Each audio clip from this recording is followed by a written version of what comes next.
Oh, hello there. Good morning, everybody. I'm actually early this morning. I've got a very unusual schedule ahead of me today, so I figured I'd start a little early.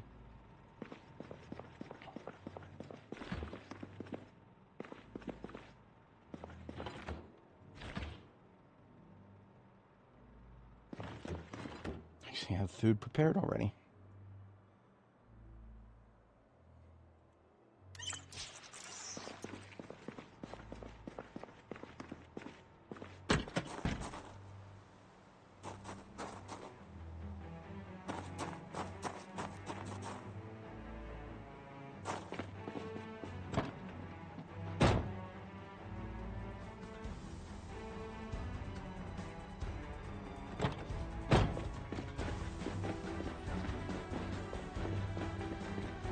We're going to be making some axe baseball bats to get started here.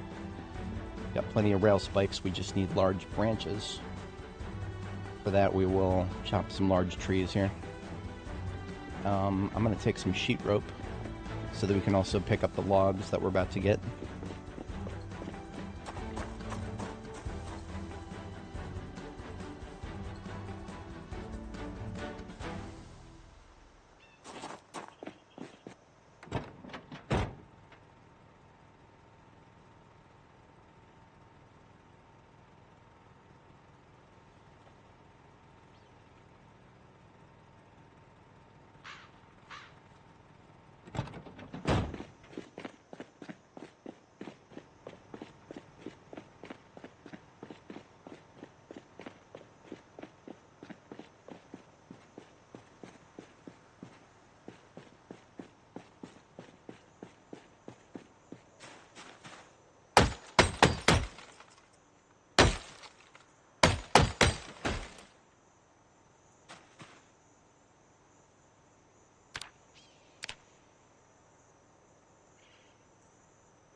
Too early for math.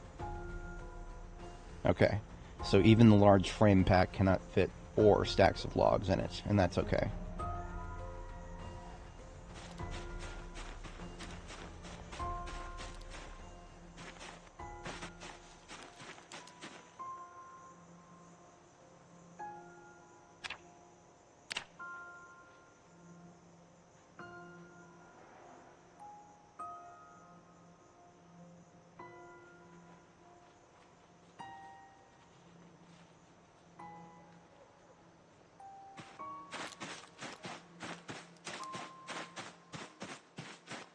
Did recently see a couple Zeds group up in this area.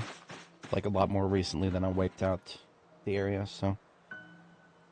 We actually do have a iron fence on the other side of this tree line. I never knew that. Over to my left. Hello there. That is somebody who could have nailed me if I got 2 tunnel vision done cutting trees. And for some reason, I suspect he's not alone.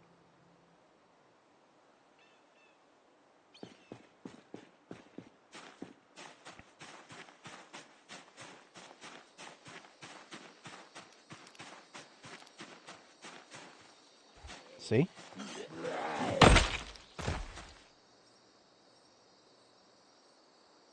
Who's to say there's only 2?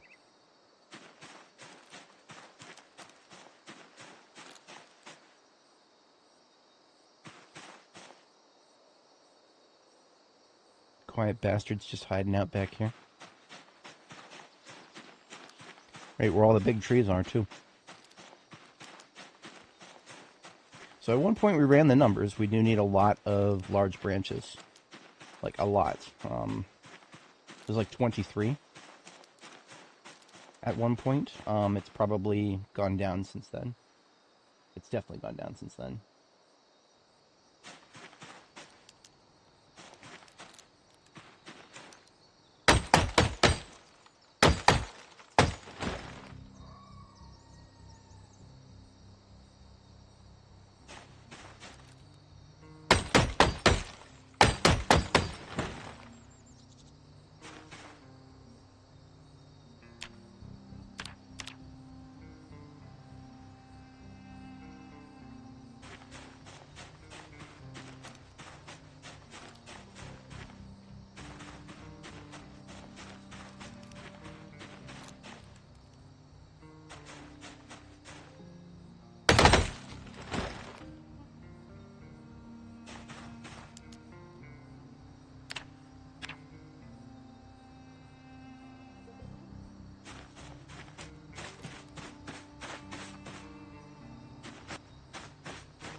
That's a total of 6 large branches.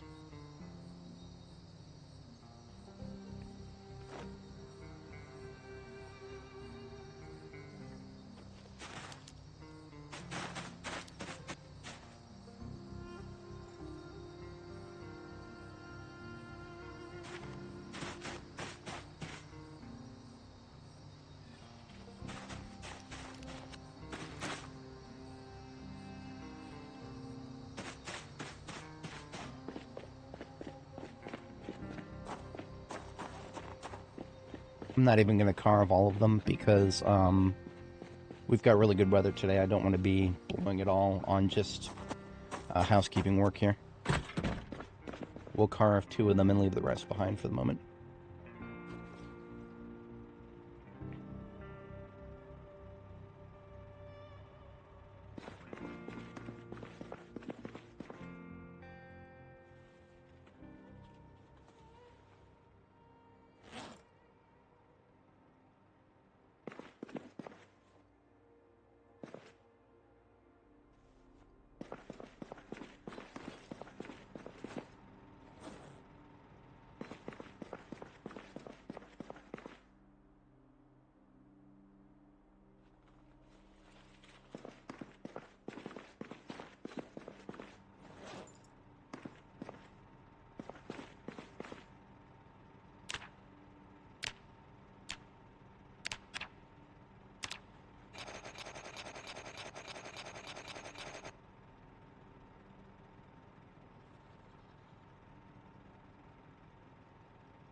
Alright, 2 railroad spike bats coming right up.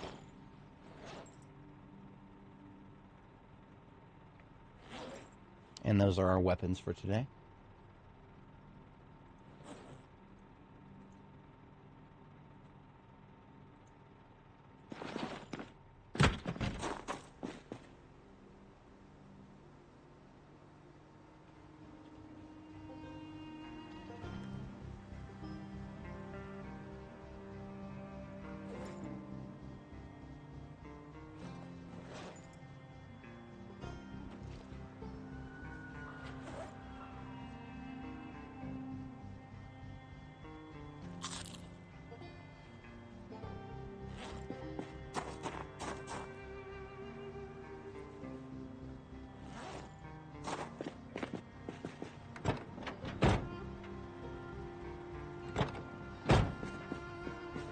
Looking good on ammo. Let's armor up.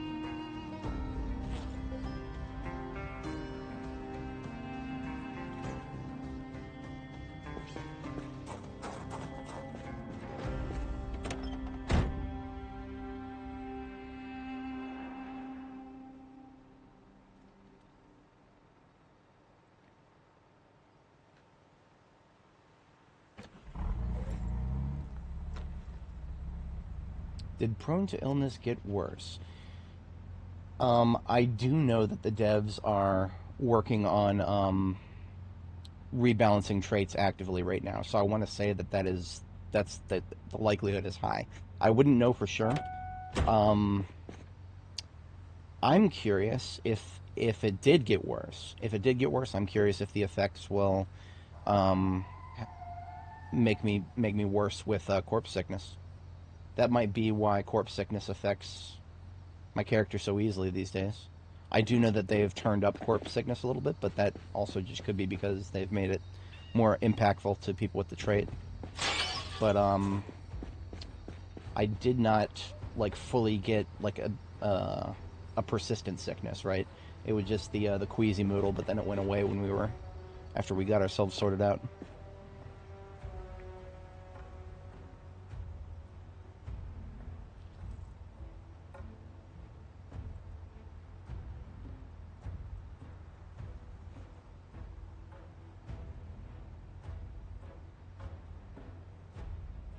Sick after killing a couple zombies.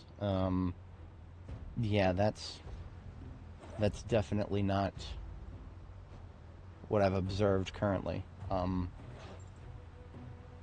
Now, if you killed like a dozen or so zombies, but then you stay in the area where you killed them for a very long time, and you get the queasy moodle show up, then I mean, all you got to do is get away from the corpses.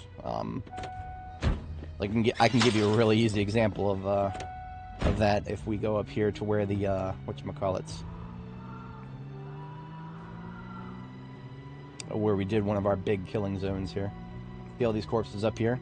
If I were to stand around here for just, I don't know, five minutes maybe, that would be like stage 2 sickness right there, and that would take half a day to go away. We don't want to do that, so we drive by nice and fast. We mitigation for that is that we have on our passenger seat here the half mask respirator with some filters in it. And what we do is we wait until we get the queasy debuff and then we put it on.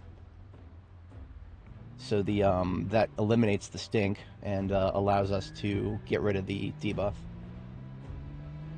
7108, good morning. Thank you. We did some work on this hat here.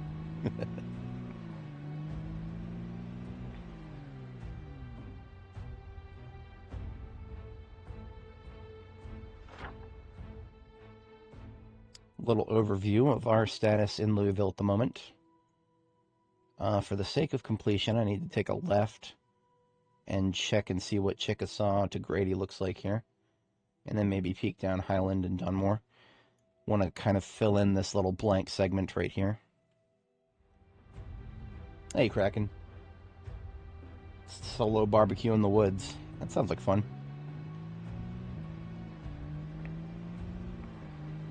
That actually sounds like a lot of fun. So, on this road here, we do not want to get too close to this building. This is actually where we left off the other day. We don't want to get anywhere near this building. This building is just a big old office building. The moment we get close to it, lots of zombies come pouring out. Same principle with this apartment building in the bottom center of the screen. This is a Section 8 apartment. I know Section 8 when I see it. I don't live in Section 8, but I considered it actually. So that was when I learned about Section 8. It was a very interesting, eye-opening experience. I had a prospective roommate at the time. A buddy and mine were out apartment hunting, and we showed up at this. I didn't know at the time that it was Section 8. We showed up there. It seemed like a generic high-rise apartment building, higher than I was expecting. And we got as far as touring rooms and stuff. And then when we started talking price, I was like, wow, this is surprisingly cheap. And she's like, yeah, this is Section 8. And I was like, Section 8, the words went in and out of my ears. I had no idea what that meant. And then we actually got as far as talking about pricing. And she said, oh, yeah, so what's your income? And I'm like, well, does that really matter? I make plenty to, oh, yeah. If you make over a certain amount, you're not allowed to come here. What the fuck? No, that's actually how it works. If you make a certain amount of money, you actually don't qualify for Section 8 housing. That was very eye-opening.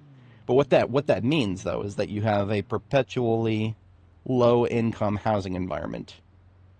And that's one of the reasons they don't put a lot of effort into the appearance. Yeah, that's so when you see just, concrete blocks with billions of apartments and like very little effort put into the appearance, that's Section 8. Developers will put those buildings together just for the sake of getting bodies into houses. Oh yeah, this is small for Louisville, by the way. This is just a 4-story building. There are dozens of stories for some of these buildings. But we are not going to get anywhere near that today. Actually, one of the things that I wanted to look at while we were here, the other day, we were right around here, as you can see from the corpses, and I reevaluated this building for its strategic value. This building, it's just a parking garage behind the U.S. Mail Service here. And surprisingly, it's surrounded by chain link fences on all sides. Chain link fences can be broken, and they will be broken if you get the large hordes coming out of these buildings. That being said, there's no way in or out of this place except for the front door here with the garage. That's it. Regrettably, it is locked. I don't think we ever found the keys to it. I'm going to do a search for the keys. Because honestly, whatchamacallit, a door with a window is a valuable strategic asset. You can see through it, so you can tell if there's somebody outside before you open the door.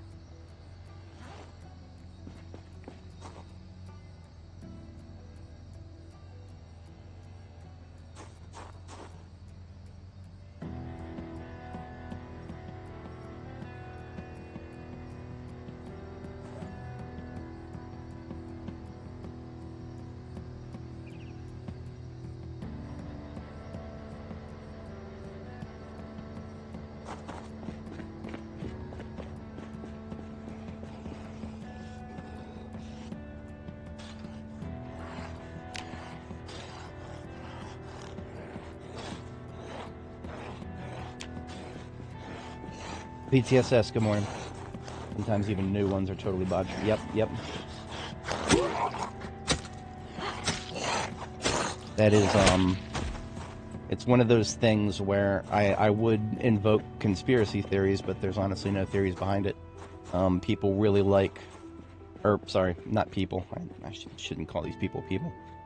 Certain types of individuals like to get as many renters under them as humanly possible. As a order of business, the more people that rent from them, the better. I'm not a person. I'm not a big fan of that mentality. I think people should actually own things. And that, of course, not everybody needs to own things. I mean, you can. There's nothing wrong with it if you. Oh, look at this. Okay, I've never seen this before. These keys don't have labels. But just on a fluke, I highlighted them, and look at this. The keys highlight. This is exactly what I needed.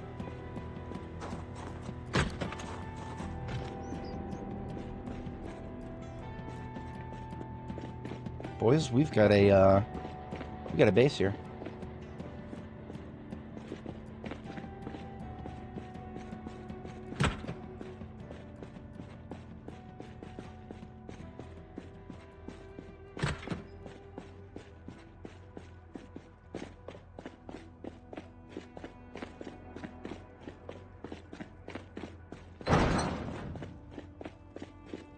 I'm feeling generous and merciful today. I'm not going to kill the rats unless they don't leave the building.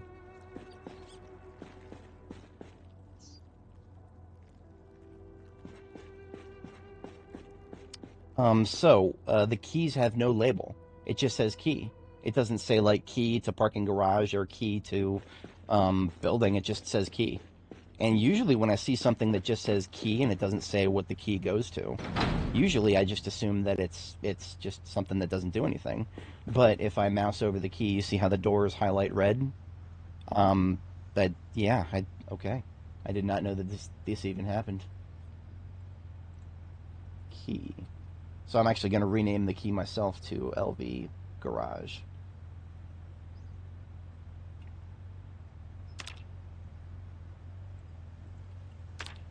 So we actually found exactly what we were looking for. I just didn't recognize it at first.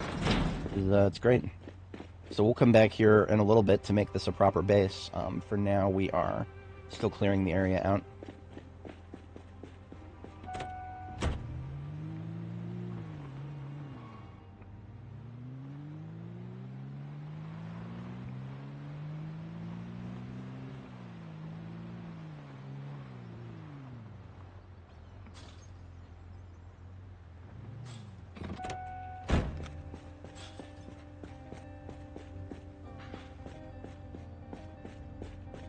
Oh, it's always, that's been a thing for B42 for a while now. Look at this, just a clusterfuck of dudes back here. But yeah, that's a B42 staple right there, is the keys will show you what building they go to. So that's really helpful when it says, like, key residence, because there's a billion residences out there. Sometimes it's pretty obvious what the key goes to. Like if there's only one police department nearby, anything that says key police department is pretty self-sufficient, self-explanatory.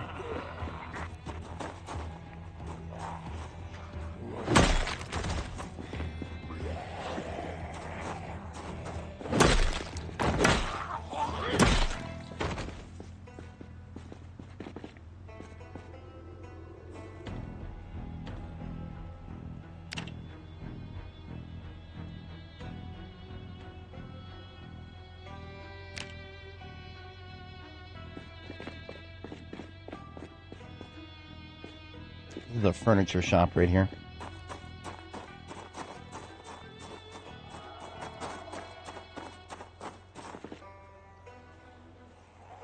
Okay. TIS construction. I didn't know the Indy Stone was into construction.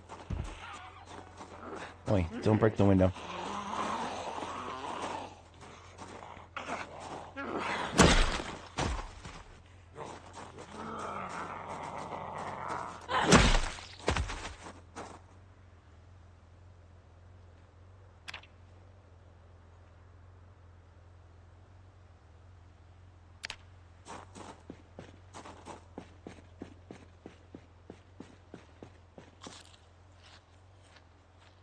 Now this building over here to the bottom right, or the lower right slightly here, that is not a multi-story apartment building, so I'm not upset if it spawns its interior, so we can afford to get close to it. Now I just want to clear the area up here, and then we'll circle around that fence there. I left the truck running because of course I did. I spotted one guy back here. He's in the woods up here. Hello. Right this way, sir. Goodbye. We actually already cleared that building there. Now here's a thought.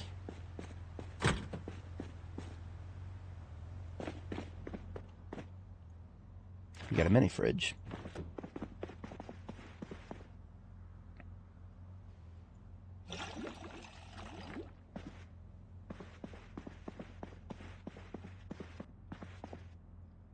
I actually was not expecting this door to be unlocked.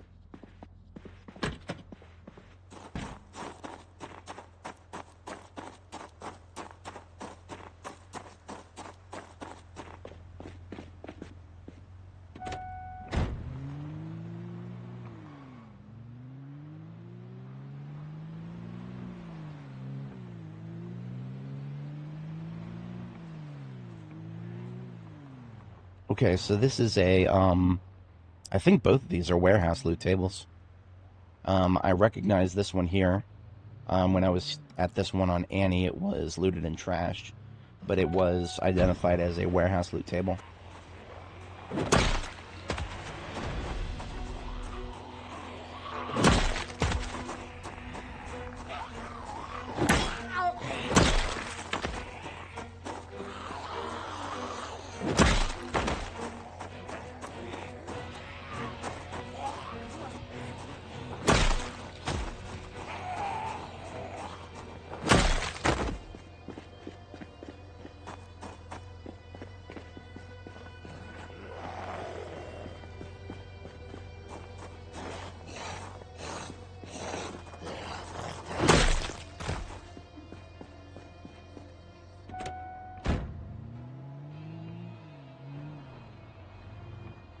Zaxo, good morning. How are we today? Got an early start myself. A very odd day ahead of me here.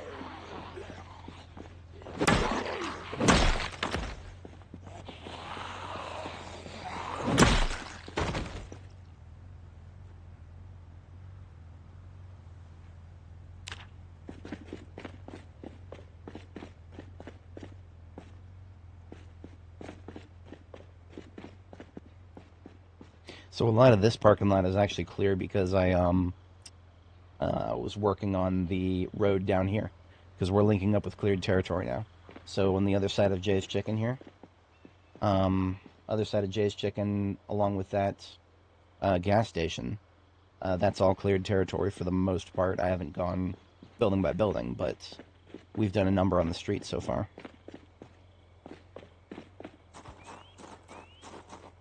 Hello there.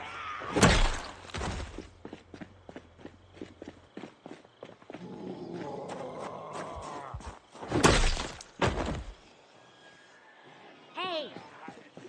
Let's get everybody out of the tree line. At least whoever's on this side.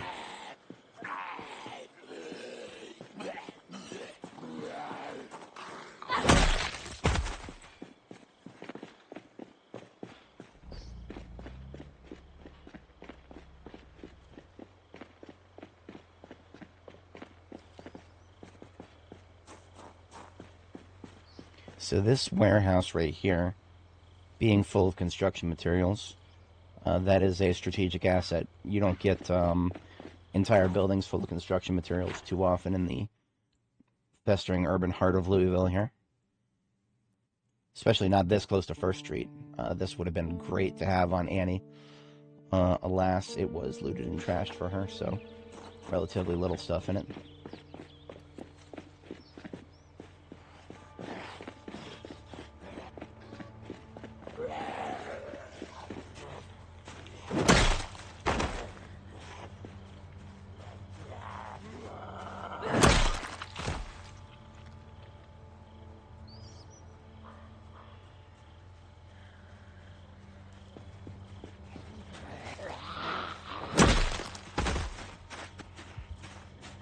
I strongly dislike this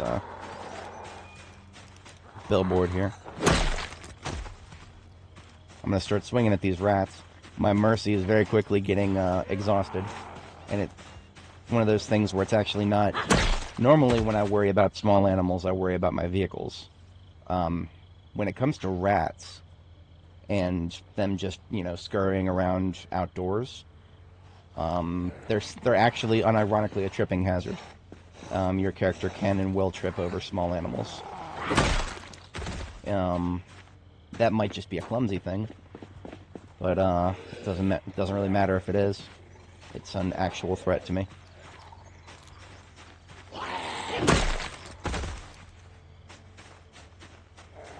One of the only reasons I'm seeing so many of them in that spot is because the script that makes the animals run around fences is actually bringing them to kind of move like that.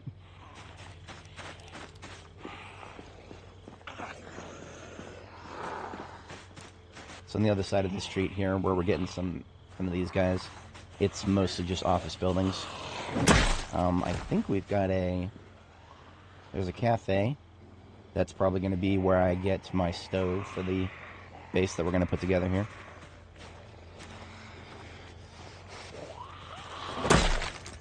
And this is where the Spiffo sign there. And you see how we didn't even see this fucker? And the silliest thing is we can't get rid of these. I could delete the, I could use the sledgehammer on the lowest support beam here, and it would float. How's the zombie genocide going? Pretty well. Louisville is full of thousands and thousands and thousands, so we're just chipping away here. We're using a baseball bat with rail spikes this morning, working on our axe skill.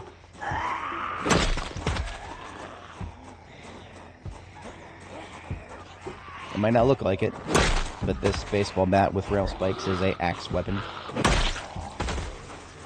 An axe weapon that does not require sharpness.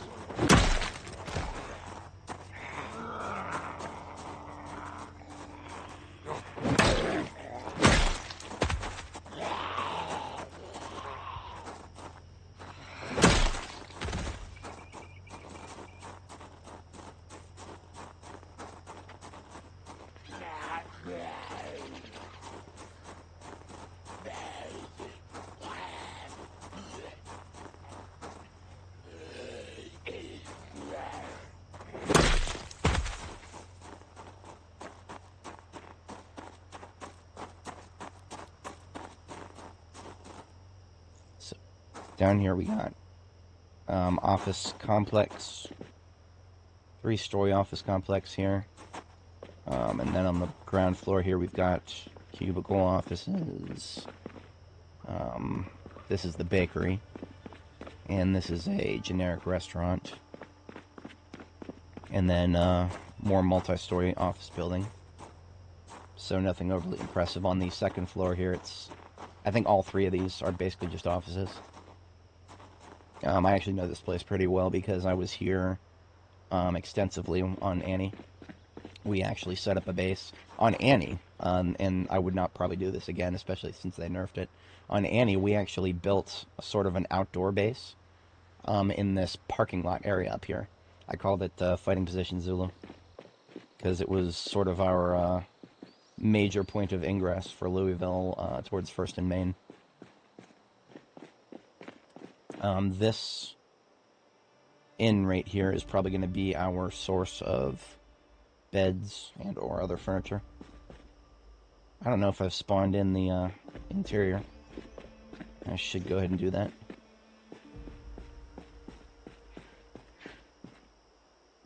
That is but a raccoon. Now, interesting thing here. See how the raccoon here is not running around like a crazy thing? Neither any of these rats. That is because we have reached cleared territory. Could have some bathroom dwellers in these buildings, but beyond that, I think we are in a good spot here.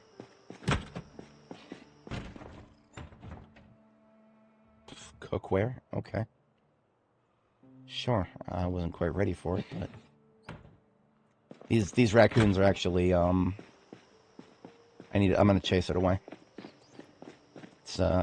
Its noises are freaking me out. Can you hope to get some rigs if you slaughter pigs in PZ? So pigs will get you 2 types of meat, pork chop and pork. It does not get you bacon. That is a horrific oversight in my humble opinion.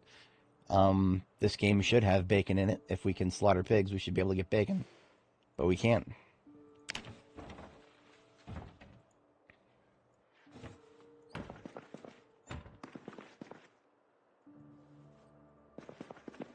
Once the power goes out after a few months, actually, once the power goes out after a few days, there is no longer bacon. It is not rotten.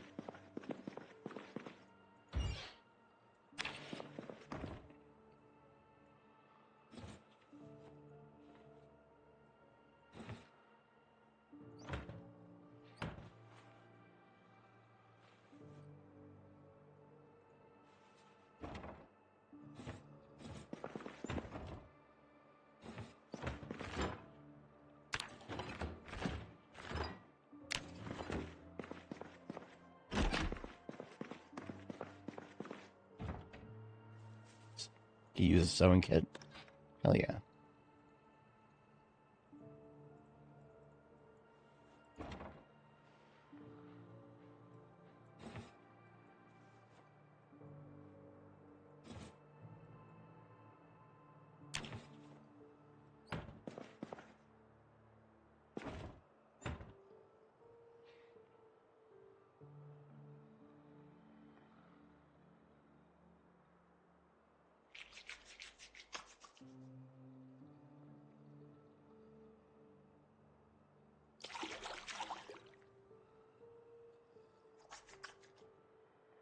Use up all the water just in case this breaks.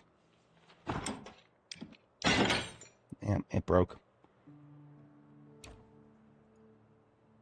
I got so multiplayer. Long story behind multiplayer. I should probably put that in the FAQ. So, yes, I've done multiplayer in the past. No, I do not currently do it in B42 for a myriad of reasons. I'll spare you the screed this time and just kind of describe it as a trust issue. Lots of trust issues.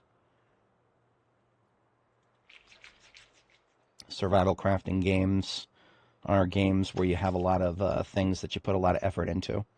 And in multiplayer, people can come along and ruin that effort in so many different creative ways. It's actually kind of wild how many ways there are to ruin a good time in multiplayer. There we go. We got ourselves a sink. We passed that 25% roll.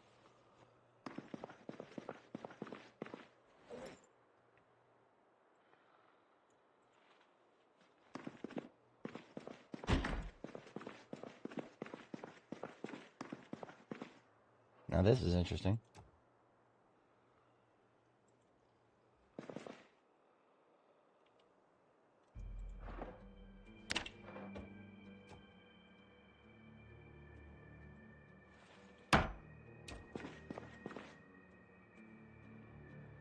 We have but half a bed here.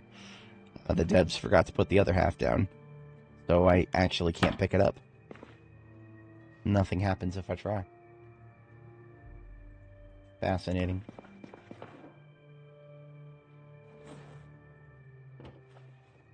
It's alright, we have an entire hotel full of beds.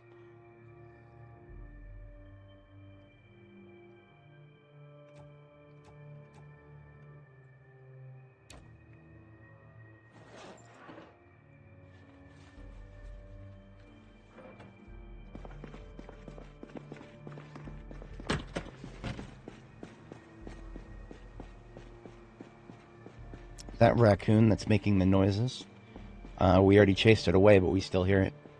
Because the devs saw fit to make it so we can hear animal noises from up to 70 tiles away.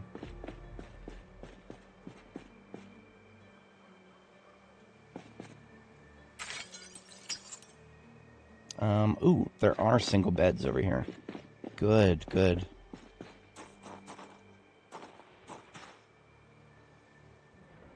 Ooh, not only is there a single bed, there's a zombie in front of this door.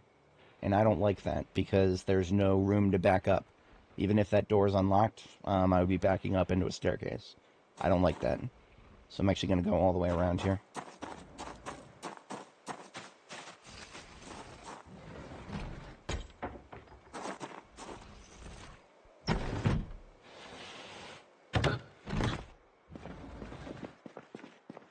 Sorry, hotel's closed, buddy.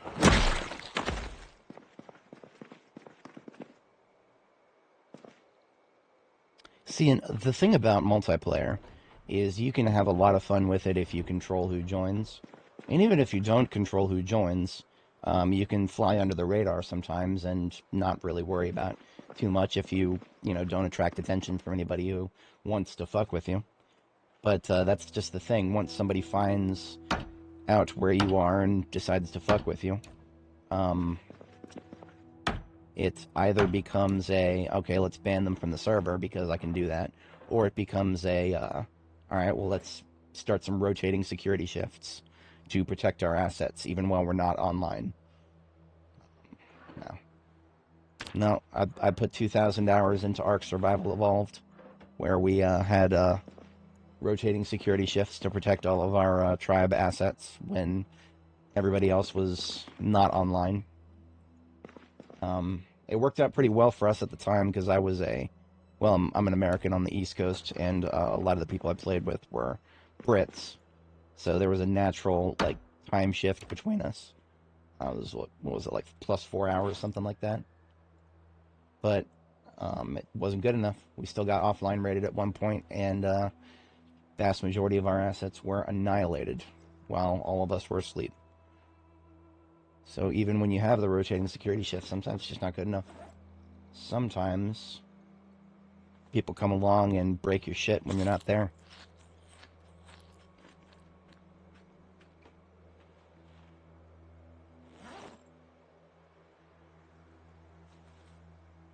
Yeah, it definitely is. Alright, so we got ourselves 2 beds here. Or rather, yeah, there's 2 beds, but we only have the carry capacity for 1 right now. And even that's pushing it a little bit.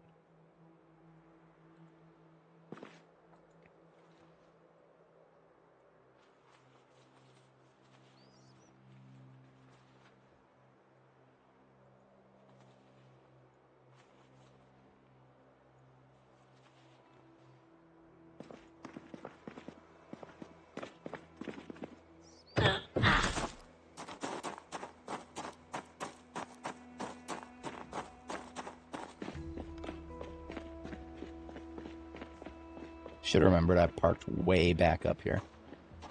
It took a little bit too long to get this sorted out. That's alright. You're in Philippines and thinking about doing some multiplayer. Well, there's the devs themselves of this game. The devs actually recommend whitelisted servers. What that means is you control who joins and don't allow strangers on. When the devs themselves tell you to do it that way, you know you're playing a game that's not going to be very fun in PvP specifically. So if you can control who joins... Now, personally, again, like I said, I've been damaged by my time playing Ark.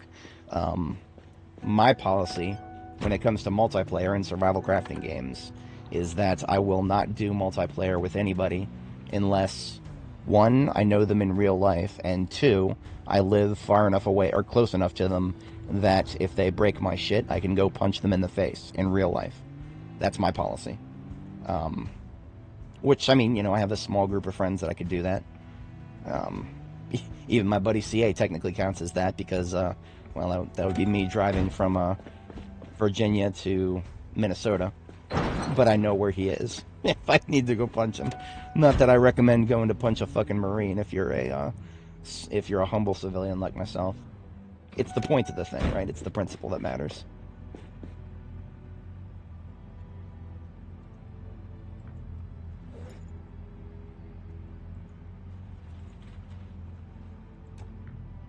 So we're nearing our bedtime here, but as fate would have it, we've got a defensible location with a bed in it now. The only thing I'm missing is a pillow, which I do not believe we have. No, we don't have one in the heavy combat truck here.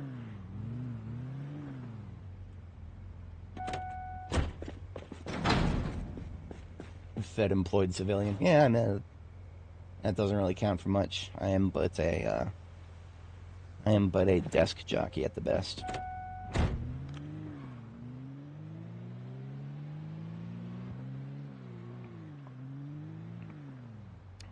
Now, I don't actually expect to find a pillow in the entire inn.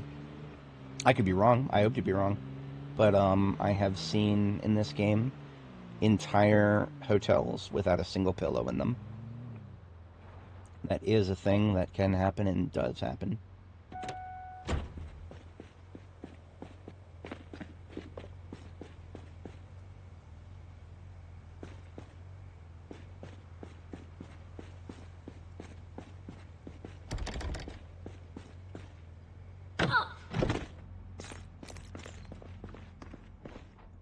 See how these cabinets are just straight up empty?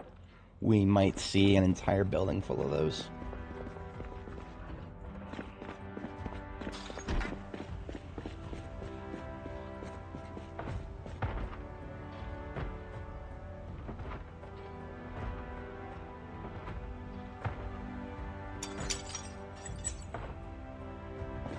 I don't trust the other side of that window there. We had somebody slapping the fence.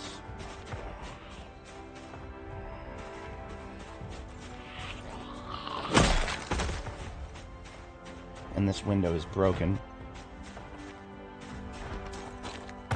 Because he came through, okay. Don't know where she's going. I guess she didn't feel like fighting today. Retired fighter pilot.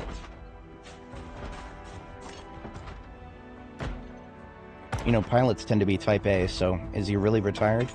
Because something tells me that fighter pilot is going to be a type A till the very last day. And I mean that in a good way, trust me. I wish I was a type A. It might seem like I am, but that's not natural for me. I'm actually very type B.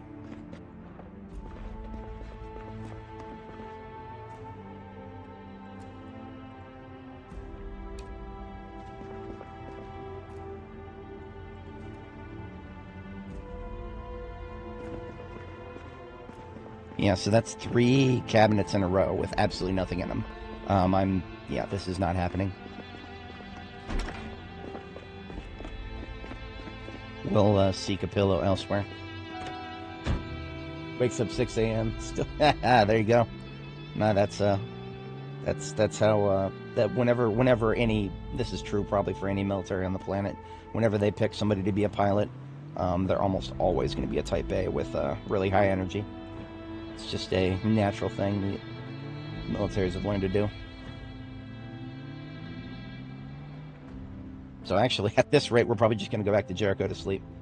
We're already going in this direction towards seeking some apartment buildings. So yeah, we're just going back to Jericho. It's fine. Plenty of reason to go back there right now.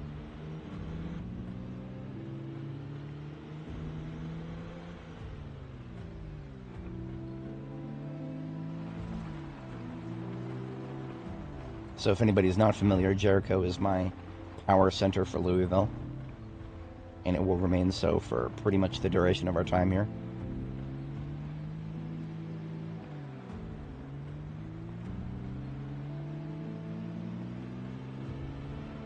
We'll grab anything we need from these buildings on our way up tomorrow morning or overnight or whatever.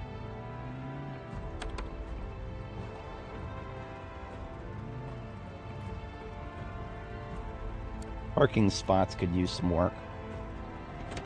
I never did actually finish the most of the parking lot here, even though it's filling up, but I never did finish it.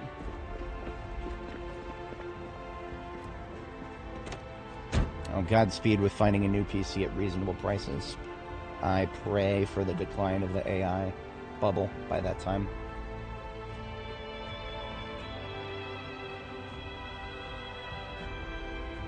AI is not going to go away, but it's definitely being...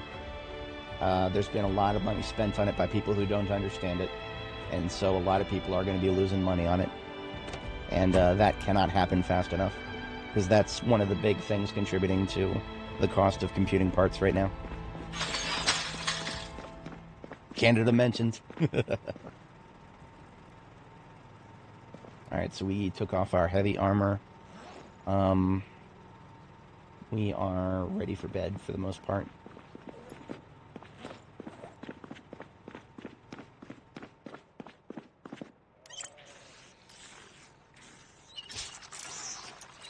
Just quiet the hunger with some cooked eggs. Good old hard-boiled eggs, easy peasy meal.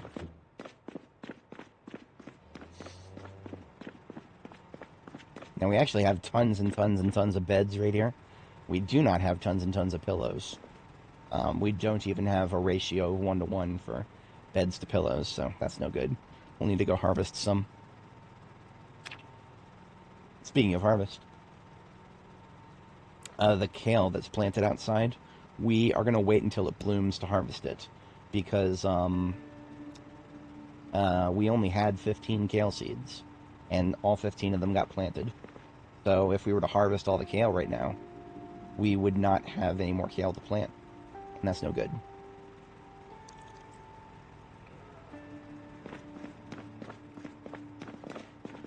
Now look at this. My garlic has actually changed growth phase. That is significant because garlic takes forever to grow.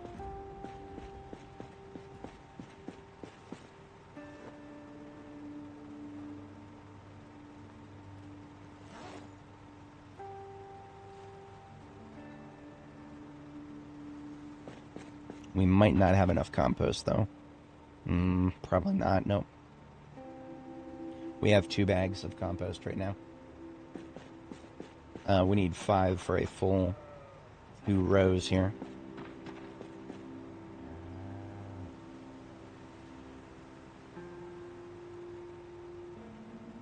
And I don't think we're going to have any more on the roof.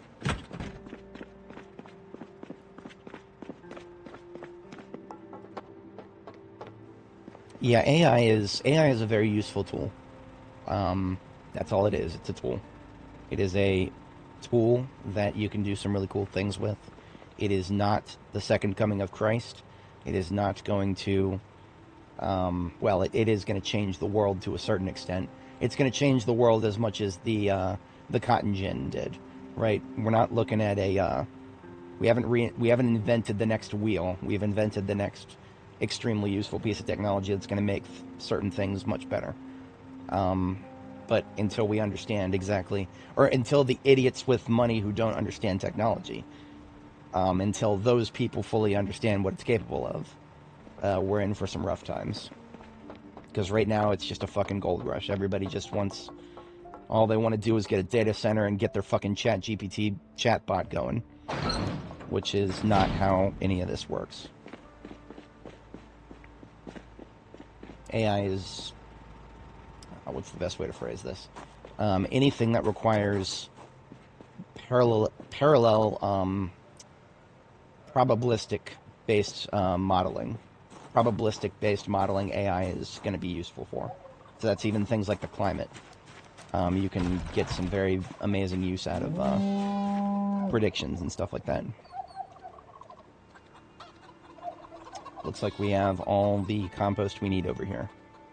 Because I have been dumping poo into these bins.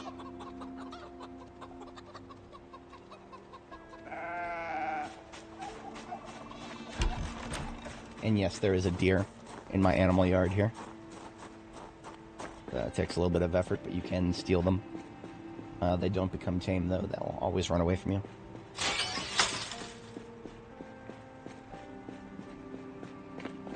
AI will be like DVDs. Oh, the AI as we know it right now definitely will be. Whenever somebody tells you that AI is going to get better until it replaces everybody, they don't fucking know what they're talking about. It is going to continue to get better. We are already hitting diminishing returns. Some of those diminishing returns are being offset by some truly amazing research. Once again, just like with Transformers, it's only really being progressed by Google. There's a lot of AI, quote-unquote, research going on in the field, but a lot of that is them people just going out there and taking tools made by Google and a couple of other select few developers and just playing with them is all it really is. The me sitting around obliterating a 31B quant of Gemma is about the same as what some of these six-figure assholes are doing right now as we speak.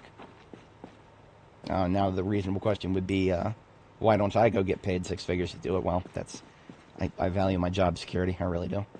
My job right now does not require much of me, and that's a hell of a lot more important than just quantity of cash. Because what's going to happen is the people who actually pay these guys six figures are going to be asking more and more of them as time goes on, and they're going to find it harder and harder to deliver. And eventually, a lot of those jobs are going to get fucking eliminated. So AI might seem like hot shit right now, and to an extent it is, but it's in for a reckoning, at least. Quen 3.5. Quen 3.5 is what I use for... what the fuck is it? Hang on a second. I've got 3 models right now. They would be on Delta LM Studio, right? Yeah. This just says Quen 3. I'm pretty sure this is Quen 3.5. Or at least, a fine-tuning thereof. This is my current bay, Gamma 4, 31B. It actually... okay, so Z-Image, which is a text-to-image generator, was trained on output from Quen, but if you use the same system prompt with Gemma, you get better results, which tells me that I was talking before about diminishing returns. If 2 different AI models trained by 2 very different companies, Quen, Chinese company, Gemma, product of Google, I believe, if they can start producing similar results, we're approaching diminishing returns. Okay, here we go. This is Quen 3.5, a caption model. I was kind of miffed to see that I couldn't find something with a higher parameter count. Between my 2 GPUs, I can handle a 31B parameter LLM, but I can't find a good obliteration of Quen 3.5, at least not one that has vision. I don't understand why some of these models have vision and some of them don't. My understanding is that vision was just all it did was take an image and tokenize it. which I thought anything could do that, but I guess there's got to be some, it's got to talk to the model on a bit of a lower level. I don't know much about that specific part of it. Okay, so this kale is actually, I didn't realize I hadn't composted it, so I can go do another round of compost. And we're going to need 2, 3, 4 bags. Yeah, we'll need 4 bags. So I might not actually be able to get all of them.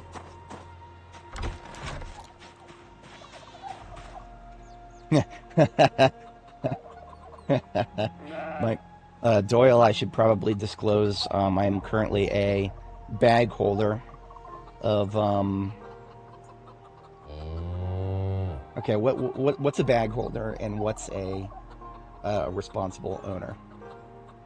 I bought 2 shares at almost the peak price back when it was about 300. So any gains that I made by buying it more recently when it was only 11, yeah, not really relevant. You could say I've basically broken even, as long as it doesn't crater to nothing. But yeah, GME has I didn't get into it to make money. Let me put it that way. I got into it because it was very fun time. It's a very nice thing watching Ginfidel go under.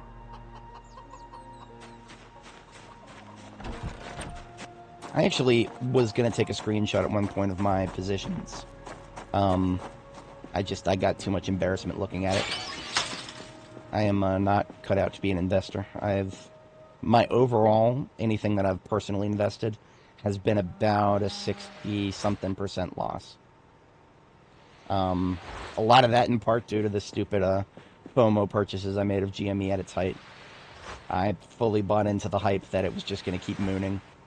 And it only takes 2 or 3 shares at that price to just completely fuck up your portfolio. If I were to just, dump some more cash into it now, and just, not GME specifically, but just more regular cash into my portfolio now, and go invest it responsibly, I could probably offset that loss, but I have been terrified of investing ever since I started doing stupid shit.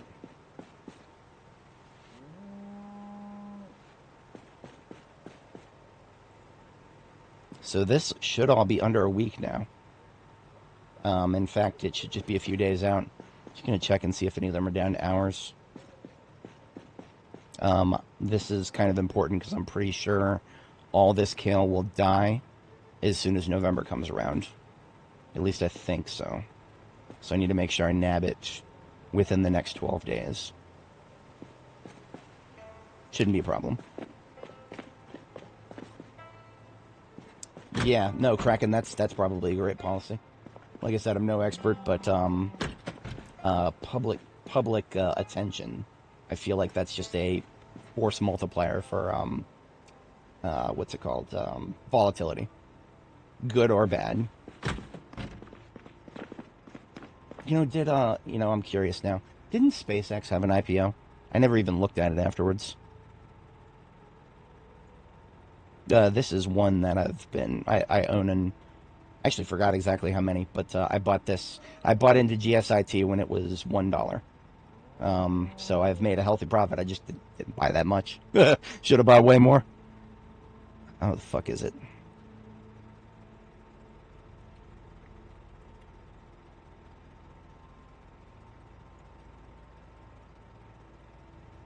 Has a symbol, doesn't it? No?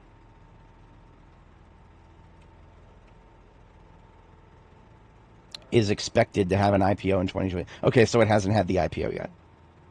It's I don't know if it would be a good idea to have an IPO while I mean, Musk has tried to distance himself a little bit from the government involvement, but that's going to taint him for until this administration is long out. I mean, I don't even know if I could say if Musk derangement syndrome is ever going to go away. The people who dislike him, and I'm not even saying it's not valid to dislike him, I'm just saying that there's a lot of people out there who dislike him, and that dislike is going to persist long after long after the current political cycle.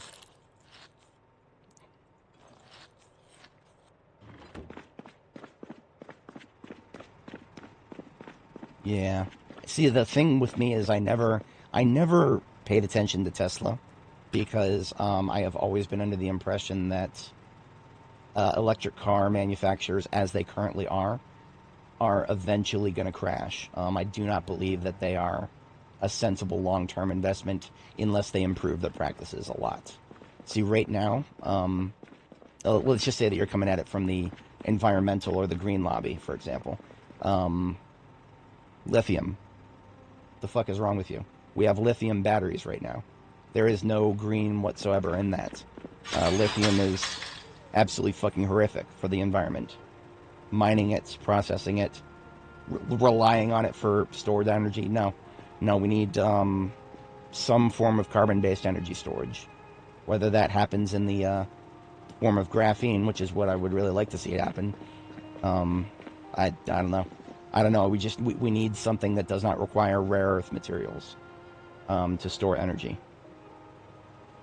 And then we can have our electric cars and actually have them overtake fossil fuels. Until then, it's just a fucking pipe dream and not worthy of long-term investment, in my humble opinion.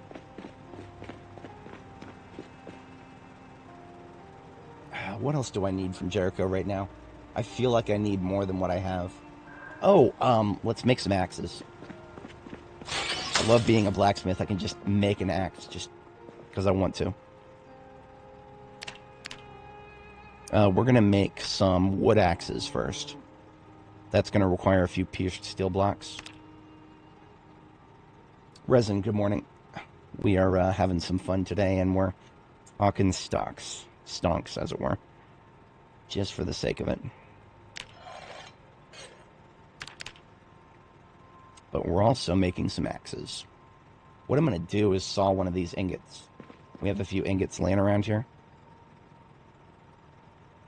I will need a hacksaw for that. Should have one here.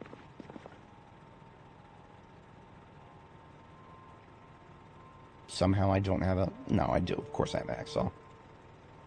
It is in the truck. So when you saw one of these ingots, you get 3 steel blocks.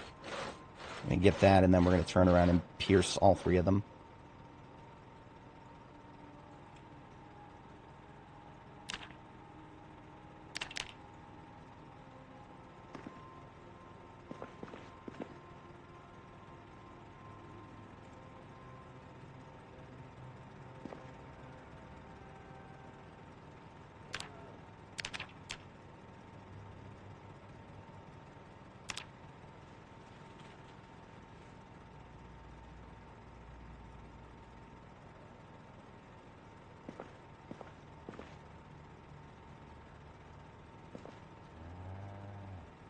I really need to start parking this truck closer.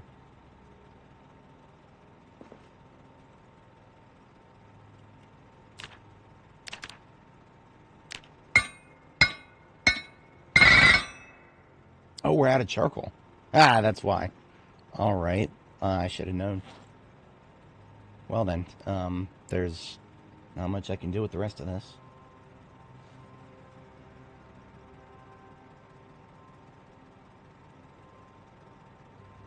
Panasonic rising because of lithium oxide, LiO, and they are the biggest producer. Yeah.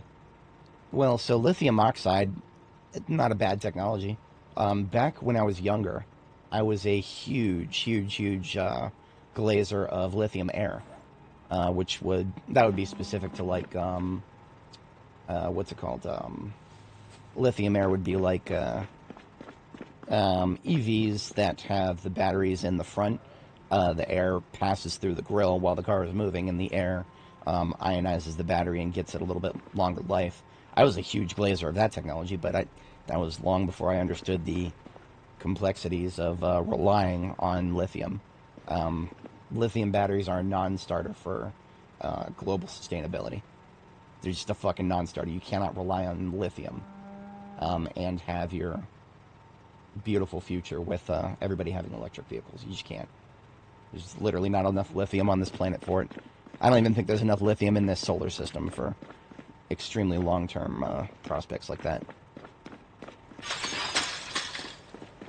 Oh, Lion, so just lithium ion, right? Alright, have a good one, Doyle. Catch you later. So what I'm doing right now is I'm just picking up this charcoal burning barrel, and we're just going to take it home with us and use it on some of those logs that are chilling. We're not going to go cut more trees at the moment.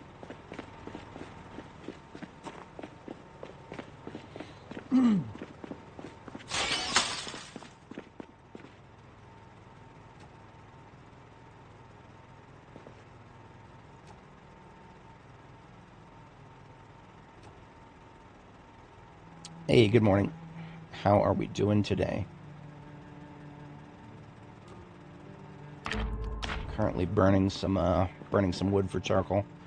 Pay no attention to the fact that I can burn wood in a matter of seconds. Please don't remind the devs this is supposed to be something that takes a couple days, because they'll do it. They'll make us wait a few days just to burn charcoal.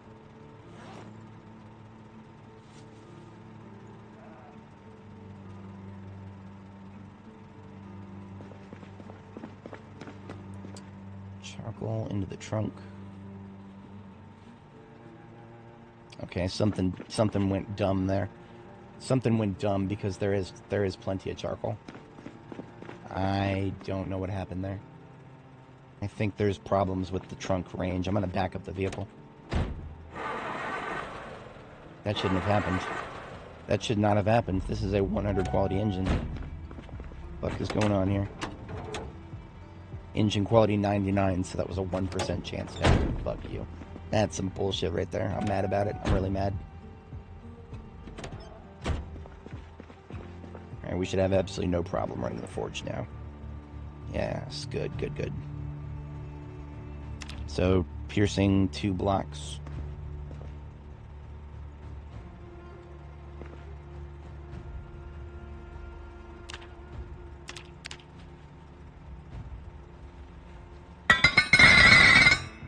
Sorry, I know that noise is annoying. Nothing I can do about it. The devs have chosen that noise.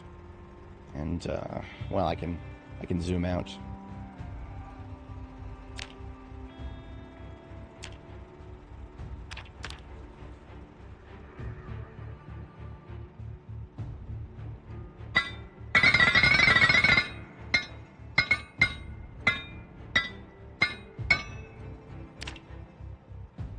Hold on a second, I have an idea. Pickaxes, I've never even evaluated them as weapons. I feel like they're actually not bad. And I can make them.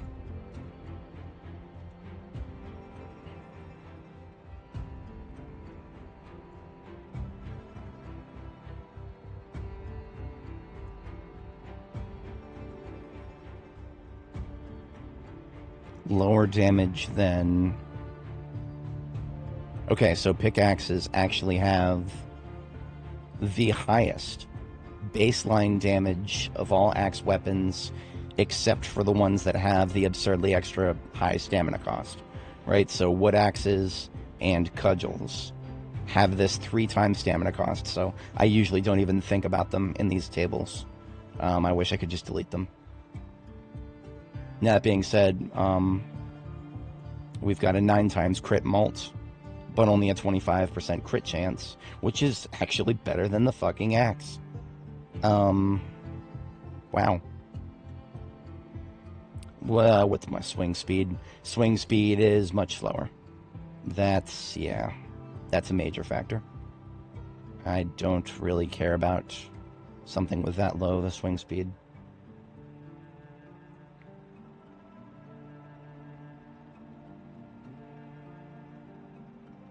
Honestly, the baseball bat with rail spike right here. It's the one I've been using. It's probably the one I'll continue using. On paper, the stats are just amazing, and in practice, it does feel better than the axe. If for no other reason than the fact that I don't have to stop and sharpen it. But here's what I'm going to do. I'm going to make a regular axe, and then a pickaxe. I'm going to make one of each. I do want to see what the pickaxe feels like. Just, I mean, do I even need to sharpen it? That's an important thing to know.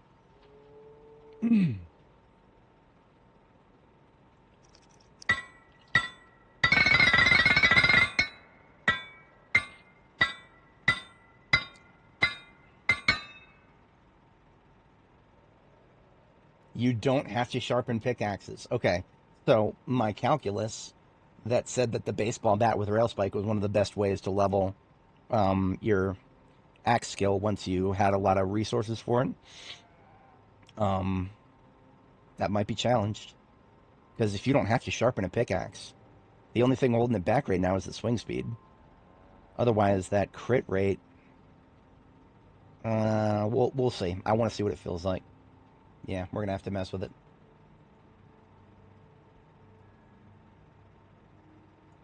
Oh, yeah. Oh, no, backpacks can go hard. Even with a very lightweight load, if you have it on all the time. Yeah. Alright, so we've made some tools here. One of them we definitely want to try out for combat potential. I'm going to go carve some handles.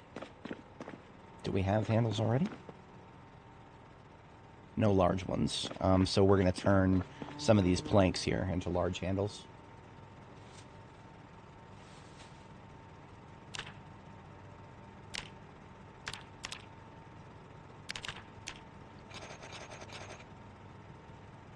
So now we can assemble the axe, pickaxe, and wood axe.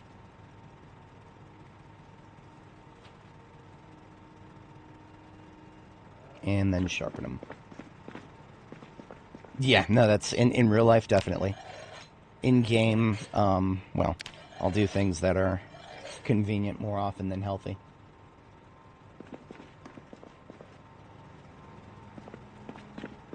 So the tools we just made here, regular axe, I would only want to use that for wood cutting because the model is actually a little bit messed up. Wood axe, probably also for wood cutting, but I do want to mess with it a little bit. And then pickaxe, I actually want to investigate its combat potential. So all three of those are going to come with us and go into the heavy combat truck. Otherwise, we are probably good to go.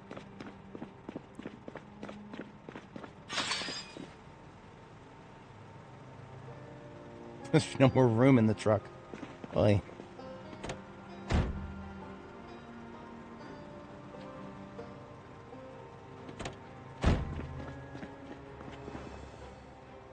Alright, on our way out of here, we're taking what we need from the houses.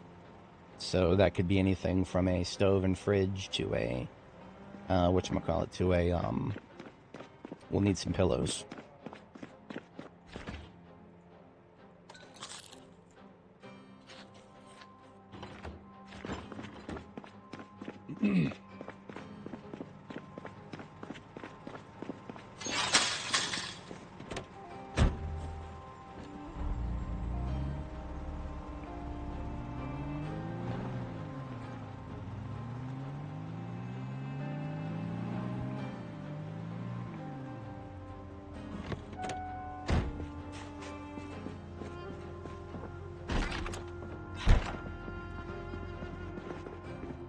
Now, I have not done a room by room on all of these houses, so we do need to be very cautious.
Alright. All I need is one pillow, but that's, you know, sometimes that's asking for too much. Open bathroom door. Let's check that first.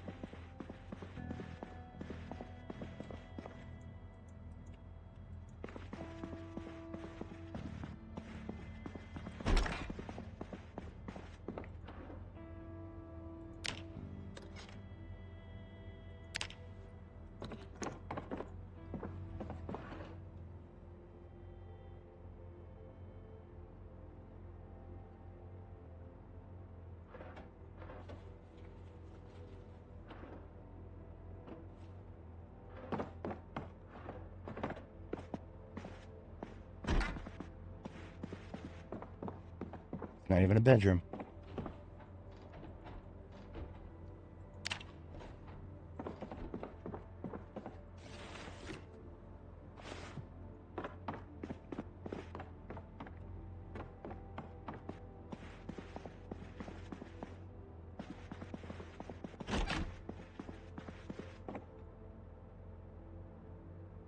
L92.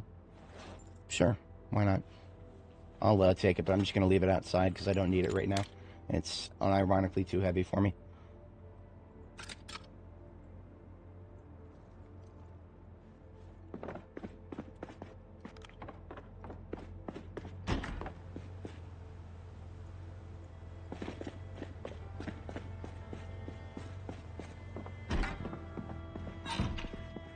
Some days you just can't get rid of a, or you just can't find a pillow. There's blood on the wall here.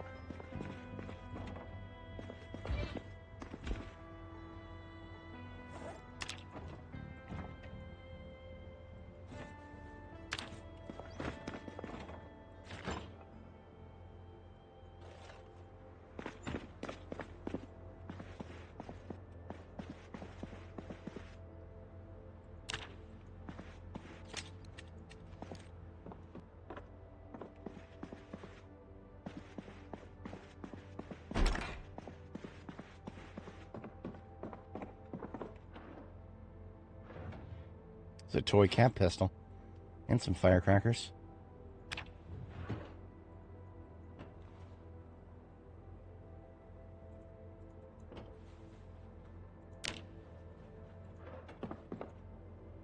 So we're coming up on three.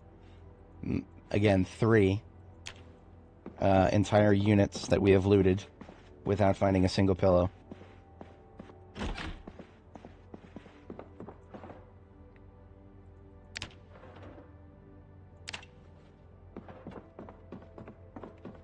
Elevation kills you, man.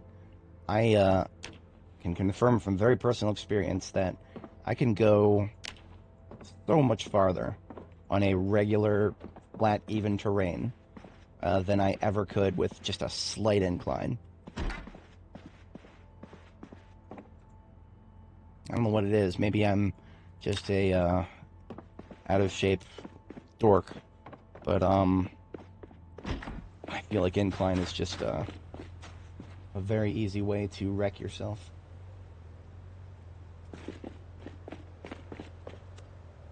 Watch there be plenty of pillows in the first looted and trashed unit that I check. These are slightly more dangerous because there's no doors anywhere, generally.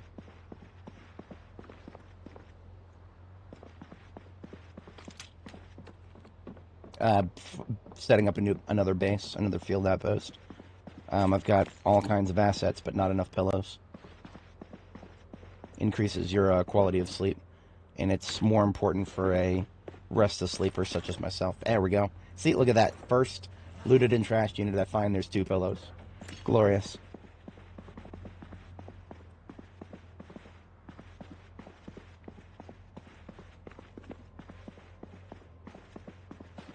Hey.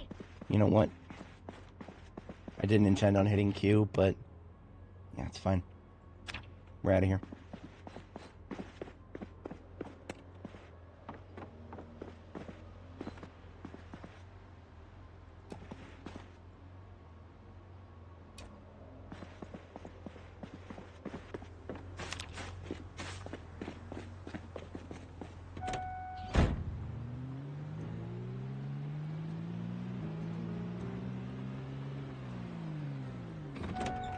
This road should be clear.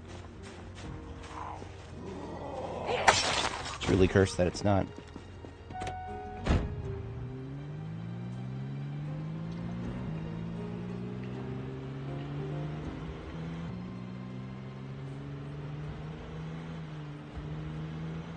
Alright, so this marks one of the first times we're actually just casually taking a left up here at the bend, through the rail yard and going up this street.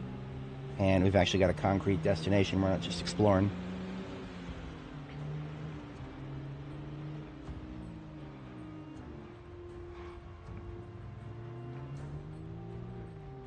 Now, in the past, I would break out all the trees here and make this a little bit easier to traverse. I don't know if I'll go that far yet, but that is absolutely on the table. We're going... Oh, it's a right up here. Character's voice makes me think of Alvin and the yeah, I increased her voice pitch to the highest because she sounds a little bit like an anime protagonist. When the game remembers to apply voice pitch. It actually doesn't all the time. There's a few voice lines that do not get the pitch applied, so it actually sounds really weird.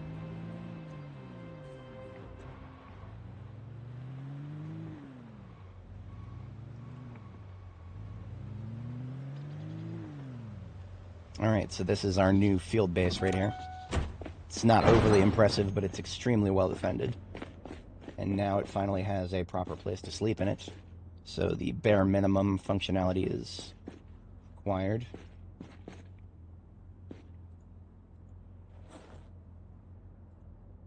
I'm not even going to deploy everything yet. We're just dropping stuff off.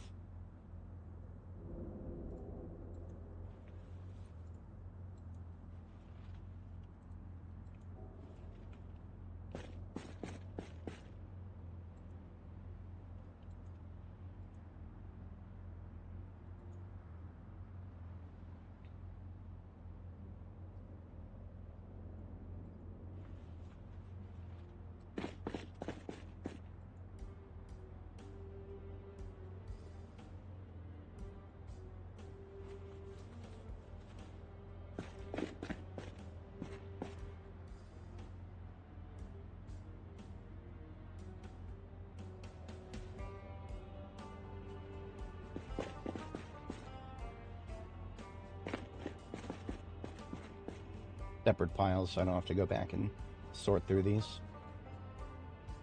Alright, we're a little bit hungry. We're going to go get food from the current forward base, which is going to get mothballed in the not-too-distant future as we move over to a different corner of Louisville here. Now, at some point, I'm going to want to take out one of these chain link fences and replace it with a gate. Haven't gotten to that point yet. Right now, I want to keep them all intact because I have not cleared Section 8 housing over here or the mega multi-story office building. Both of those are going to spill tons upon tons of zombies out, and these pre-existing chain link fences are several times stronger than the ones you can build. So I don't want to be getting rid of any of them just yet. I'll just deal with driving around.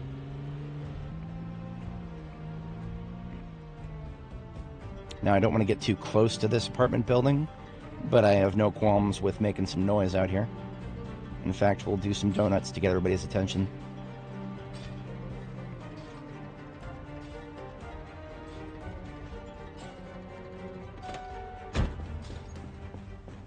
Let's give the one of our new weapons a shot here.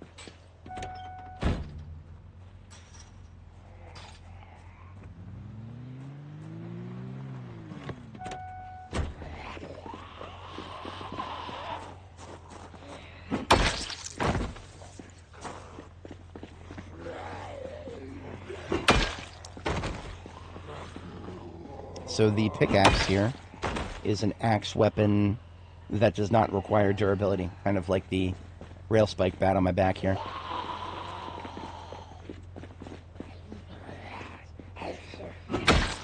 You have a leafy green herb in the forest that tastes like garlic. I don't know. if we're talking about the game, then that's a lot of foraging to look around and see what you can find. In real life, I actually do not. I particularly avoid plants with bad history with poison ivy, so you'd think as an Eagle Scout I would recognize poison ivy at this point, but I don't know. Leaves of 3, leave them be, but that's not good enough for me.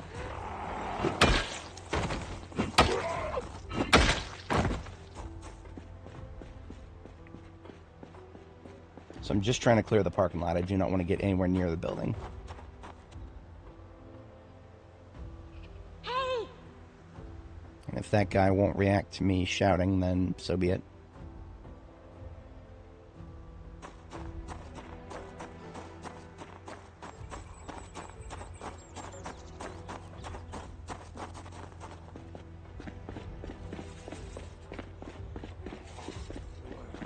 Here's why I like gates so much. You can see where he's at. You can open the gate from a different spot.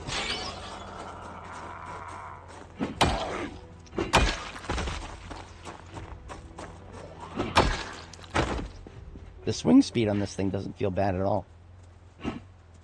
It is noticeably a little slower than the regular axe, but that's fine. It's a pretty good weapon overall otherwise.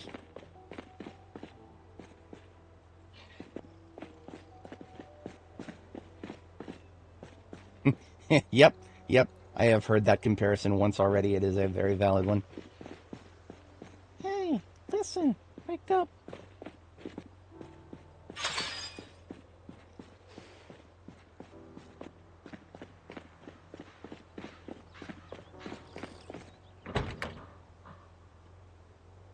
Engine quality 55, and some not too awful bad parts on it. It would make an okay hauler. If I fix the trunk, the trunk is currently garbage.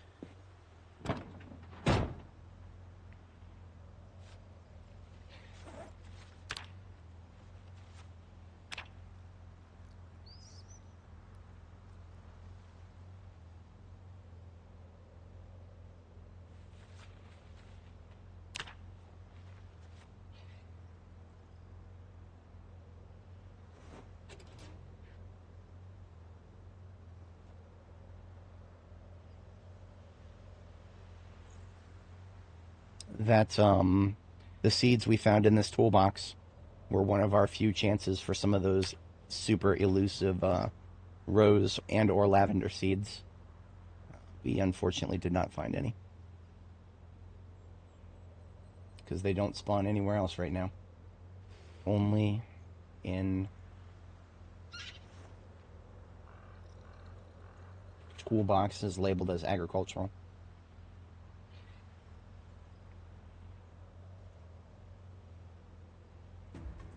So I'm going to come back for this later. Just parsing through for anything immediately useful. Or the opposite. Like this crap, we'll just dump it on the floor.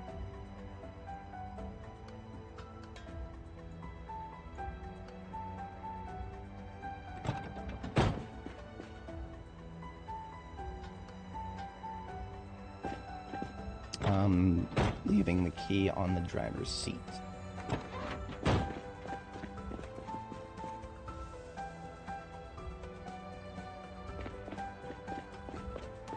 Free Dunkin' Donuts, nice. Very nice. Free Dunkin' Donuts would be dangerous to me. Very dangerous. Look at that, the raccoon right there, he's just chilling. I don't know, he was afraid of me, I guess. Whenever I see an animal in the middle of an apartment complex here just chilling, that tells me there's no zombies yet. Big yet.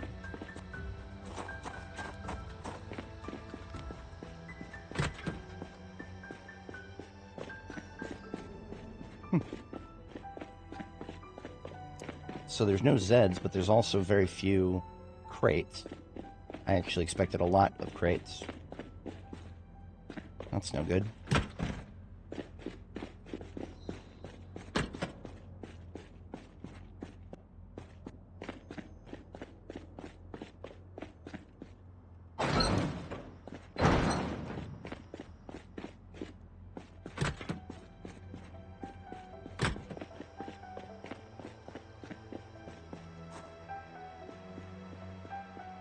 Alright, so this one right here should be the good warehouse. We'll take a look at it in a moment.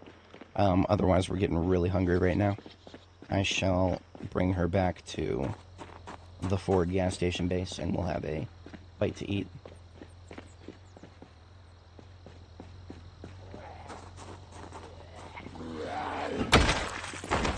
I'm gonna smile and say that it was totally intentional that I left the vehicle running.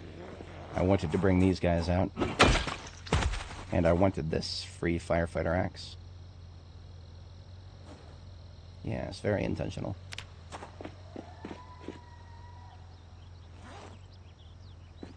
Even though I don't have room for it anywhere. Yeah.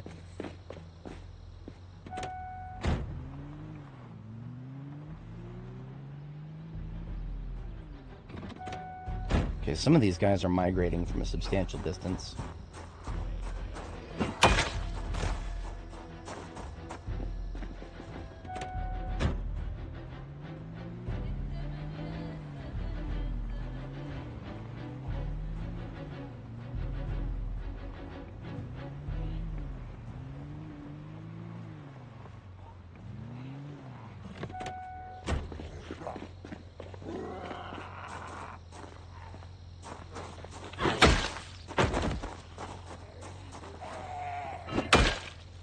All coming together.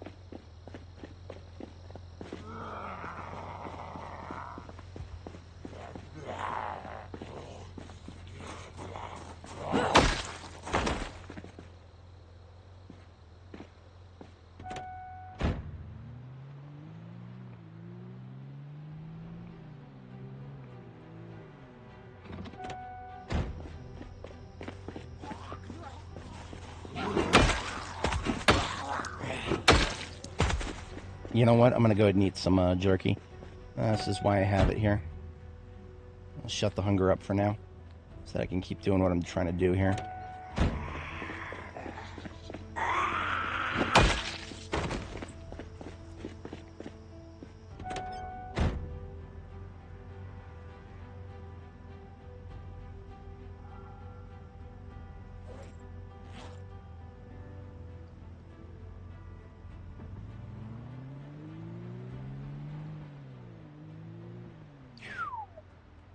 This is just what spawned in the street, by the way. Yeah, we've got our work cut out for us. There's a reason I'm setting up a base here. It might look a little quiet on the other side, but no, this is First Street. This is First Street in Louisville. We have lots of work to do here. I'm just going to clear a few of the people who are migrating in my direction right now. See, the great thing about this pickaxe, I can just keep using it. I don't have to stop, think about sharpening it. Swing speed might be a little slower, but it's fine.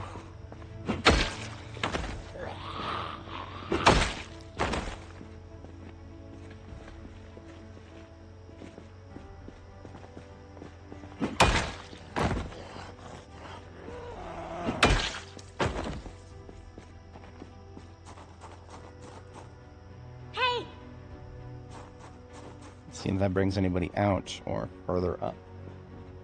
Look at that. Brought some from all the way the other side there. I'm okay with it. It's a small enough manageable amount. We got a wooden fence over here. And a community on the other side with an unknown amount crawling around in and around the buildings. Things that I remembered from my Annie days. Some of that is just going to be baked into my brain at this point. Because you see, back on Annie, I didn't just have to deal with initial spawns, I had to deal with respawns. So glad to be done with that nonsense.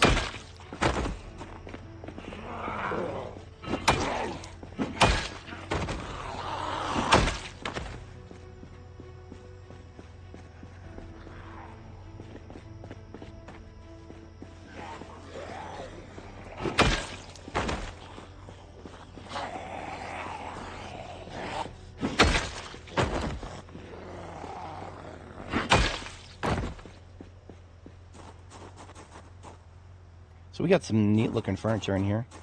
I don't think these red cabinets have any, nah, these are the kind without storage. Shame. They look pretty, but if you can't put anything in them, then they're truly 100% decorative.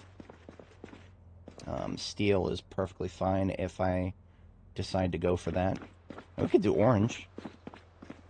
So I think unemployed is basically a jack of all trades, the extra trade point budget. So unemployed, there's a lot of people who will swear by it, so take my opinion with a grain of salt here. There are people with more hours in this game than me who say that unemployed is the way to go. Personally, I think by going unemployed, you're missing out on a few bonuses that you can only get from trades. Only get from professions, rather. Specifically, my preference, like with this character right here, started with 10 fitness and 10 strength. You cannot do that as an unemployed person. It's literally not possible. There's no trait combination that will let you get to strength 10 and fitness 10. Fitness 10 is far more important than strength 10. I have grinded strength from 9 to 10 before. It's not that bad. But that's not a grind I ever want to do again, even though strength was not that bad. I don't want to ever do that again, and fitness is just a joke. Fitness is an absolute fucking joke. Yeah, I know people are like, oh, you can do it if you spend a month doing squats every day. That's just so devastating to your action economy. There's other things I want to do when playing this game. Sitting around exercising all day. I can respect the 0 to hero hustle in a world where your saves are not going to get deleted in several months IRL. For unstable beta, I just can't get behind starting with anything less than 10-10 on the physical traits. But that kind of informs all of my character building decisions now. So you could say that my character decisions are skewed because we're playing B42 unstable. Oh no, I wouldn't even say that it doesn't work fine. It does work fine. Annie May, linked in the description, her playlist, she went for a good, I want to say 500 hours or so as 9-9, and she probably killed as many zombies, if not more, than our current character. It's just that notion of having something that is unleveled. I like to be able to kind of work on things in the background. If I wanted to finish leveling fitness on Annie, I would have to continue playing her. First of all, her save would have to be unbroken, so that's the first hurdle. The second hurdle would be I would have to continue playing her save for, we were 1/3 of the way there. So 730-something hours, IRL hours of game time, got me 1/3 of the way to fitness level 10. So if we wanted to just for the sake of having peak combat efficiency, if we wanted to get to fitness 10, we would either have to stop everything we're doing and spend unknown dozens of hours IRL just screwing around with fitness, or we would have to play for another 1,400 hours at our current rate. I'm never doing that again. Never leveling a physical stat again in an unstable build.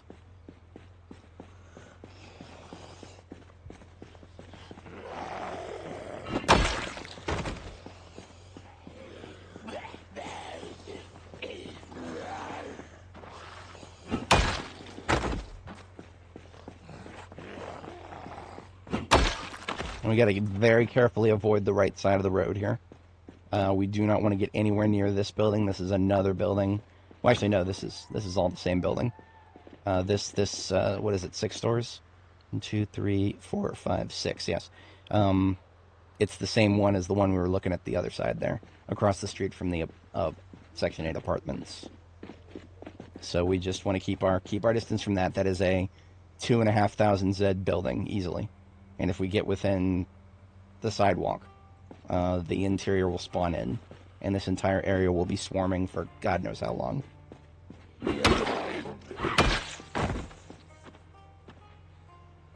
Oh, that's good. Yeah, like I was saying before, a lot of my trait decision-making is based on avoiding having to grind physical traits. Every single one of these crafting skills over here, and every single one of these weapon skills over here, I would sooner level a weapon skill from 1 to 10 with no bonuses 3 times over than I would ever touch a physical trait. And that goes for things like running, light-footed, nimble, anything under the word physical here. I do not want to ever have to think about it again because I hate every single one of these. Every single one of these traits, stats underneath the physical. I fucking hate every single one of these. I fucking hate every single one of these. Sorry, I'm getting a little heated thinking about it. Trying to level nimble, trying to level light-footed, trying to level running, trying to level sneaking, strength, fitness, they all are some of the dumbest gameplay in any video game I've ever played, trying to level those stats. There's just nothing to do aside from, complete gamey bullshit like going to the Grand Ohio Mall and just entering the combat stance and walking in circles for a few hours in real life. You can get a few levels of nimble doing that because there's just that many zombies underneath you. You only gain experience in nimble, or you gain a lot more if there's zombies around than you do if there's no zombies around. But again, gamey bullshit. Shouldn't need gamey bullshit to level a well-developed skill in a well-developed video game. Maybe even a video game that's been worked on for 13 years. You would think something fundamental like a physical skill would have a little bit more progress, a little bit more options to work with. Sorry.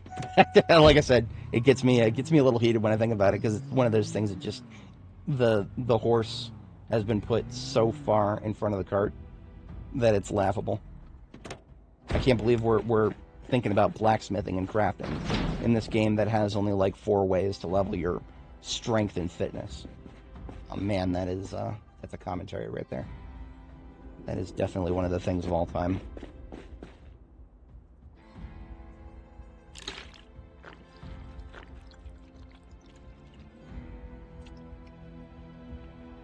For anybody joining, hello there. I promise I'm not just here to complain. Promise. I'm just prone to doing it when the topic comes up, because I'm that kind of guy.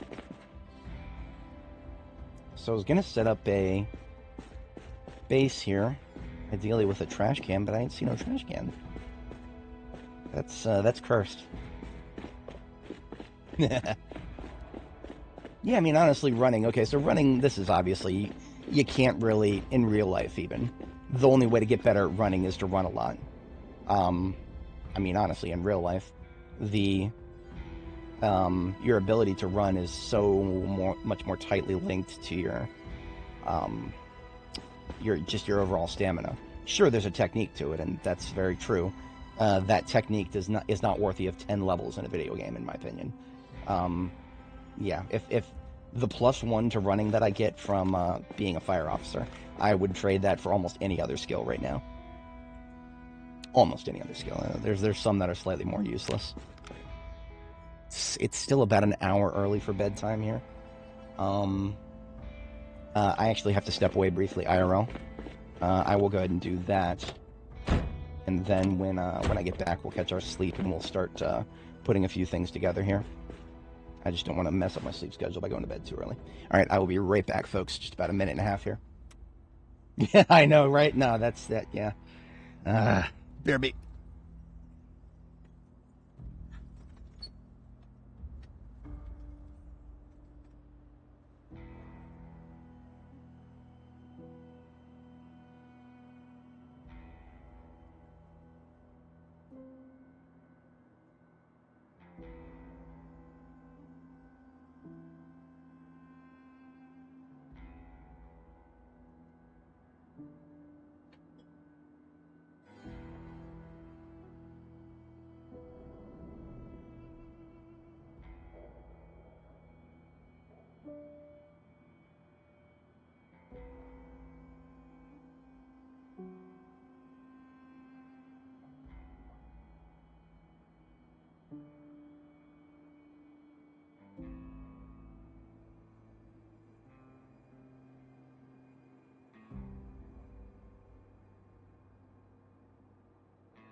Alrighty, I have returned. Appreciate everybody sticking around.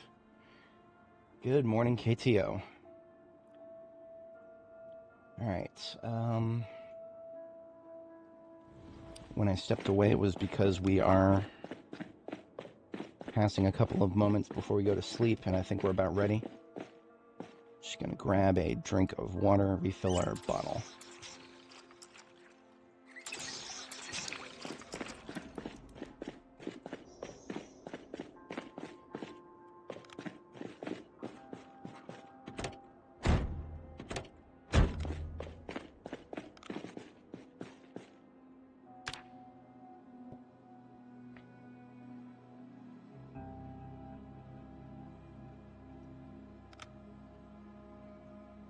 Alright, now that we're actually here and I can look at this place with a more discerning eye, get some light in here. Any light bulbs? I don't see any. Looking for light bulbs because my truck over there has a couple of ugly headlights that are damaged. So I'm going to steal some light bulbs from these.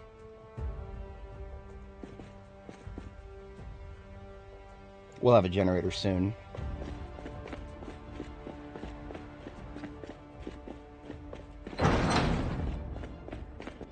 If anybody's curious, observe the light that is produced by my headlights right now versus I'm going to back up a little bit and then I'm going to replace the headlights.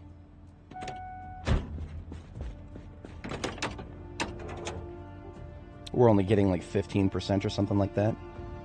That's all we need.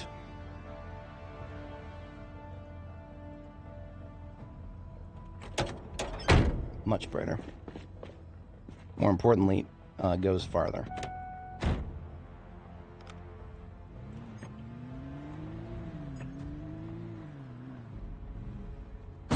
Oops, I did not want to do that. That probably cost me a little bit of trunk space. Oh well.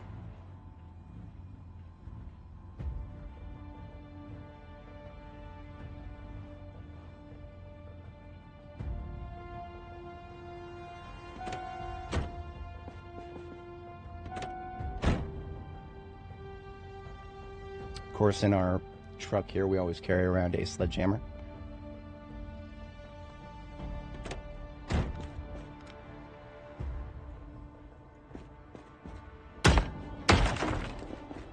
Four sledgings before we get muscle strained. I haven't even ruled out I might do something with the bathrooms other than just remove them completely. But for the immediate moment, I need to be able to get around here.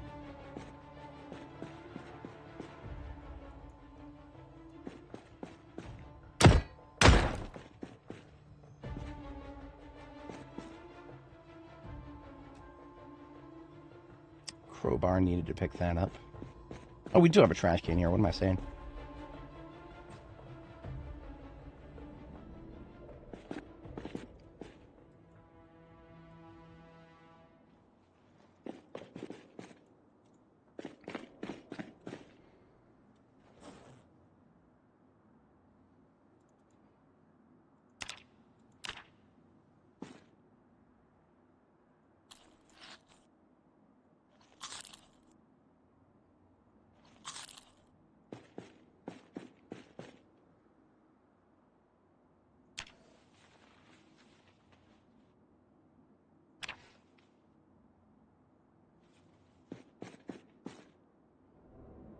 Do I always find it? Yeah, okay, so fun fact about the sledgehammers that we currently have. One of them we found in our first 7 days.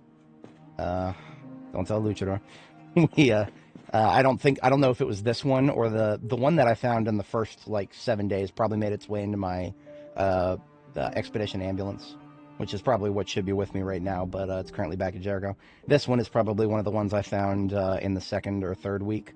But we had about 3 sledgehammers by the time August rolled around. So that is probably just insane luck, to be honest. It's probably just luck. I do want to say that they have increased the spawn rate a little bit. But if so, it will only be a little bit, and I have no idea if that's even true. Take that with a grain of salt. But let's just say that I never found one. Let's just say I was really, really, really unlucky. I can live without a sledgehammer for a very, very, very, very long time. Like, there is only a few select places that you literally can't get into without a sledgehammer. Like Stendo's Firearm Emporium, for example. But there are, like, 20 other gun resources on the map before I need to go to Stendo's. So Stendo's, you know, I can put off going there for... I did, like, even though I could get into it, I still put it off for a very long time, because I just, you know, guns are, the spawn rate has been buffed tremendously, so we don't have to worry quite as much about, looting every single gun resource on the map. We did anyway, just for the fun of it, but, we definitely didn't need to.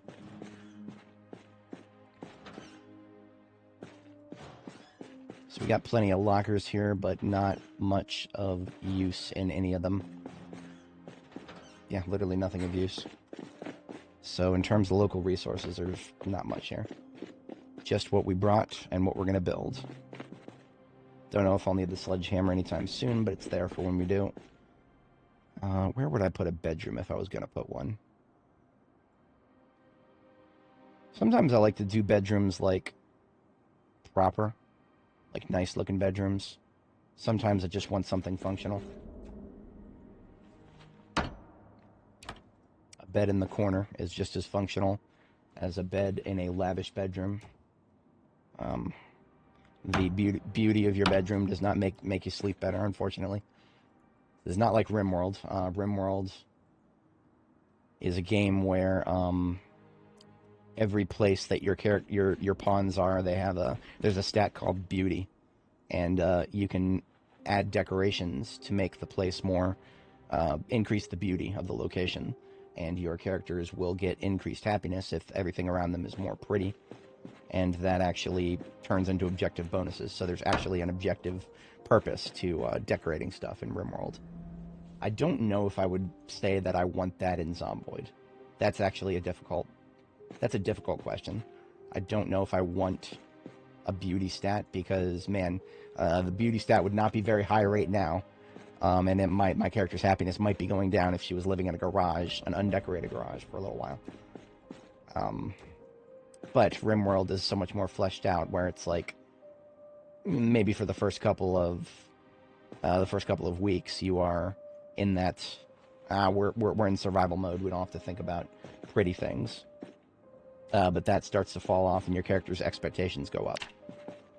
I don't know if Zomboid's ever going to have something like that, and I don't know how I would feel about it if it did.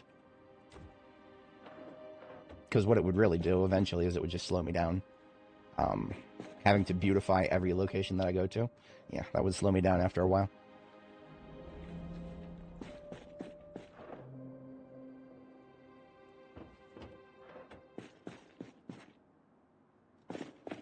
Alright, so we would do the kitchen somewhere up here. About the sink. This place is a little complicated because it's technically 2 stories tall. And there's literally nothing on the second floor. The second floor here is entirely decorative. If we go outside, you'll see that there is a second floor with windows. These windows do literally nothing. They do not let light in. This place has no natural light during the day on the first floor. These windows would only mean anything if I built a second floor myself, which I don't think I'm going to do. I don't know. This place is really nice. Like, the location. We're right here at the very bottom of First Street. Like, we're literally at the bottom of First Street. It would be just as valuable to me as Zulu. So I don't know. I'll think about that in the back of my head. For now, it's just a field base in a particularly nice location.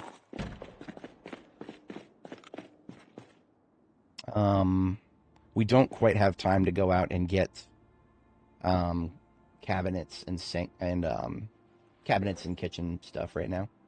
So let's just clean up our bags and hit the sack.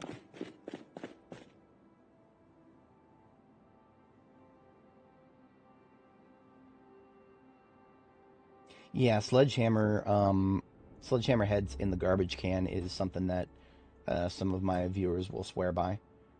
Personally, I have not had any luck every time if I specifically try to look for it. I never have luck with it, so I don't specifically try to look for it.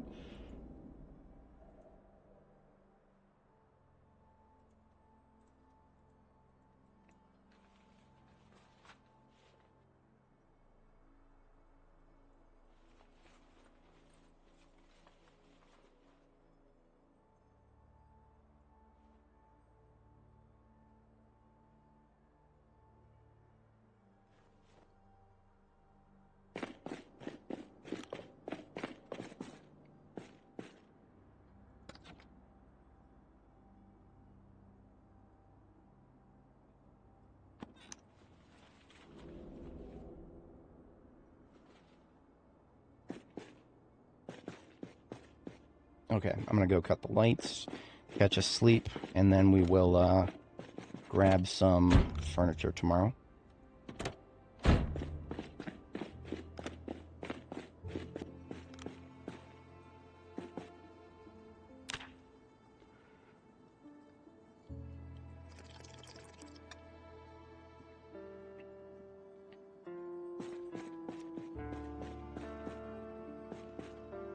And that's interesting. So I was saying just before, there's no natural light. We are getting some natural light from the doors. But as for the windows on the second floor, you can see how the second floor seems to be spilling light down the walls here.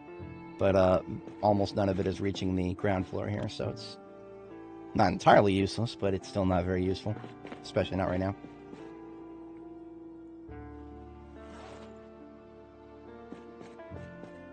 Friendship ended with baseball bat with rail spike. Pickaxe is my friend now.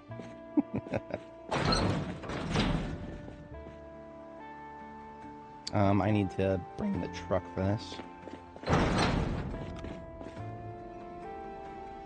I'll leave the sledgehammer there.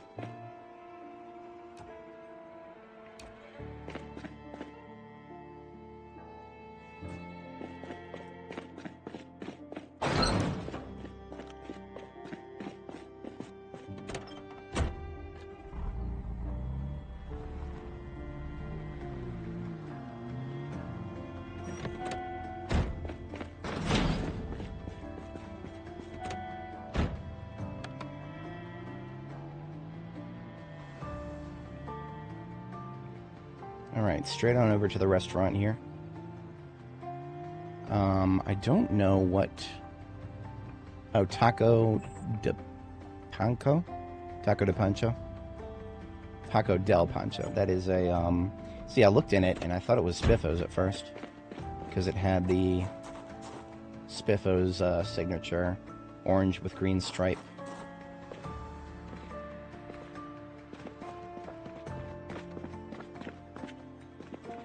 Yeah, I've seen that, the, whatchamacallit, farm storage drop the sledgehammer. I've also seen sledgehammers crop up in what appears to be new places.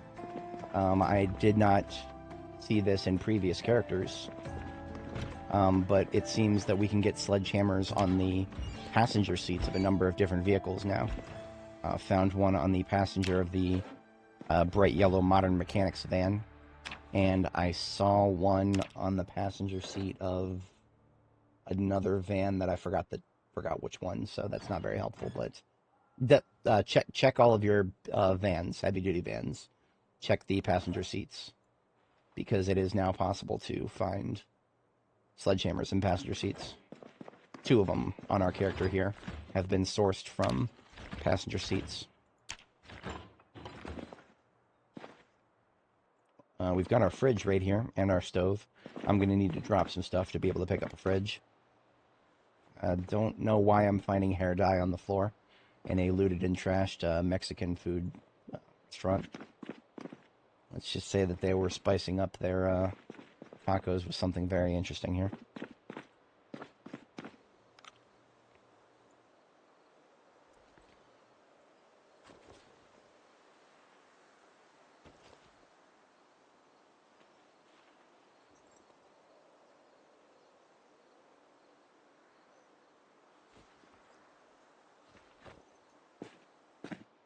Alright, so by removing all that stuff, I can now pick up an entire refrigerator.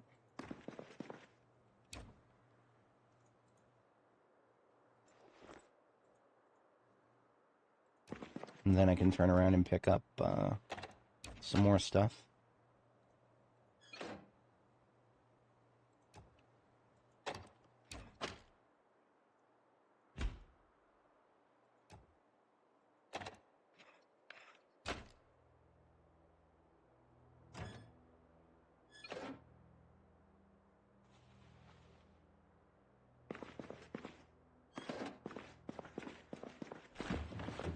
Shouldn't need anything more than that.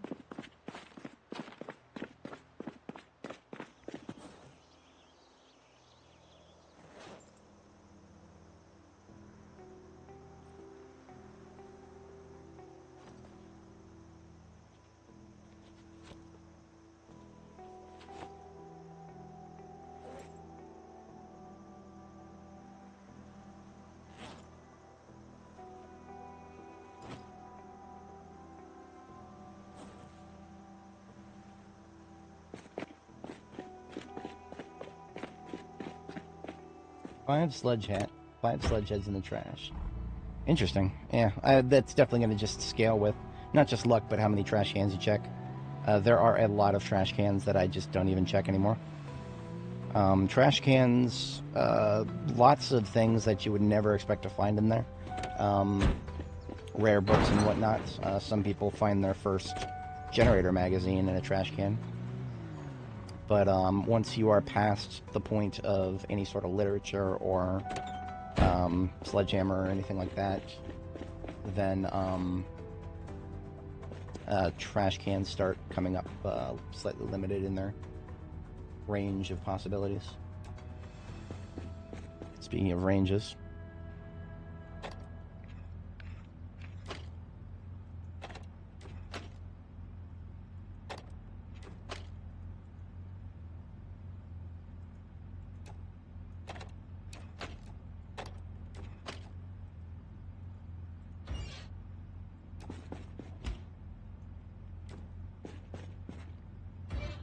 alright, kitchen is started.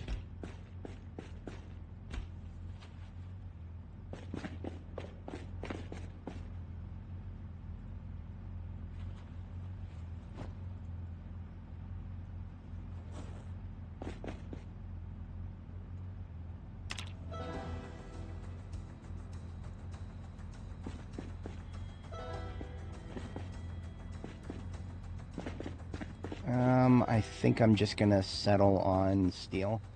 Honestly, steel is a very easy decision. And you know what? The best part about that is if I don't like steel, I want to do something different later, I can come back and do something later. It's fine. Don't have to lock myself into anything here. Trash candy.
Can fit 2 of these large steel counters in the frame packs.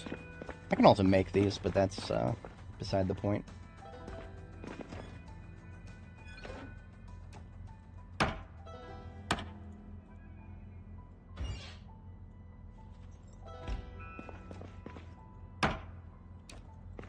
These weigh 40 each, so normally it would wouldn't be able to put them into any other backpack times 2. But that is what is amazing about frame packs.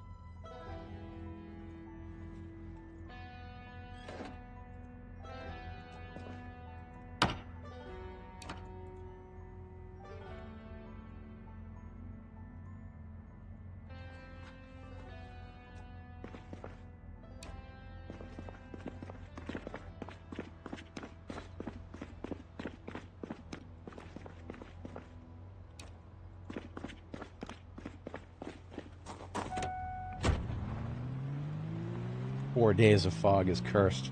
That shouldn't happen in any game ever, except maybe Silent Hill. I can forgive it in Silent Hill because that's literally the environment, eternal fog because of spookiness. Any other game, it's just, nah, come on, man.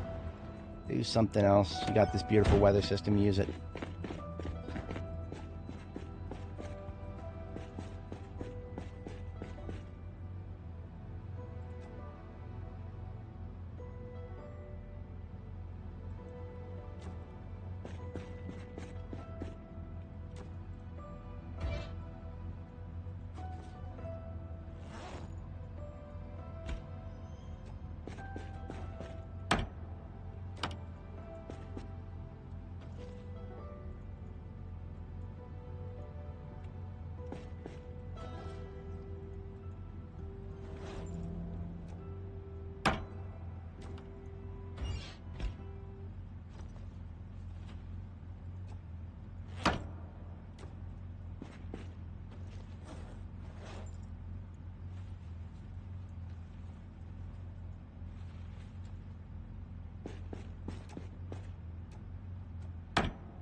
Yeah, survivor houses are hard to quantify.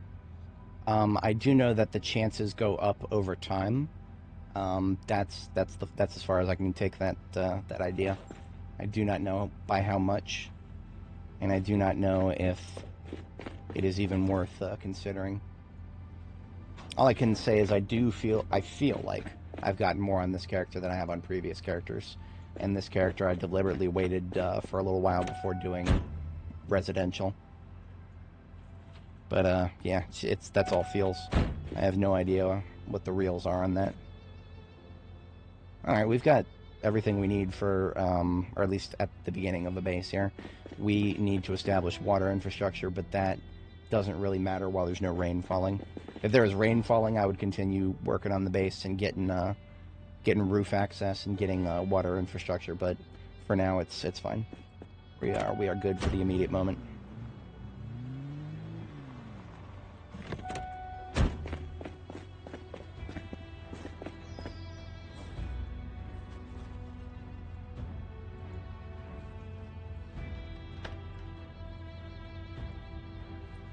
So, something I should have noted already on the meta. Of course, fucking raining, right as I ran my mouth a moment ago. On the meta, I started streaming a little early today, because I'm going to have to leave a little early. Fun situation came up at work. They're doing a tech refresh. We need to trade in our current laptops and get new ones. Now, normally that would sound like a cause for celebration. The new laptops might have ever so slightly better stats.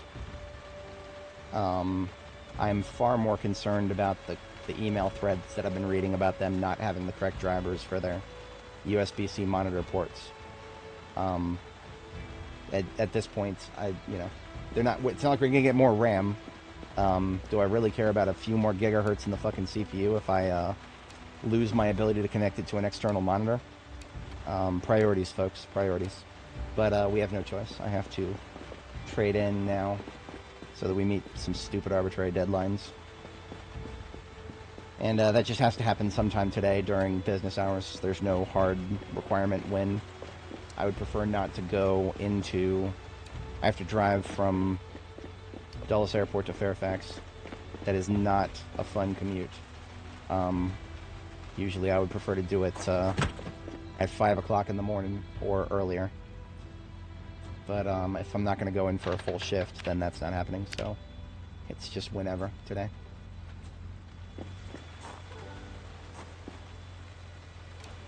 Yeah, I know. The fucking upgrades is it's really funny because our team is the group of people who do upgrades. They call them WTR, Workstation Tech Refresh. We haven't had workstations in years. Everybody's got a fucking laptop now. But no, the people who do laptops now, they're just by sheer inheritance. WTR. That's just a sign of the times, isn't it? Alright, if I'm going to be having water falling from the sky, all this free water that I'm not doing anything with, we can't have that. I need to step up my base construction plans just a little bit here, just to get a rain barrel down, because light rain is not a reason to stop fighting. If this turns into heavy rain, that'll change.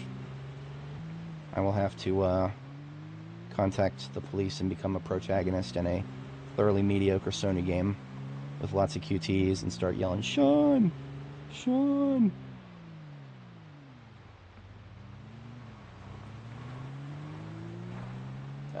We have a lot of construction materials in this building right here that I haven't even gone inside of yet. I'm not gonna roll with that yet. That's an unknown element. I'm gonna try to forget that I just saw an ambulance right here, because it's probably got a 100 quality engine.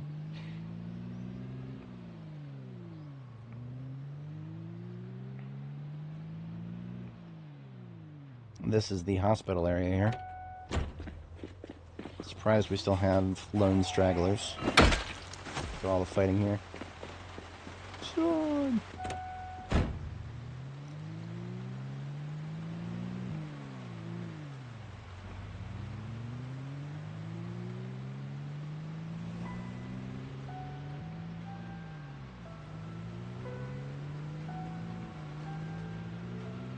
Honestly, heavy rain was not that bad for its time, but looking back in hindsight, it definitely, certain parts of it didn't age very well.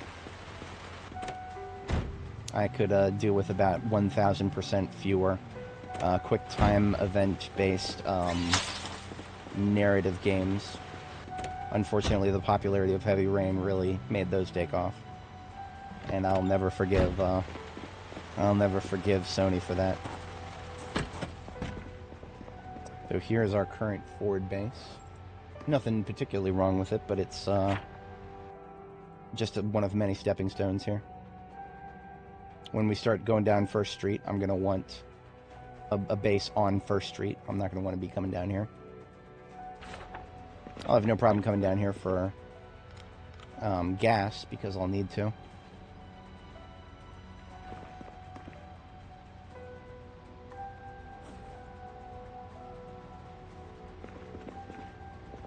So this is where we trade in the truck for the step van here. And welcome back.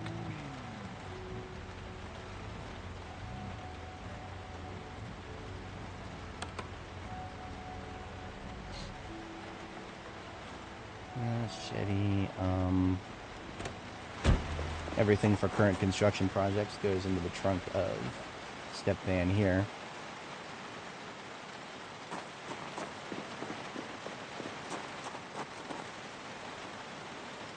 This is an incomplete gate bag. We're going to take it with us anyway because we can use it. We can even finish it up.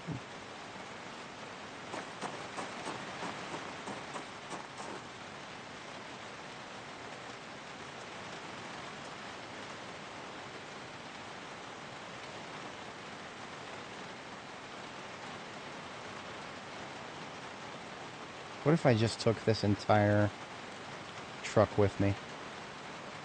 Some stuff needs to go back to base, but the rest of this can just go forward with us. I mean, it's not full yet.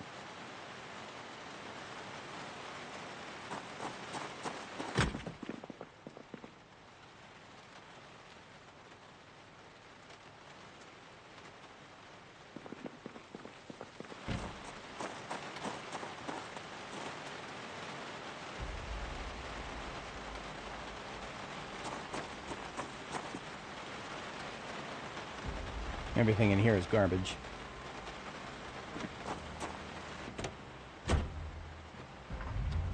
Just gonna back this up to the dumpster up here so I can get it deployed and start dumping things at some point. In the meantime, I've got other vehicles that don't even have anything in them. We'll use those first. What did you say to me? Sorry, we don't take any guests here.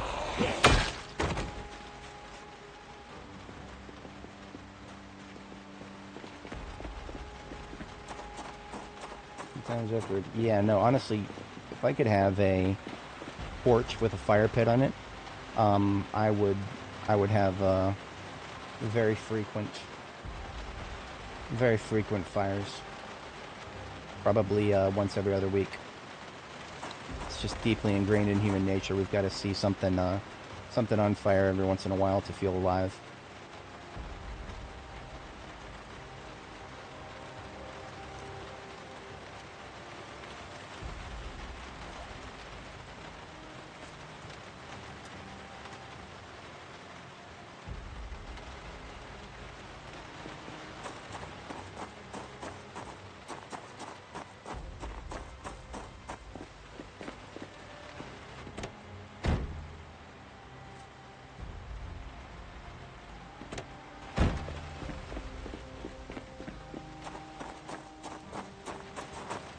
Alright, everything else in here can come forward with us.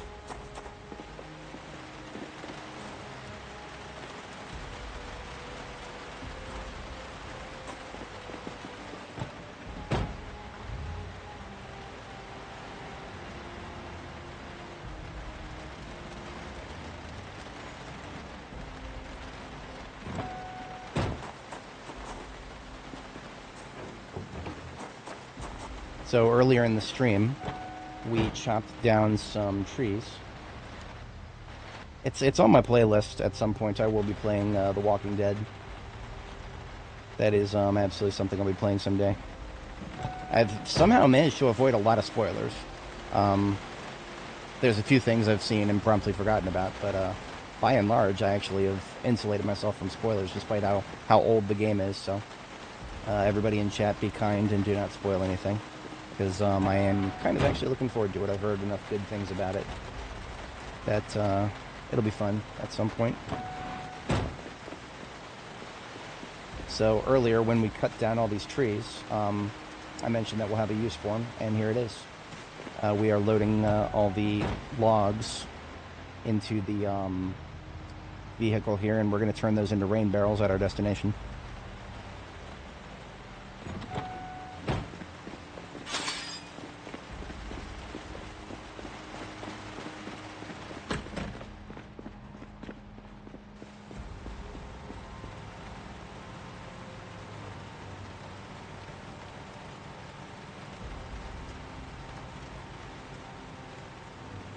Rain buckets are filling up very slowly.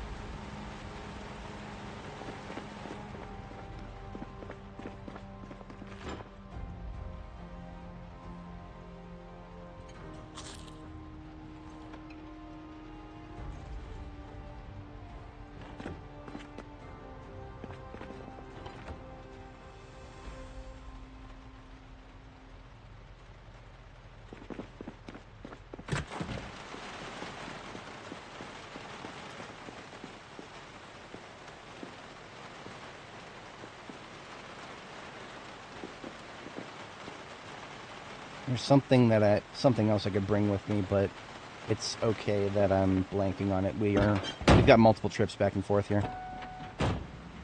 It's not like it's that far of a distance.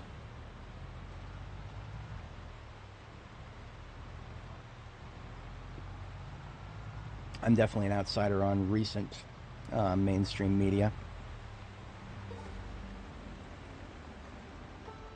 I've had kind of a, I suppose if you want to say out of touchness, like a certain level of being out of touch with just mainstream culture in general. Been on a downward spiral since like 2011. Back in 2011, I unironically would listen to pop music on the radio. But ever since I stopped doing that, it's just been a very slow degradation of anything generally popular with normal people. To the point where now I only have almost entirely niche interests in across everything. Okay, I guess I can't say that my taste in anime is very niche. It really isn't. I watch Freerun, Demon Slayer. It is kind of mainstream, actually. But anime itself is outside the mainstream. Still plenty of normies who don't get into it.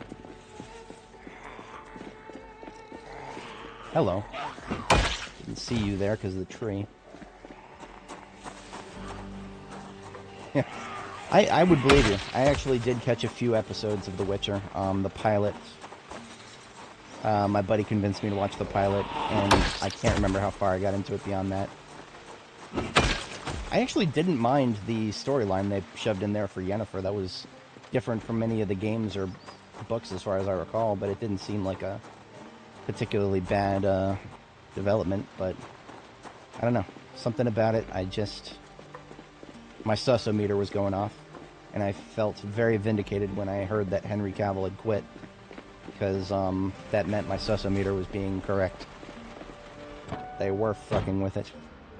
One of the reasons I like anime so much, and I'm perfectly okay with being on board with mainstream anime, is because anime, almost name a single anime that has been adapted from a manga, and I'll show you something that's been faithfully adapted, with very few exceptions.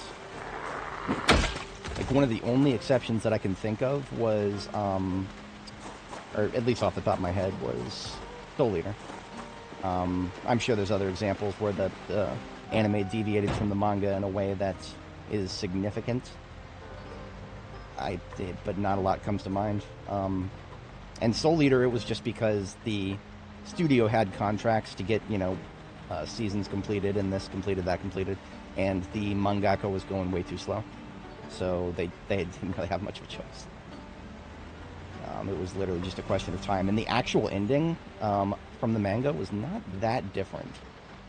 It was a little different. It was kind of cool. It was a little bit cooler. I'd love to see it in the anime, but it was not that different. Now, I did find that the actual ending to Soul Eater was kind of cringe. It was kind of fucking cringe.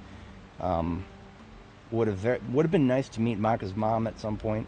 They really hyped the shit out of Maka's mom, and then we never fucking met her. But I suppose the anime was a little bit more guilty of that than the manga. In the manga, it was kind of always meant to be that she was not going to be a major factor. It's a fucking death threat, and she's out there somewhere. Sure could have used her help at many points, but no, she's got to not be there. In my older years, I've started looking at Soul Eater from the lens of a person who's critical of media that only depicts dysfunctional families. I actually have no problem whatsoever with dysfunctional families in media. My own characters in my book that I'm writing, half of them come from dysfunctional families. Half. Not all of them. I have opinions about media that only depicts all of the characters as coming from dysfunctional families. It's just, I don't like it. I just don't. It feels like it's part of that concerted effort to erase the family from all depiction. I don't, that's a conspiracy take, of course. I don't necessarily believe that, but it sure as hell doesn't feel like it's in support of depicting wholesome family life. But then again, wholesome family life doesn't exactly make for extremely compelling storytelling. Because I ran into this with my own characters. My characters who have stable families are some of the less interesting ones sometimes, in certain situations. One of my characters is a super nerd, and she has a stable family at home for the most part. But because of her niche interests, I can get a lot more intrigue, that's the right word, intrigue out of her than I could from my other characters. No one has support. Yeah, I know, right? That's every time well, I mean, it's not like I can say that my own family is perfect, but I mean, I had a mom and dad at home when I grew up. That already puts me above a lot of characters in fiction these days, doesn't it? The biggest family argument we ever had was a couple of tense dinners where nobody talked to each other. Oh no. No divorces, no... Now, that being said, of course, you talk about my extended family, we step right outside of my household and problems all over the fucking place. When I think about my cousins, I just start getting depressed when I think about my cousins. I mean, it's not like I'm in a particularly good position myself. I'm single in my mid-30s, so that's already not a good thing, but the ones who weren't single and actually had families, emphasis on had, I can only think of 2 right now that are not divorced out of like dozens. I think I have 16 cousins between both sides of my family, and only 2 of them are actually still married. Plenty of them never got married. Okay, so sorry, 3. The 3rd I just haven't seen since he fled to the other side of the country.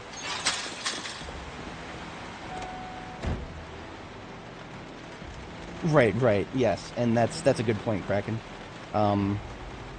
If you and that's what I feel like. You know, started talking about this because of Soul Eater. I do feel like Soul Eater was just kind of making it seem like dysfunctional families are perfectly fine. I don't necessarily think that it's anything against you as a person if you come from... No, absolutely not. That's not the point.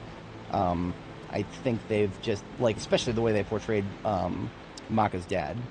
Yeah, no, that was... Spirit was not a good depiction. Okay, you know what? He tried. He did try. You can't look at the man and say he didn't try. But I have criticisms about how much they lampooned his, yeah, no, what they were clearly trying to do was get Maka's mom, who, by the way, was never fucking named. They never even gave Maka's mom a name. That's the main character of your show, who constantly references her mother as a source of inspiration, and her mother never got a fucking name. Yeah, that's just opinions. I have many. Many opinions. But now that we've gotten our first shipment, we're just going to go back and forth with the race car. So we don't have to do any more runs back and forth. I didn't really even articulate why I did that. And we'll do another shipment, but we actually, now that we've got the plonky truck and the trailer here, yeah, we've got enough to build our first staircase.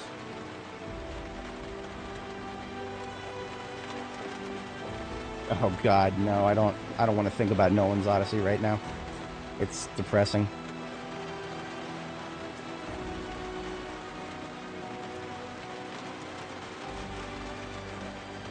The person he chose to take the script from, it's already done. He's already done. You listen to the things that the person who wrote the thing the script is adapted from. You listen to the kind of shit they say, and you're just like, okay, so this is cooked. On to the next. I don't know if I mentioned this before, but I do think I have this theory.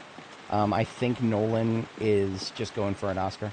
I don't think he actually cares that much about the Odyssey, because he did not have very much of the modern audience stuff in a lot of his previous films. Like, he had some, but in terms of the norm for Hollywood, he was way below the average in terms of the modern audience content. And that's what led me to believe that he's either spiraled and now he's just, you know, fully on board with all the nonsense, or he's going for an Oscar for the sake of his career. if that's the case, I can't really fault him. If you're going to be a big name Hollywood director, get an Oscar under your name. It's just good for you. It's good for your legacy. I would do the exact same thing in his position, which is why I'm so glad I'm not in his position. If you believe in multiverse bullshit, there is an alternate universe out there where I went to Hollywood right after getting out of... I want to say getting out of high school, because I went to... after I graduated high school, I went to George Mason University for their film and video studies program. I wanted to go to LA, be a director. That was my life dream at the time, and that got derailed. And that is one thing that I'm very grateful to my ex-fiance for. That dream got derailed, and it was only after that I realized just how much I did not want to go to Hollywood. These log stacks can go outside after we've sledged a hole in the wall up here. We only have a couple more planks, so I'll need to saw a few things.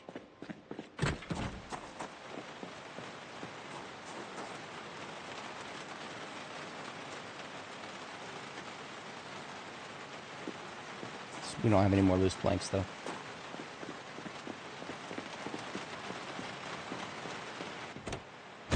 Can't make up your worldview from fictional dramas. You know, that's definitely an important thing right there. Damn it, I am gonna have to... Okay, so we'll just have to unstack some, we'll just have to unstack logs. There's probably some more planks, all the way down here. I'll just saw some. It's fine. It's fine. The rain's not letting up either way.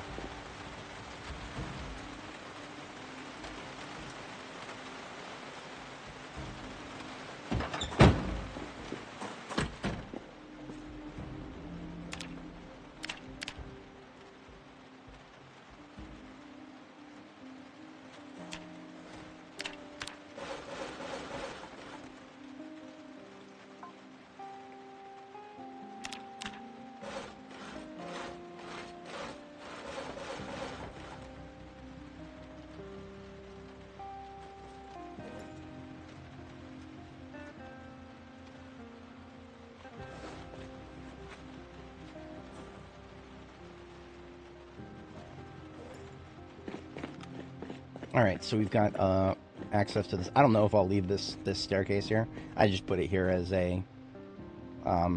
yeah, I might replace that later. I can do whatever I want with the second floor, so I don't have to, like, you know... Now that I'm here on the second floor, there's nothing to compete with me. I can just build whatever I want, wherever I want. But I was supposed to bring the sledgehammer up here. Careful with that. Don't fall off the edge. Sledgehammer is not here. Not here. We put it back into the truck, and now the truck is back at the other... Okay, yeah. Errors have been made. It's, should have just done that commute that I was talking about here.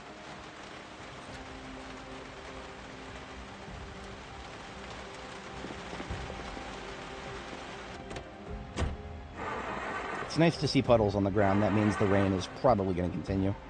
Very rarely do I see the rain start long enough for small puddles to form, but then not continue way longer. So I do think that we're going to get plenty of rain.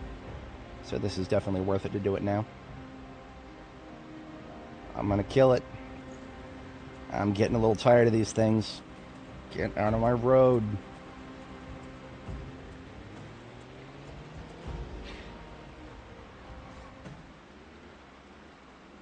I would think by now that I would have a sledgehammer in the passenger of my race cars. That hasn't quite happened yet. I thought I left this open, actually.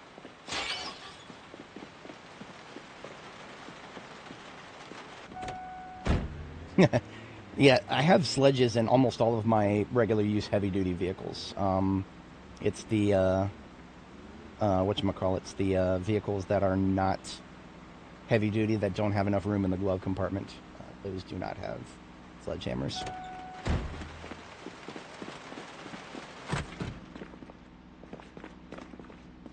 I am emptying the fridge. Right? Yes.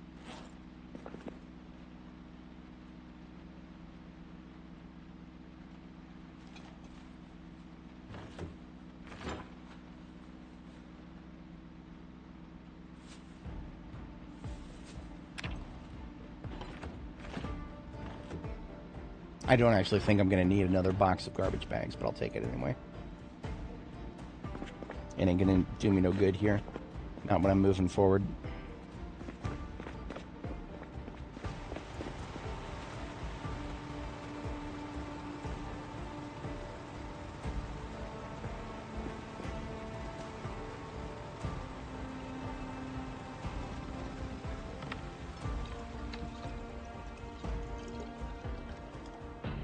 Of course, right as I said some shit before.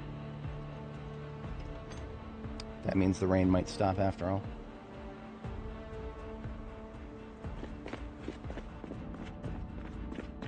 Don't ask me why that fridge is still glowing. We literally took the generator off of it.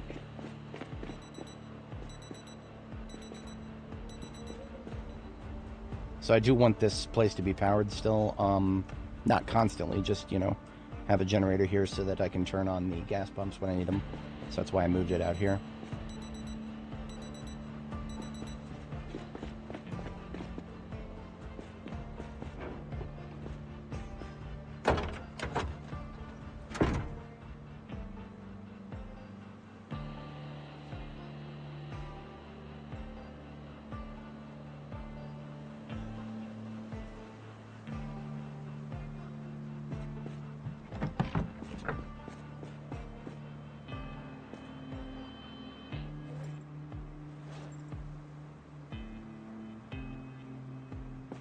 Actually, now that I think about it, let's go ahead and get one can of gas to come with us. We have a separate generator that's already loaded in the white step van, but it probably doesn't have any gas. And since our next space is not at a gas station, this is good to do it this way. We will come back if we need any more floodlights.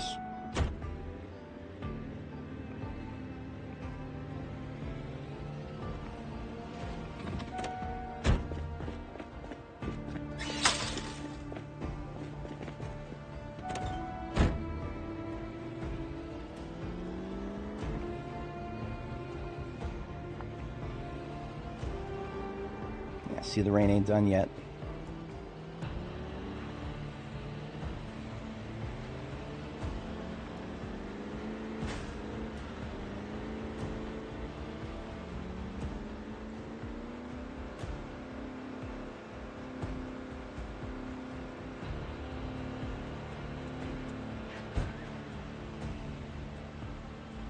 I'm gonna go kill them all.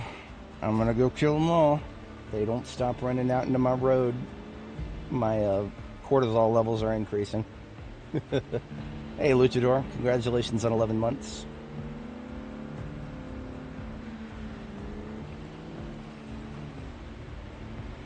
We are at, what are we at?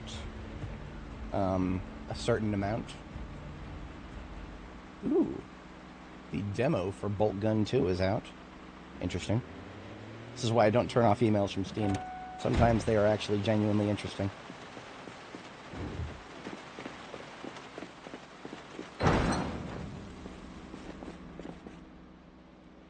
Now, I don't know if I'm actually going to deploy the generator just yet. Probably will. Probably. But, it's not entirely guaranteed yet.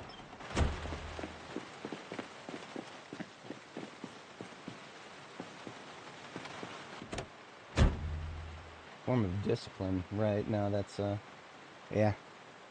That's definitely not a good thing. That being said, there are some people out there who could probably benefit from discipline, but, that's just because that's not like a gender-specific thing. That's just, some people out there truly had no discipline whatsoever when they were growing up, and, that shows in their adult behavior. But that's true of both genders for 100% right now. Oh, the thing is still happening. Great. Oh, great. The thing just... Okay, so yeah, that's not... Mm-hmm. I don't know if you guys noticed, but the other wall was the one that was highlighted. So, yeah. Well, we have outdoor access now, so... Man, I hate it when that shit happens. I actually thought that glitch was gone.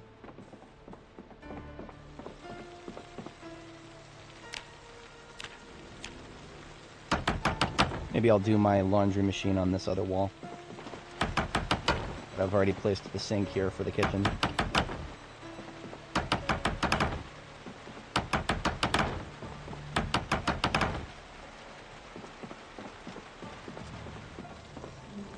Alright, so the sink is right there.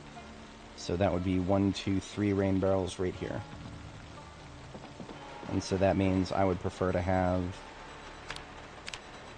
more access to go around them.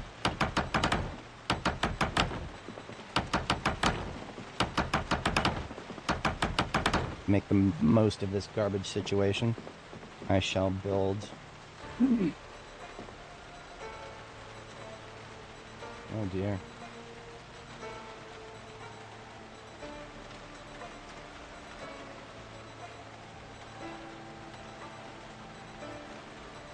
Alright. Give me some more... There we are, floor. Just 2 planks left. And we don't have to worry about the laundry machine infrastructure yet. We already have the garbage bags and the nails, so we just need to saw these planks.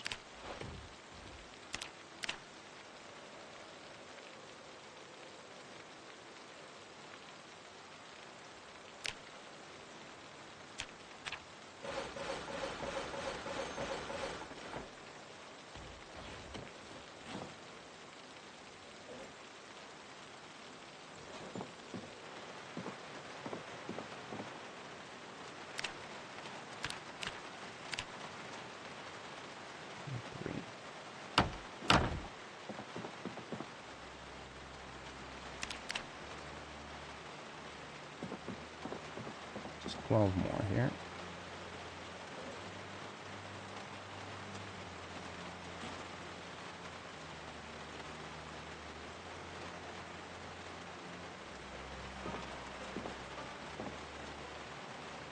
Yeah, that's unfortunately once... You've heard the expression, you can't teach an old dog new tricks. If people grow up entirely without discipline, trying to teach them discipline as an adult is very, very, very difficult. I think I've said this before, but I feel like people... It's not that you can't change. It's not that people don't change. People do change, but when they get older, especially, they have to be forced to change. And only they can do that. You can help them if they want to be helped. If they don't want to be helped, there's very little you can do, because once people are set in their ways, they can last through some incredible things before forcing themselves to change through outside influence. And that's why it is almost never a good value proposition just for your life in general to try to force somebody to change. It just doesn't work. We've got...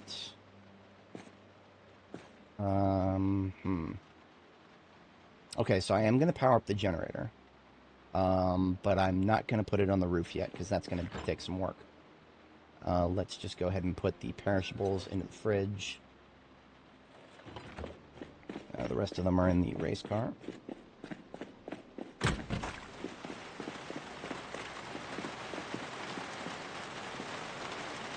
Oh wow, that rabbit meat did not last long after we took it out of the freezer. That's alright. Just some more garbage then.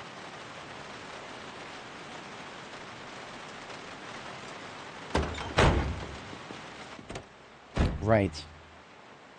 The whole point of, or at least in my mind, the whole point of getting together with someone is to start a family, not to fill in a lack of family. I can survive perfectly fine without a family, even though I feel very unfulfilled. That lack of fulfillment comes from the fact that I haven't been able to do what humans are supposed to do. It's what we're programmed to do. We're programmed to get together and start families. That can happen in many different ways, but going against the programming is not a good way to make yourself happy.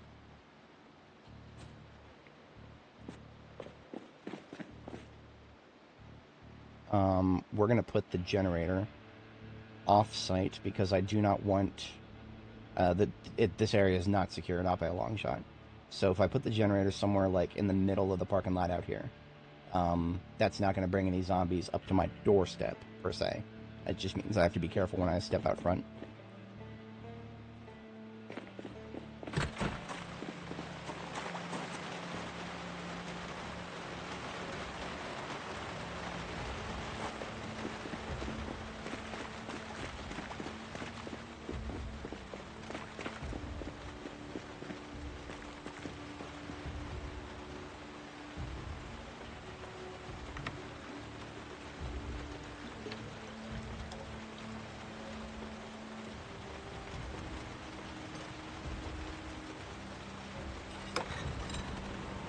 Only powering one set of lights.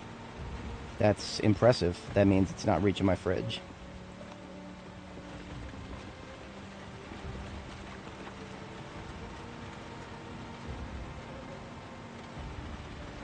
Didn't want to put it too much closer on this side, but let's move it up a little bit. Actually, B42map.com. Very lovely website, very useful. I like to use it for its generator measurement tool, which is what we're about to pull up here. So b42map.com, go to Tools, and then Generator Radius, and then zoom into where you're building your base. We are at Louisville, near the beginning of 1st Street, so that is right here. And we want our fridges in the far corner there.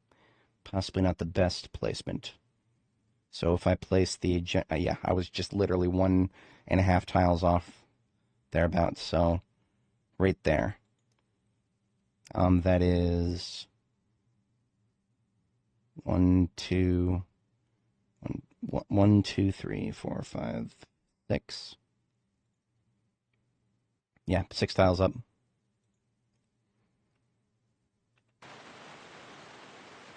One, 2, 3, 4, 5, 6. So now I can reach the fridge. Should be able to reach everything else for now, until we get it on the roof. Yep, it's getting the fridge. And then the second most important thing is the light switch right in here. Yep, that's all we need. Literally just one set of lights for the entire building here, which is, yeah, beautiful. It's one of the many reasons I picked this place. I took one look inside and I was like, yep, the floor lights are going to cover the whole place.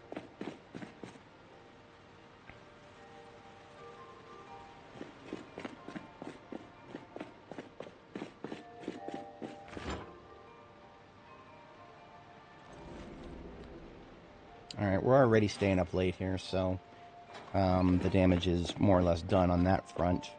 Let's just go ahead and get a water storage put together for the laundry. That would be 1, 2, 3 rain barrels. I'm going to put the washing machine...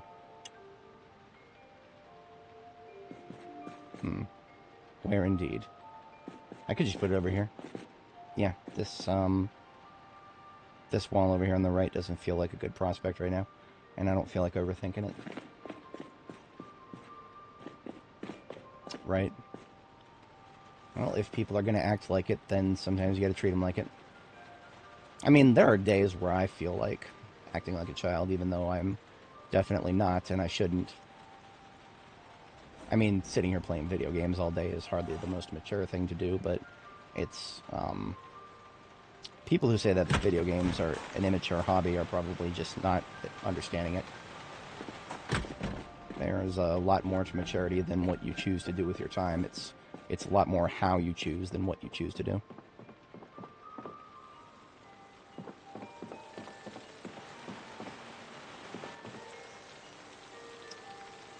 Let's see, so 1, 2, 3, and then center. So that would be basically just one, from the farthest over. It's just a space of 2, and then we start again. That's easy enough.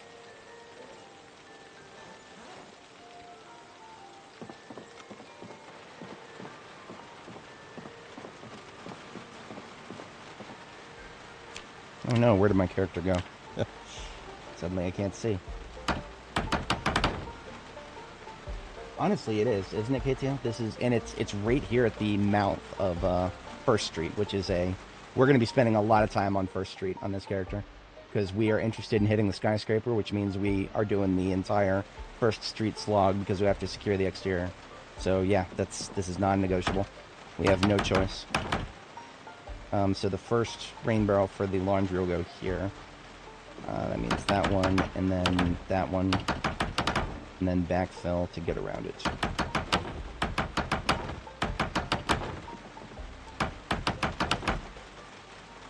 We have 6 left over, so that's actually it. Yeah, get started.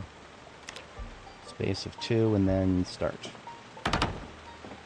We'll only need to saw 4 logs to get the bare minimum.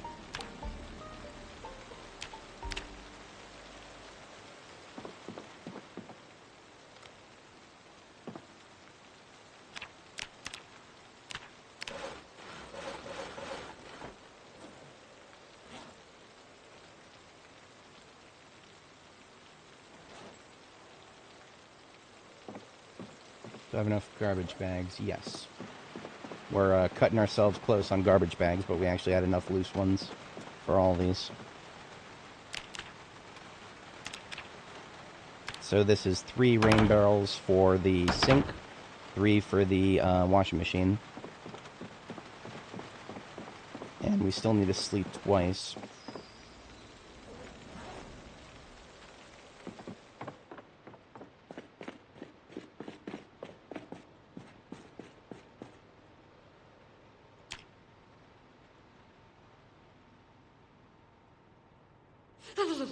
Oh, she got cold. That was rather sudden. Okay. So, I was talking about this somewhere in my previous stream, but we need to start thinking about warmer clothing. For now, we can get body heat generation to get rid of the cold, but that does not work when you're sleeping overnight. So, yeah, that's... Making is a strong word, but washing machines would be something mandatory to the playstyle if I did Fear of Blood, for example, as a trait. I don't generally recommend Fear of Blood unless you really know what you're doing and you're really ready to deal with the action economy detriment. I mean, a lot of people are just like, oh, I just got to do this, this, and this, and then I can deal with it. You've got to think long and hard about how much time you're going to be spending doing this, this, and this.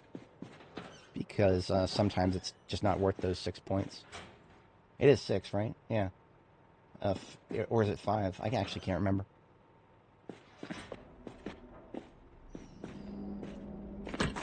So this bucket only got 3 liters in it.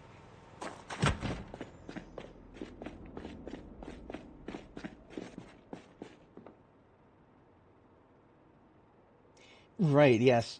Gray is gray. That is, yeah, that is, when it comes to doom scrolling on social media, oh man, that is possibly one of the most damaging things we could be doing to ourselves. Specifically doom scrolling, right? A little bit of social media is perfectly fine, as are most things in moderation. It's the in moderation part. Social media has just not been around long enough for people to truly understand what moderation means. I mean, alcohol's been around for tens of thousands of years, and we still don't fully understand what moderation means because some people, it's just different for everybody. But man, social media it's a different kind of addicting. It's not physiological, but it's there. It's definitely, there's something to it.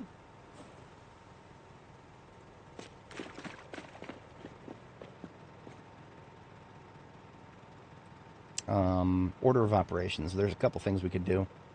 More important than anything to me right now is a good night's sleep, which is going to be a little difficult to get if it's going to keep getting cold. The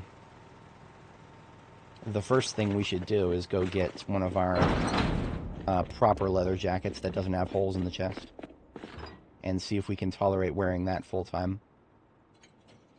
If we're not ready for that, then we'll start getting hot during the day. Might not be any...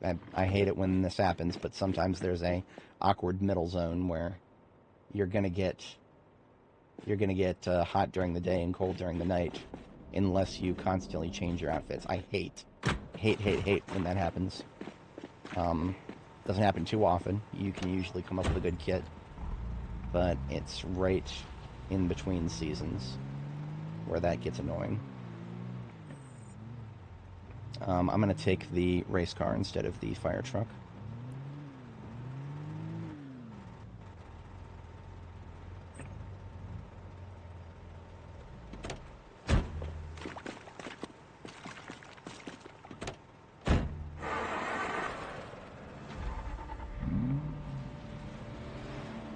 If we're going back to Jericho,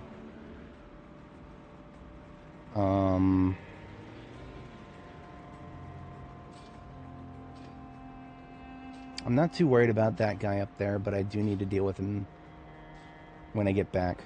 When I leave the area, I don't think he'll damage the gate. This is Performance Sport. Taking that with me, adding it to the collection. Yes, mannequins are... whoever put a lot of effort into mannequins on the Indie Stone needs to have a firm talking to. Because mannequins... it's not a bad idea that they did that, what they did with it, but it's just out of order. They should have given us a wardrobe tab for our characters before we got mannequins. Or before we got the extra functionality, right? Dressable mannequins have been around forever.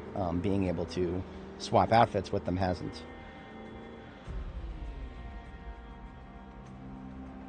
Yep. Alcoholism will always be a problem, so long as humans are susceptible to physiological addiction, which I think it's going to take some serious cybernetics to make that a post problem. At that point, I would struggle to call us human.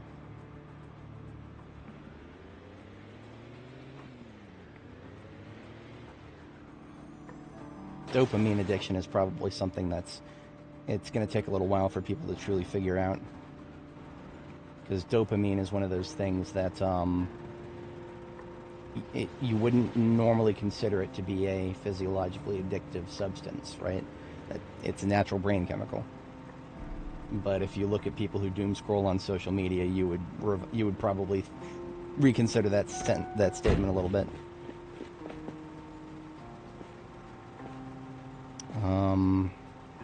What's our priority down here? Priority is the jacket first. We've got multiple clothing items over here. It's hair dye.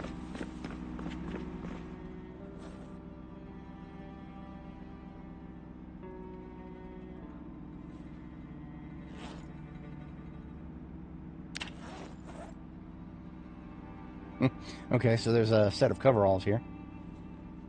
These are not my coveralls with leather strips on them. Do I have my coveralls with leather strips on them? I don't think I do.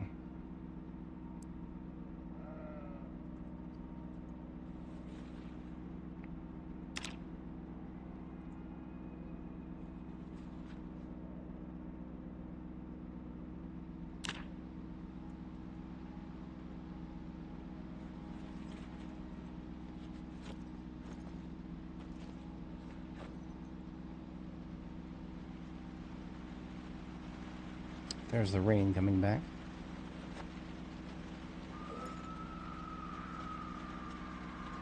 That's a random lady screaming.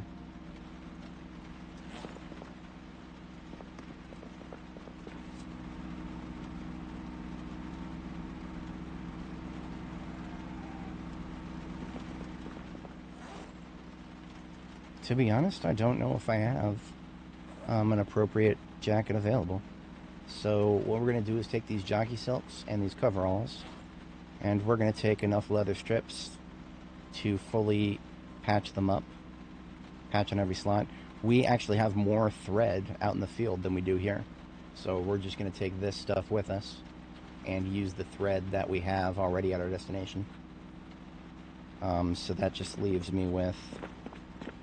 we're picking up another M16 while we're here, because my M16, the one I'm actively using, is now damaged. If it gets any more damage, I'm going to want to replace it, and there we have a replacement. Grand total of 20 M16s across all sources for our character here. I like it. It was a pretty good time finding all those. More than I ever found elsewhere.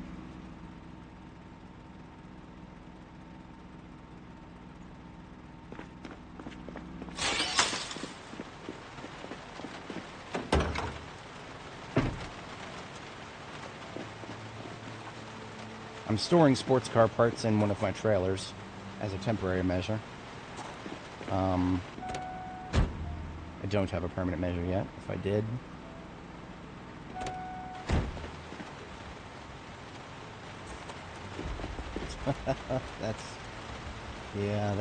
that's definitely a problem. One could call it a major problem.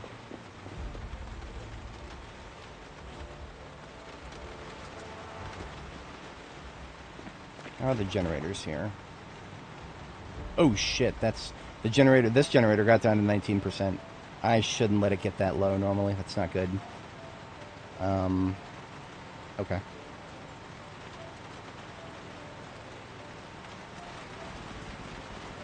Topping up all the generators at Jericho then.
These generators are not getting their consumption rates even, and there's no solution for that because they're just not functioning properly.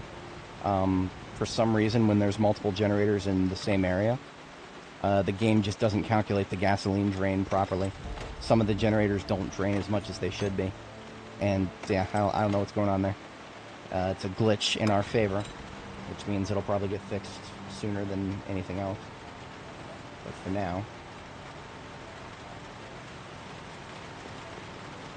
Those two are clear. Oh, I never turned this one back on because I'm an idiot.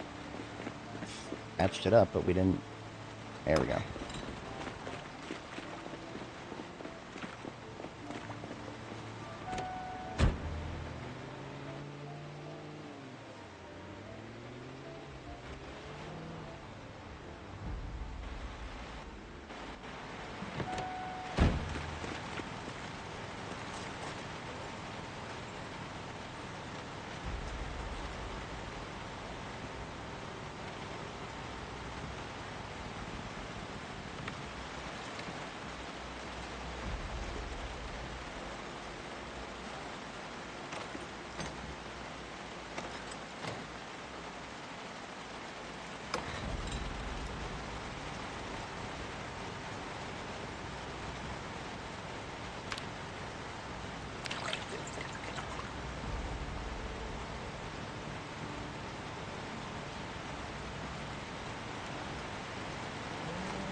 From noon until 4 a.m. Damn, that's some power drinking right there.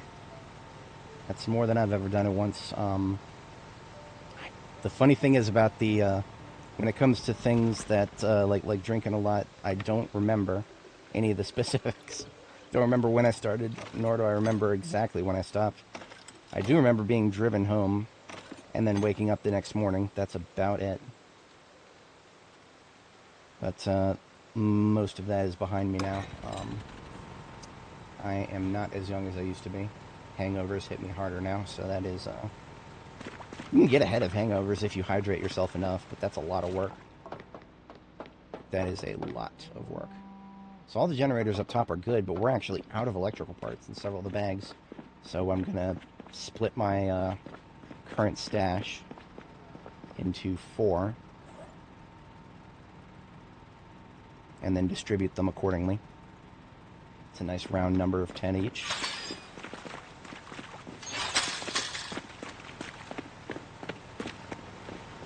Electricity drain and fuel drain depend on how, not how full it is, but how, it's just dependent on what is on each generator.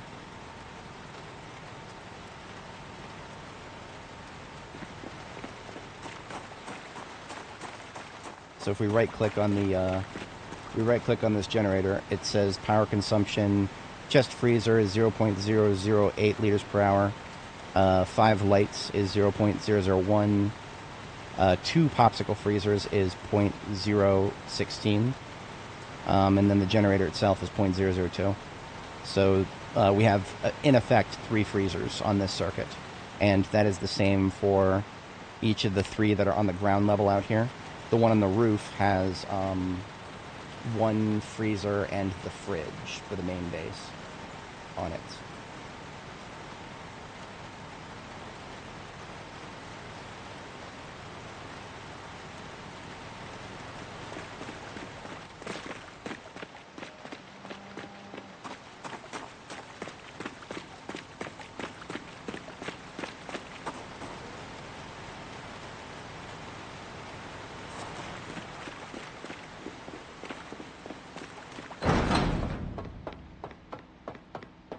These up here, and we are good to go on electrical parts for the main base, at least.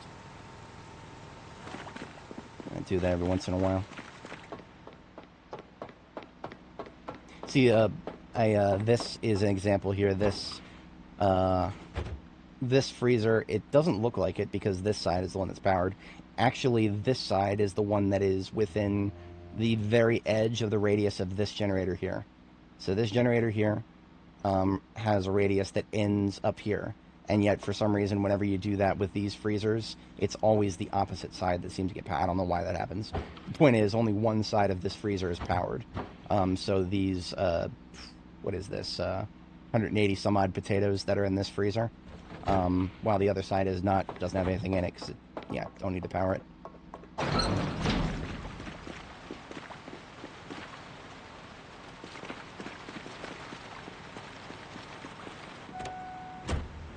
I am going to take back with me one of my empty step vans, I think. Or actually, how about, yeah, let's take the shotgun ammo van. Yes, we are going to take the shotgun ammo van with us right now, because there will be opportunities for lots of shotgun use in the not-too-distant future. Depending on whether, I don't know if I'll commit to any of that for this stream, but in the future we will absolutely have lots and lots and lots of opportunity for shotgun. This van contains 12 cartons of 12 gauge rounds. So, or 12 gauge shells. I don't know why the game calls them rounds. It's going to be fun. First of many that will be commuted forward as we explore further into Louisville.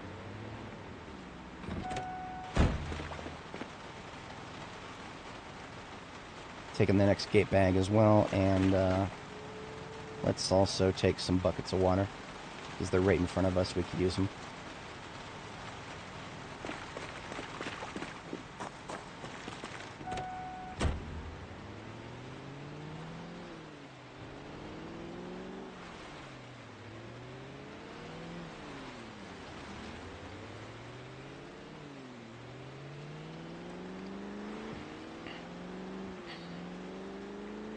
Once we deliver this van and get the water hooked up at our new base, I am going to go ahead and start fighting our way up First Street. We're not going to clear any buildings out, of course, because that would be a multi-thousand zombie encounter. Not ready to start that while it's raining. We're going to wait for good weather to start that, but yeah, we can start clearing the street itself. That's no skin off my teeth to do that.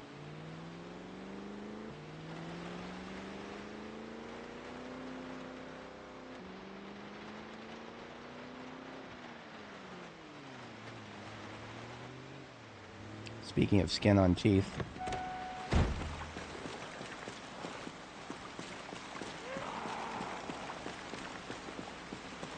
Out of my road, please, sir.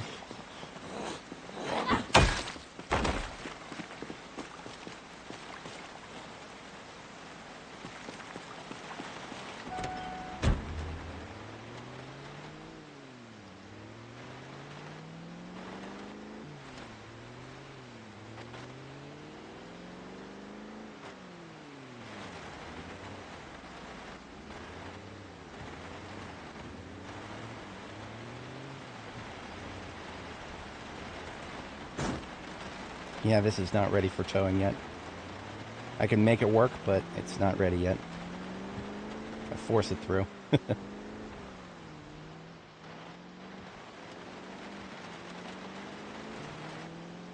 Should just going around the other way. Honestly, there is a way through, and that's more sensible. Since when are we sensible here?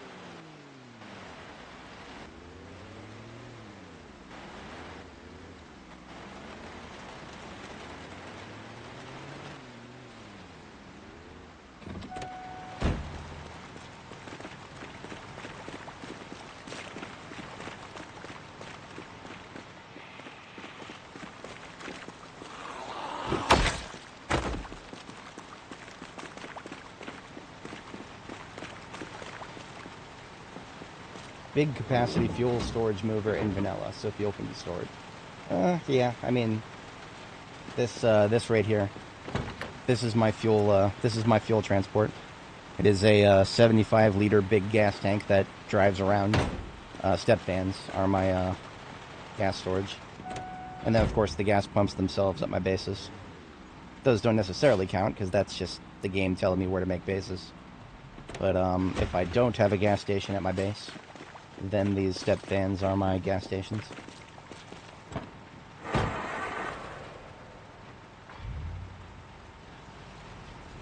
We have some hardcore amphora glazers in our chat who swear that amphoras are the best gas container. I can neither confirm nor deny. I'm gonna go up here and stab this guy really quick. We got a knife, we can handle it.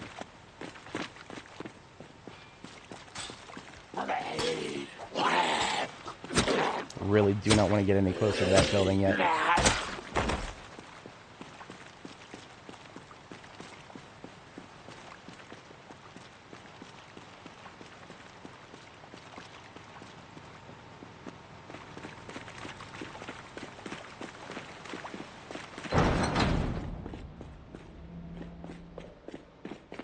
I'm gonna go and just leave the tailoring related stuff here by the bed, because that's when it's going to be relevant next.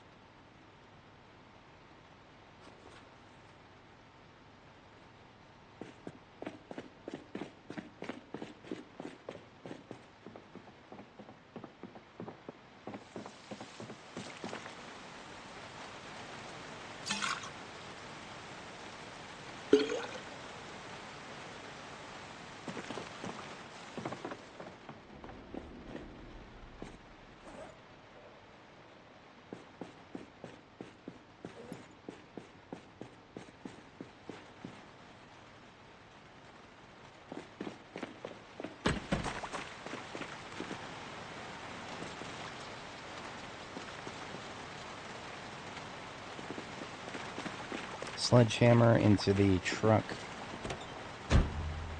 We should have a pipe wrench somewhere, but I don't think we do. Nope. Unless it snuck its way into here somehow. No such luck. So we probably don't actually have a pipe wrench, which is cursed in its own way. We'll find one at the store nearby. But the fact that we can't just have one right now is skill issue. Absolute skill issue.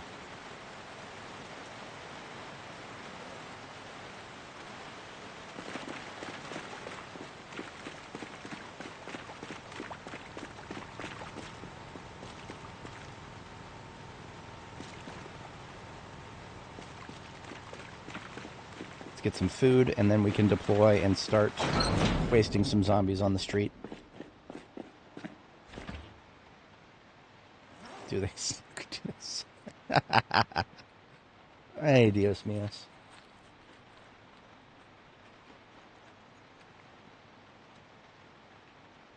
Alright, so, on the meta here, one of the reasons I'm not interested in getting into a prolonged conflict, it's not just because, it's raining, it's also because I don't have too much awful time right now.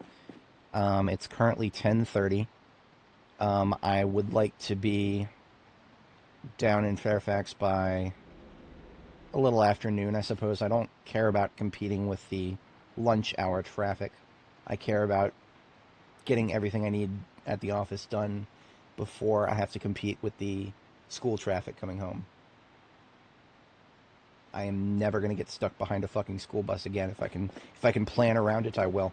I cannot stand the slowness with which I have to wait for a, yeah, it just takes forever. And there's no legal way to get around them. You've got to just sit there and wait. I'm curious about something here.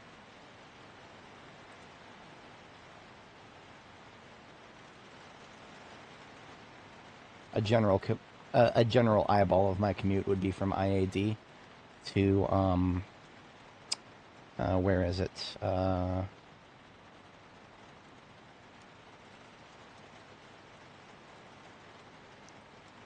The metro at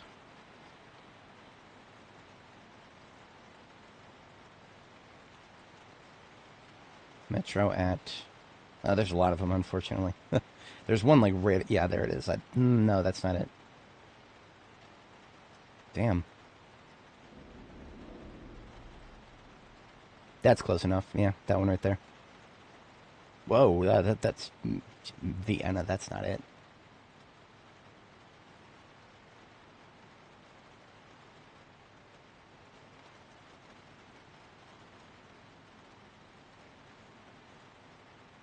Vienna, Fairfax, GMU Metro.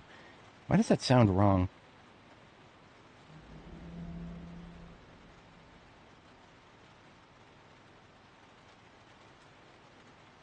See, I don't want to actually like put in my actual place of work, right? So I'm just putting somewhere that's within the vague vicinity of it.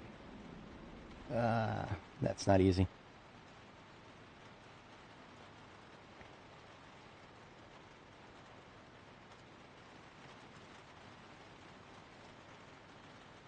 Yes, that's much closer. Okay. So this still has me taking 66 then.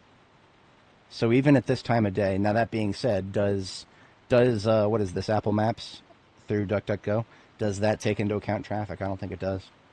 There's 0.0 chance that I would make this commute in 21 minutes. Fuck no, I wouldn't. No, this is a 45 minute commute easily. Yeah. So this doesn't even show me traffic. This is almost useless.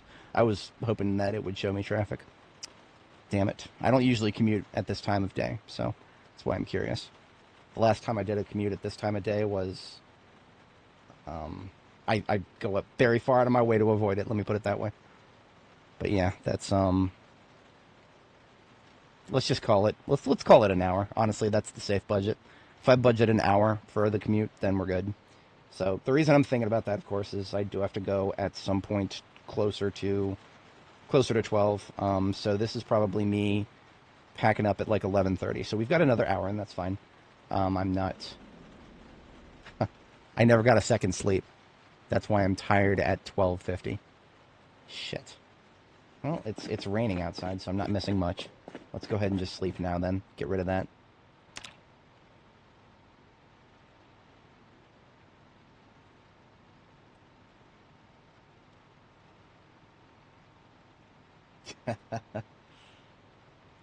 Yeah, no, traffic is miserable. I will, like, back when I went to Mason, so we're talking like more than a decade ago. Even back then, the traffic around here was just this bad, and I had a similar commute. Actually, I'm not, my current office is not all that far from the road that I would take to get to Mason from where I lived, which I've only moved about a mile in my entire life. The yeah, it's silly.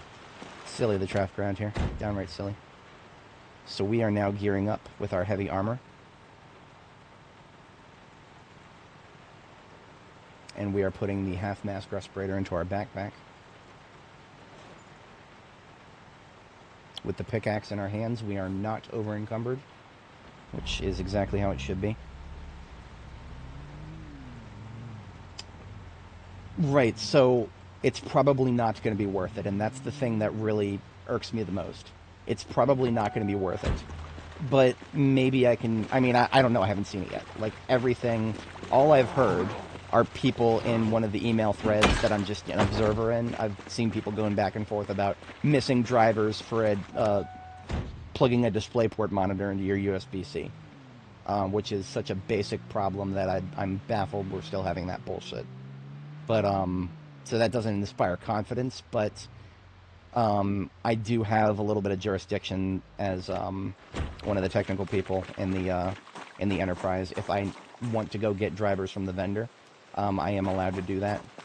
But I would have to do that on site. I would not be able to do that at home. In order to transfer things to my work laptop, that would have to be done on site. Anyway, combat mode engaged. Distractions minimized. The building directly to my left, we have now spawned in the interior of it. That is kind of okay. It was looted and trashed when I hit it on Annie. I believe we've got office building, clothing store, pastry shop, and then the animal hospital. I'm actually more worried about what's behind the building on the other side.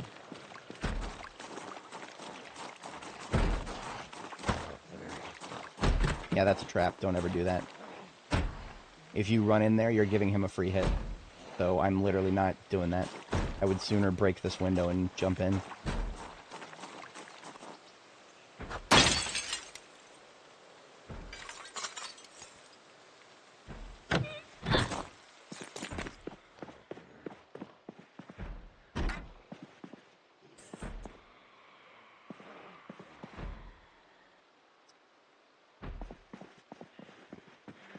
Make some noise. Come on. Hear my footsteps.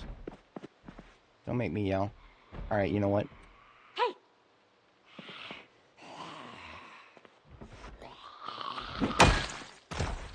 I just need to be worried about anybody coming in behind me here. The guy who was slapping the door is probably coming around now. Maybe not. You know what? I don't care.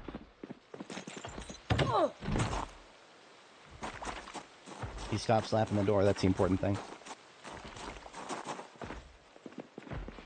Slow ass. Yeah, like I said, I am more worried about what's behind this building than in it. Open up the floodgates here.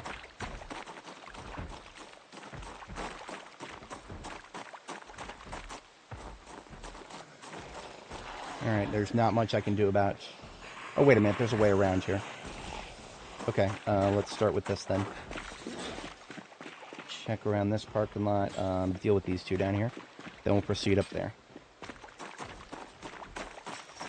Framework, yes, Louis Rossman talked about it a few times. I believe he had nothing but good things to say about it. And then he left his backpack in a pastry shop in New York, and his backpack disappeared. And even though the thief paid for it with a credit card and is caught on camera, the NYPD never did anything about it. And now, Rossman is a resident of Texas. One of a great many reasons. But that's what happened to Rossman's Framework laptop.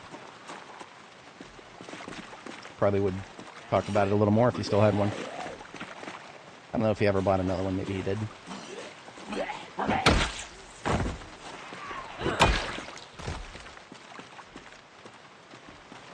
Is it weird that I remember deep lore about YouTubers like that?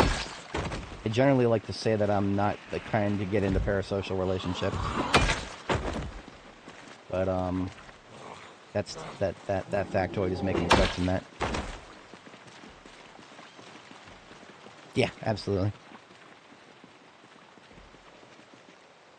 If Rossman is one of the few people that I'll actually, if he's got an opinion on something technical, I'll take him at face value. He would ask me not to do that, but what I would do and what I would advocate for is the old paradigm of news, Not relevant anymore, in my opinion, but it used to be that the policy for, learning about something by looking at the news, policy should have been trust but verify. In my opinion, the media has absolutely squandered that to the point of it no longer being worthy of the benefit of the doubt. But guys like Rossman, who have demonstrated their consistency over a very long period of time, absolutely deserve it. Trust but verify. I installed Graphene OS when he first talked about it, and I was very happy that I was happy overall with the experience. Graphene has treated my phone very well. I didn't go into it assuming that all the apps would work, because I hate most phone apps, so I don't care. I absolutely despise most phone apps. The app stores of the world has been some of the worst things ever to happen to computing, in my not-so-humble opinion.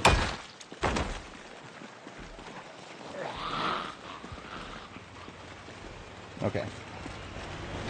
We're good. Just gotta be careful.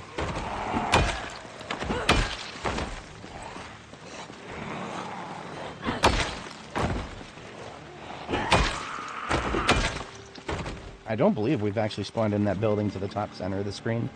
I don't know, though, so I'm keeping a bit of a distance, just in case.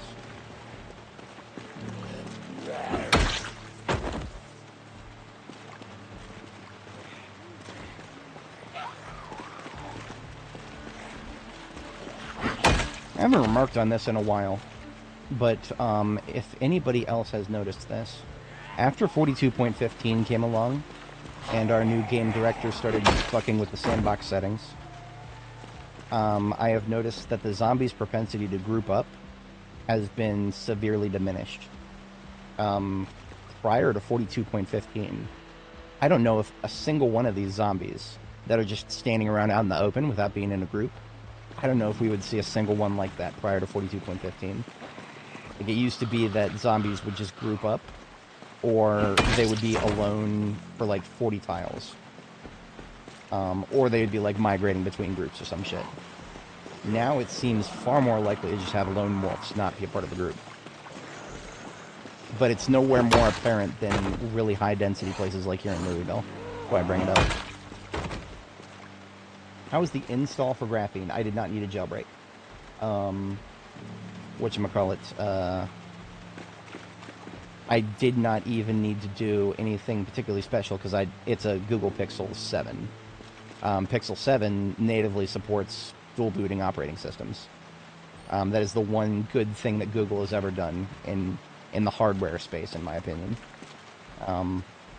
Dual booting operating systems. I mean, the word dual boot shouldn't even be a thing. I should be able to put whatever the fuck I want on my phone. It's a computing device.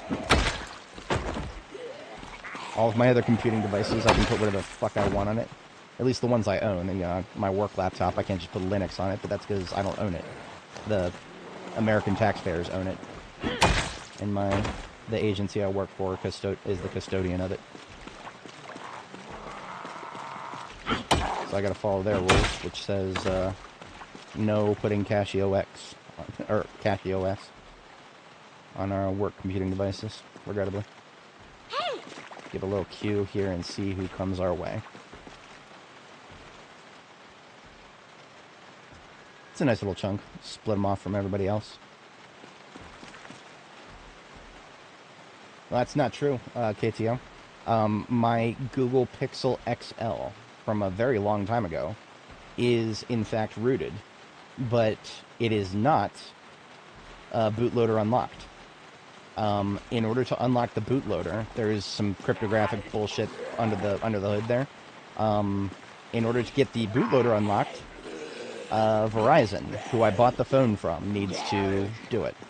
And they just don't, as a policy. Verizon never unlocks bootloaders. You can probably thank phone thieves for that. Honestly, there are a lot of dumb measures that seem like just arbitrary software restrictions on the user. What it really is anti-theft protection. Or theft, Not a lot of people seem to comprehend that, cell phone manufacturers take the same approach as a lot of software designers when it comes to, you know, a lot of software designers they shove the DRM into things and just basically treat everybody as if they're a pirate.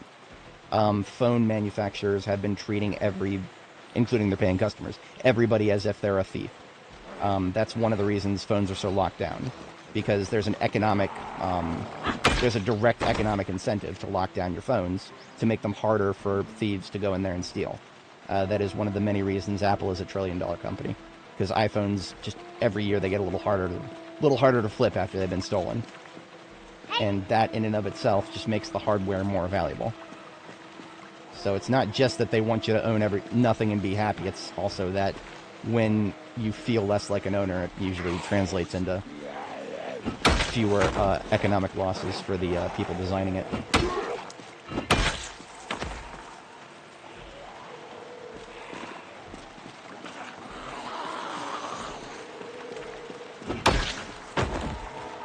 Yeah.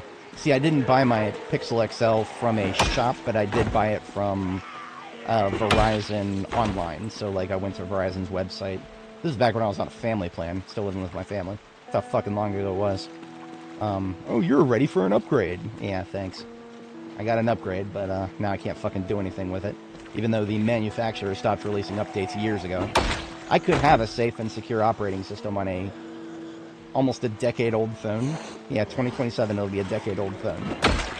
I could have a modern, up-to-date, safe and secure operating system on it, but Verizon decided to treat me like a criminal and lock the bootloader and, as a policy, refuse to ever unlock it.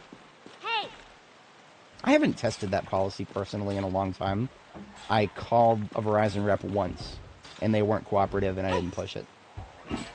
I'm very curious if I could maybe get away with it now. I mean, especially considering how fucking old of a phone it is. I might try that. I mean, there's so many things that I could do with my Pixel XL that I would love to do with it. Obviously, its battery is almost dead, but it's whatever. That's not the lithium-ion battery. Of course, it's going to be almost dead after a decade. Right now, I just use it as an alarm clock. I just keep it next to my bed and use the alarm clock app. I mean, honestly, when that little video came out from the Economic Forum, they probably considered things like that. The lack of ownership does help a lot with provider liability reduction. I would really like to peel these guys away from the vagrant spots directly next to the building. But if they're not going to respond to my cue... Hey! Fucking vagrants, they just want to sit there. I'm not going up there. That will spawn in the building. I'm not doing that. I'm not interested in taking that building first. If I was going to spawn in any of them, it would be a different one.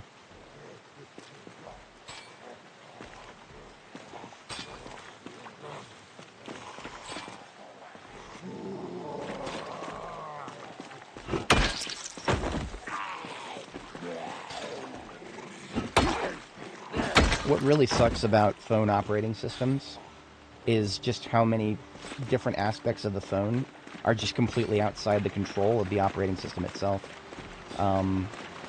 This camera that's doing my over-the-shoulder right here, that's my Google Pixel 7 running Graphene OS. There are many situations where I would have physically harmed somebody for the sake of being able to plug that phone into an HDMI cable.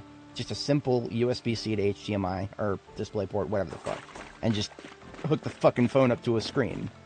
Right? That sounds like a very simple concept that we should have figured out, and we have figured out more than a decade ago. But Google, in their infinite wisdom, when programming the firmware for the phone, so we're talking about firmware, it's below the operating system level. When programming the firmware for the USB-C chip that you plug your charger into and everything else, because it's all one port now, has the ability to interpret a display output removed. They literally removed it from the fucking firmware ROM. And so because of that, on this phone that's probably going to stop getting updates officially from Google sometime soon, I will never be able to plug that thing into an HDMI cable. Maybe if I someday solder it open and, you know, actually know what I'm doing when I solder, and reflash the firmware myself and somehow don't brick it. I'm never gonna try that. I can't even solder a mouse switch without breaking it. It's upstairs, isn't it? I fucking hate that we can hear door slapping from 70 tiles away now. I really don't like it. Somewhere on the second floor. It has to be. Oh, it's not even for a tablet. They do that because of the Google Chromecast. And the funniest thing is I own 2 of the fucking things. I own 2 of the fucking things, and Google is winding down support for them. So the whole reason that I cannot hook a HDMI cable up to my phone and just use, you know, have a display output. The whole reason behind that is because Google wanted to sell more fucking Chromecasts. And the 2 that I own, I got them both for free.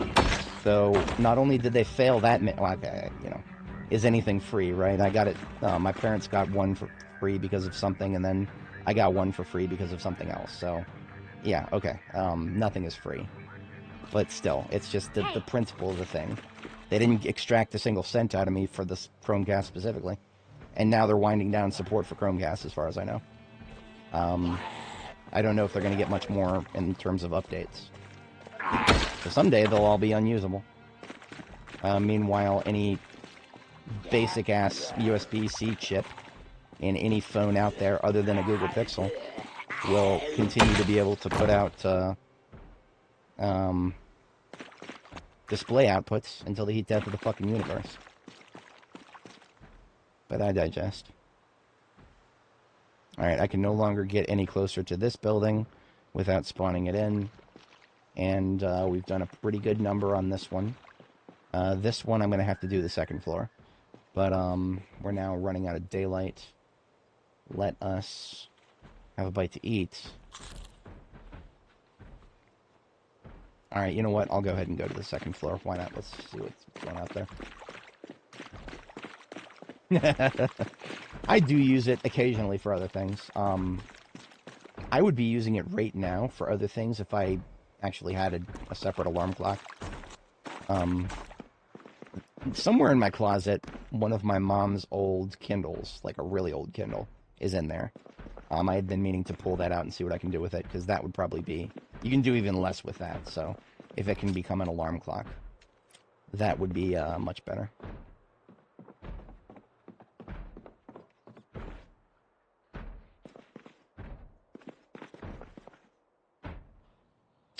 I want to say bathroom stall, but let's,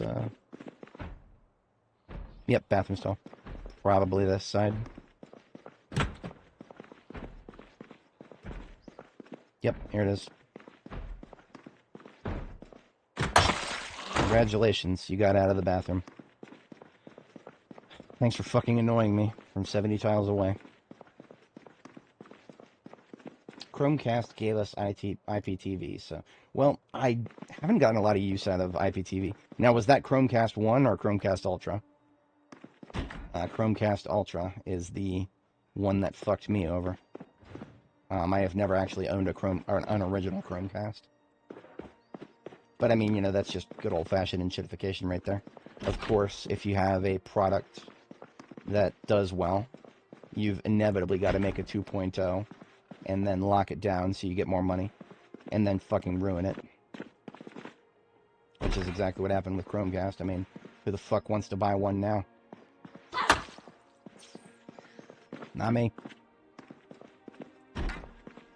See, the notion of having a Wi-Fi connected device that I can just connect my phone to and then stream something to, I would really like to do that. I like that. At the office that I'm going to be going to in about 30 minutes, I actually left one of my Chromecasts there, specifically. Because we've got TVs on the wall at the building, but we don't have any internet. So actually what I did at one point is just to not die of fucking boredom while I was there, I plugged my Chromecast into one of the TVs there, and put some free run on the TV. It was at that moment that I realized how niche anime still is, even among my own age bracket. There's a lot of my coworkers are my age, and yet not a single one of them watched anime. They were perfectly happy to sit there and watch fucking commercials. I'm gonna stop right there because I could start ranting. I could start ranting. I can understand completely if anime is not necessarily your thing, but you would rather watch mainstream television chock full of fucking commercials? Really? Are you serious? I'm just gonna stop right there, because I'm gonna get fucking heated if I start thinking about that too hard. It's nothing against them personally. I mean, it's how their tastes have been shaped. It's not their fault.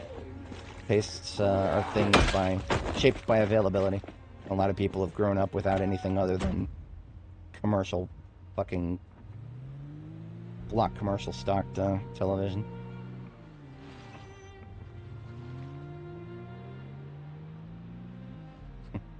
I have at least one coworker who probably would have enjoyed it, but we don't have a lot of schedule overlap.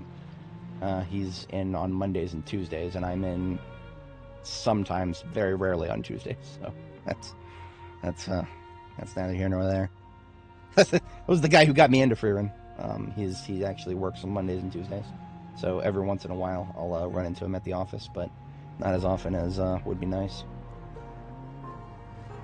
He used to be a viewer of my channel. Haven't seen him around for a while. He's got a lot of other things going on these days.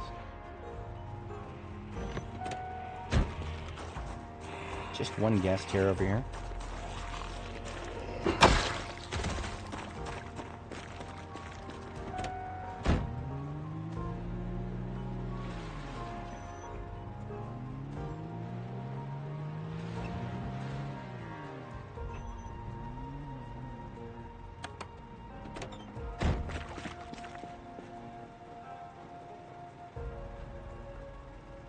Winter in Project Zomboid is coming. Are you guys ready for water that never goes away? I don't know if this is it, but we'll be seeing it soon. All it takes is for the rain to turn into snow for like 0.5 seconds. And then if it turns back to rain and the rain stops, the water is there forever. Devs would know about this if they played their own game long enough, but they don't. And therefore that problem has been around since B41 released, or 42 released, sorry. It might be a thing in B41. I actually have not personally had a character last extremely long term in B41. 6 months is probably my record.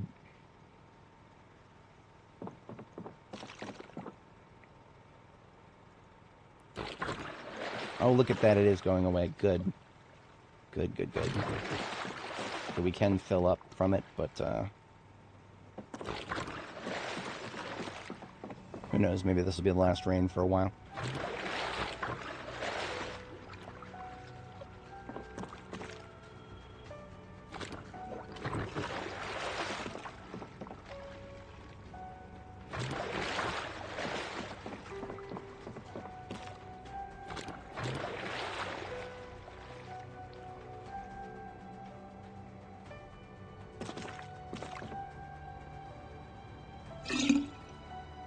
I don't need to have my armor on anymore.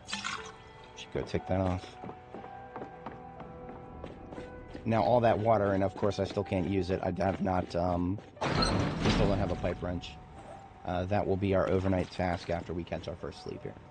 We will go and raid the warehouse building down to the south.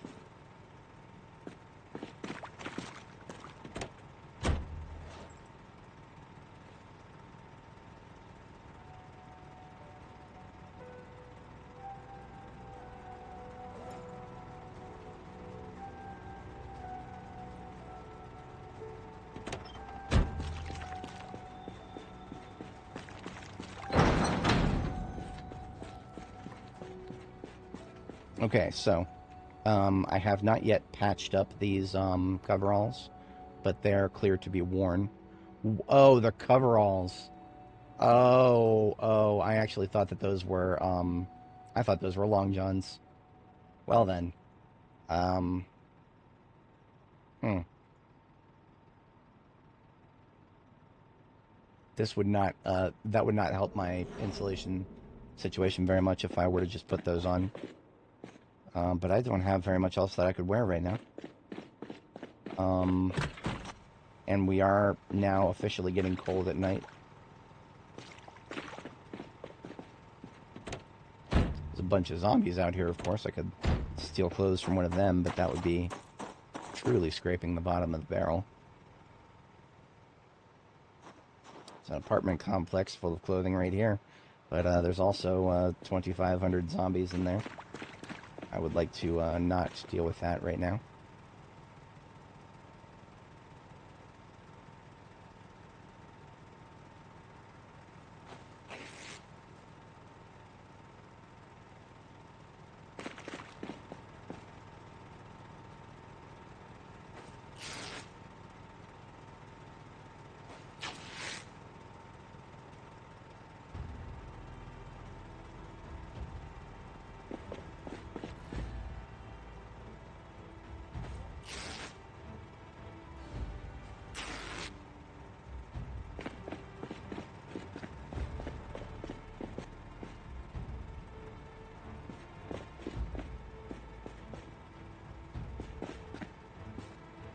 So I'm still using some floor water here. And what we're going to do is, well, we actually need clean water for this.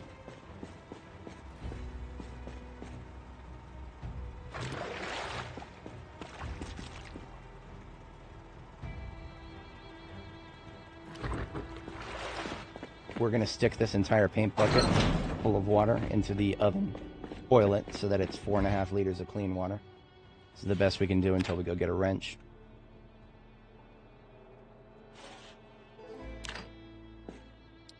I also completely forgot that there's sinks over there. It's whatever. So that turns these 8 rags into clean rags.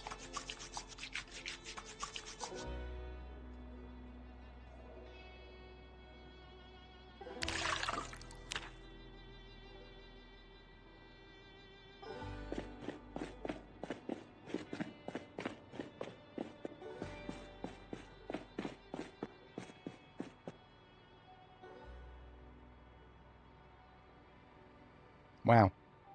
I need 25 water to wash this. Okay then. I guess I'm using my laundry water a little early then.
Yes, that's right. I'm putting all this effort into just getting a warm shirt to sleep in.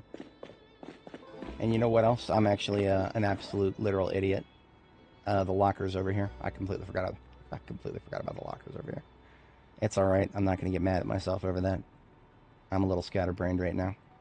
Happens to the best of us.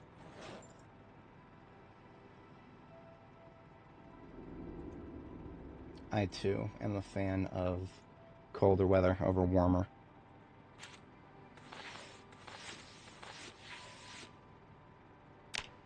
So observe my insulation levels. The bluer it is, the colder I can get. I put this lumberjack shirt on. Look at that. We're now a lot warmer. These will suffice for pajamas for now.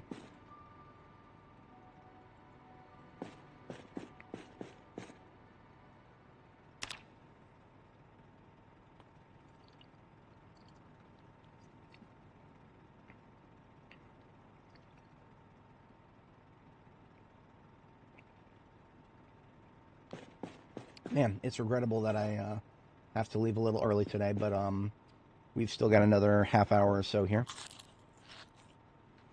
But as much as I would love to continue streaming, I am not interested in dealing with afternoon rush hour traffic on Route 66.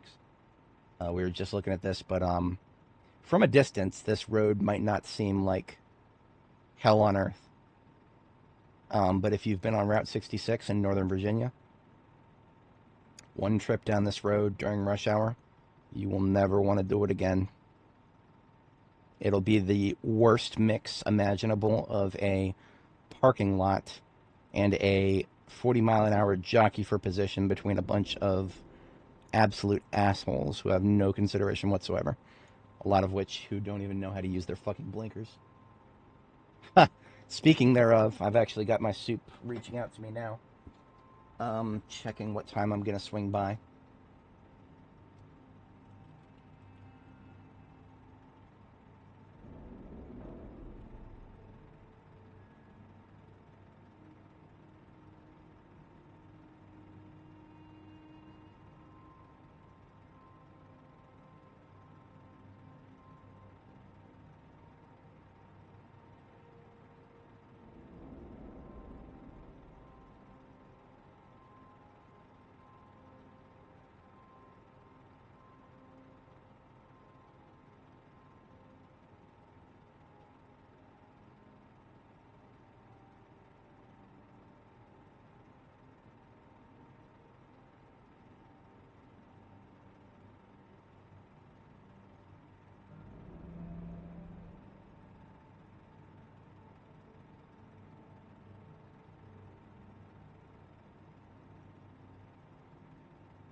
I'm going to miss this laptop. It's nothing impressive. It's nothing impressive. I'm actually curious what the stats are now.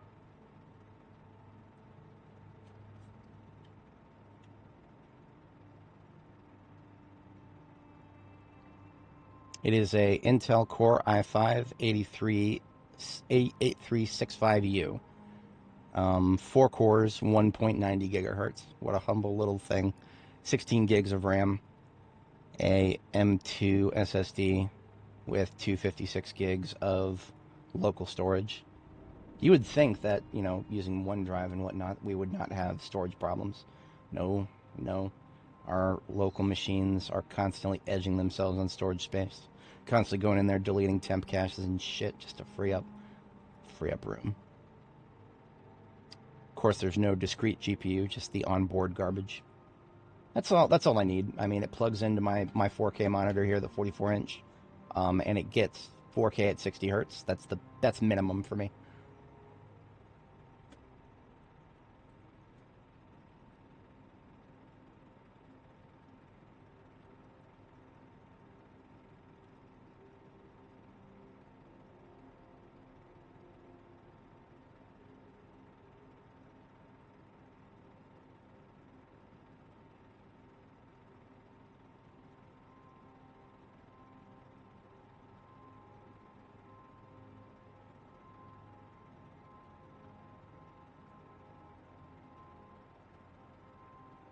Yeah, this thing has been this particular laptop that I'm about to trade in has been with me since before COVID.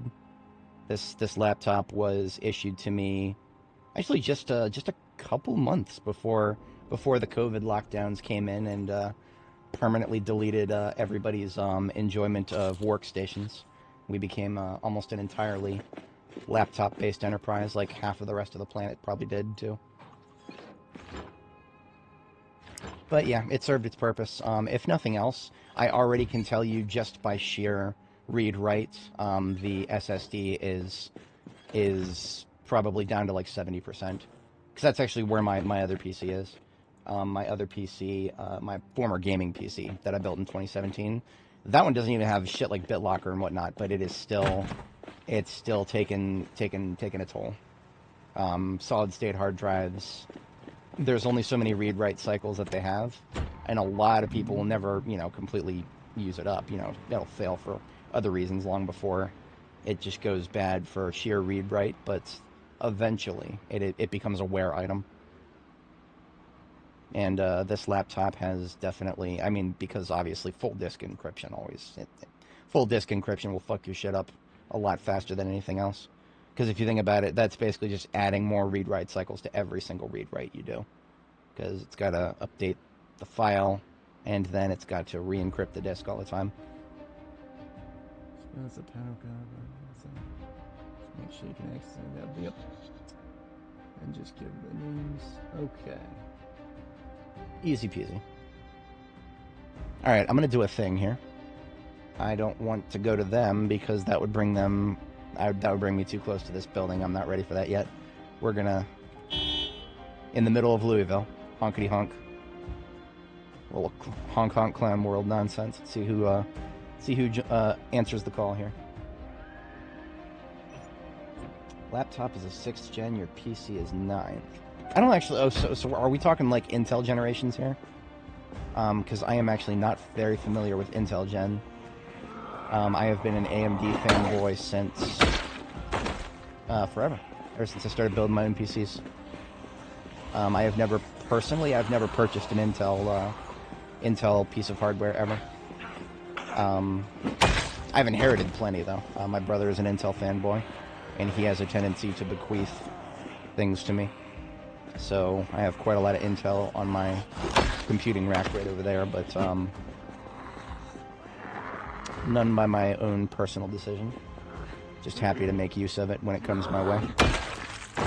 The router that is currently passing this video to you guys right now, pfSense router, is a gaming PC from 2010. That is a Intel, fuck is it?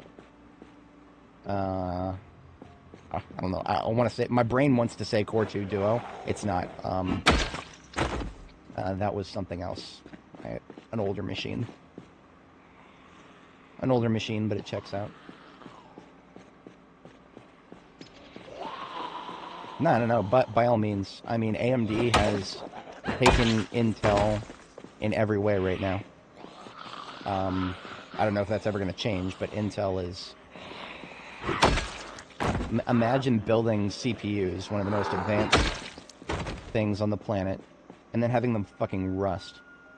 Just, prematurely rust. You know, oxidization happens to everything eventually, but that's a new low. I don't know if any other precision hardware manufacturer for computers has run into that level of incompetence. Hey man, what's wrong with your computer? Yeah, my CPU fucking started to rust. Just lack the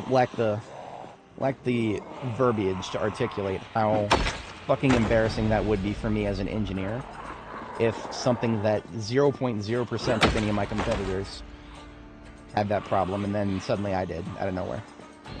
That would wreck me. I would hand in my hat. I'd probably never design a CPU again.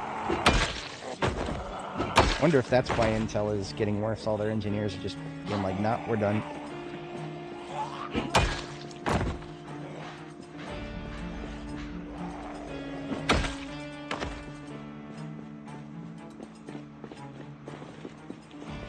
X3D. Wanted. Oh, right. Talking about back when you were building it. Right now, 5800 X3D is a little dated, but and still get things done. This one right here, 7950. If I was gonna build a PC, when the RTX 50 series came out, I probably would have a triple GPU system with one 5090 and the two 4090s that I'm currently rocking. All three of those would be in a new machine, and it would be a Ryzen 9950 X3D. But I did not pull the trigger on that upgrade because it made no financial sense. The performance increase, in every way except for the VRAM, And I've decided that I'm not gonna be mad today.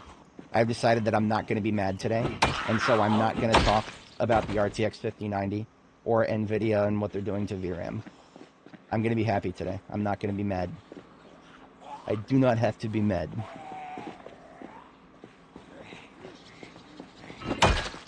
Hey! Get out of those fucking trees. There might be more than one. No, just that one guy. Look at this pincer bullshit. Look at that. They both lunged at the same time. Bastards. Trying to pincer me. Oh god, don't get another GPU right now, man. I considered that too. I actually did consider just getting a 5090 and seeing if I could shove it into my current motherboard.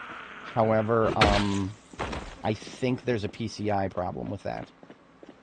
PC part check would actually tell me. I'm curious now. I don't remember if that was even the case. If anybody's curious, linked in the description is a link to PC Part Picker with a .com maybe, with a part lists for all the computers in my rig here. So this is my current one, minus paying no attention to the case. I swapped my cases. This is the motherboard. Does this support the PCI that 5090s use? I don't know if it does. PCI X16, yeah, there's 3 of them, I know that. What is the PCI version? View compatible video cards. Let's just type in the word 5090. Okay, so it's compatible, but is it optimal? Right? Because I'm pretty sure 5090 is PCIe 5.0, and I don't know if that is what my motherboard can handle. I think that was one of the things that pushed me away from just doing a, just a single 5090 and leaving everything else the same. And yet I don't see this anywhere on PC Part Picker. It doesn't seem to specify what the fucking, what the PCI version is.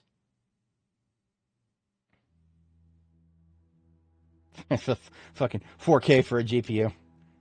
Yeah. I paid a lot for my GPU. I paid 2K for my second 4090. I paid a markup over the, what was it? I paid a markup over the, at the time it was scalpers because of crypto bullshit. So that the slight uptick that I paid for my second 4090 was because of that. But if I had waited just a little bit longer, it would have gone down just a little bit, and then AI, and then it would double, because of course it would. But no, it doesn't seem that. I guess PC Part Picker just doesn't drill that deep. If it's compatible, without being the same version of PCIe. Point is, there would be something that I wouldn't be getting the most out of the card with. And I can't operate like that. If I'm going to be paying $4,000 for a GPU, you bet your sweet ass that I'm going to be putting it into a motherboard that can get every ounce of my money's worth out of it. So yeah, I don't even consider GPUs until I consider full upgrades. I would build a new PC sooner than I would a new GPU at this point.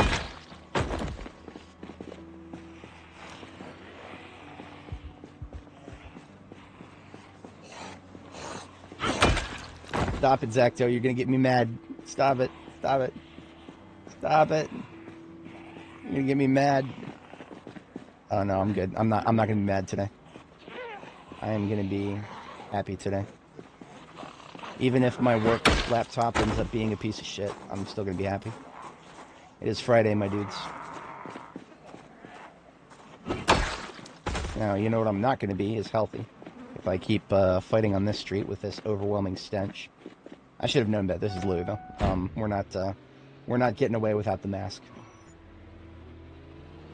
Nobody cared what I smelled until I put on the mask. I'll just hop in the race car and go down the street for a jaunt. No. We're getting out the heavy combat vehicle. There is no combat that is not heavy here. The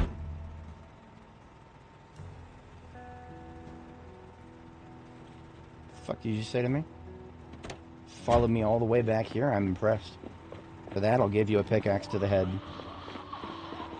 I'd like to pick your brain for an answer. Problem solved. Ugh.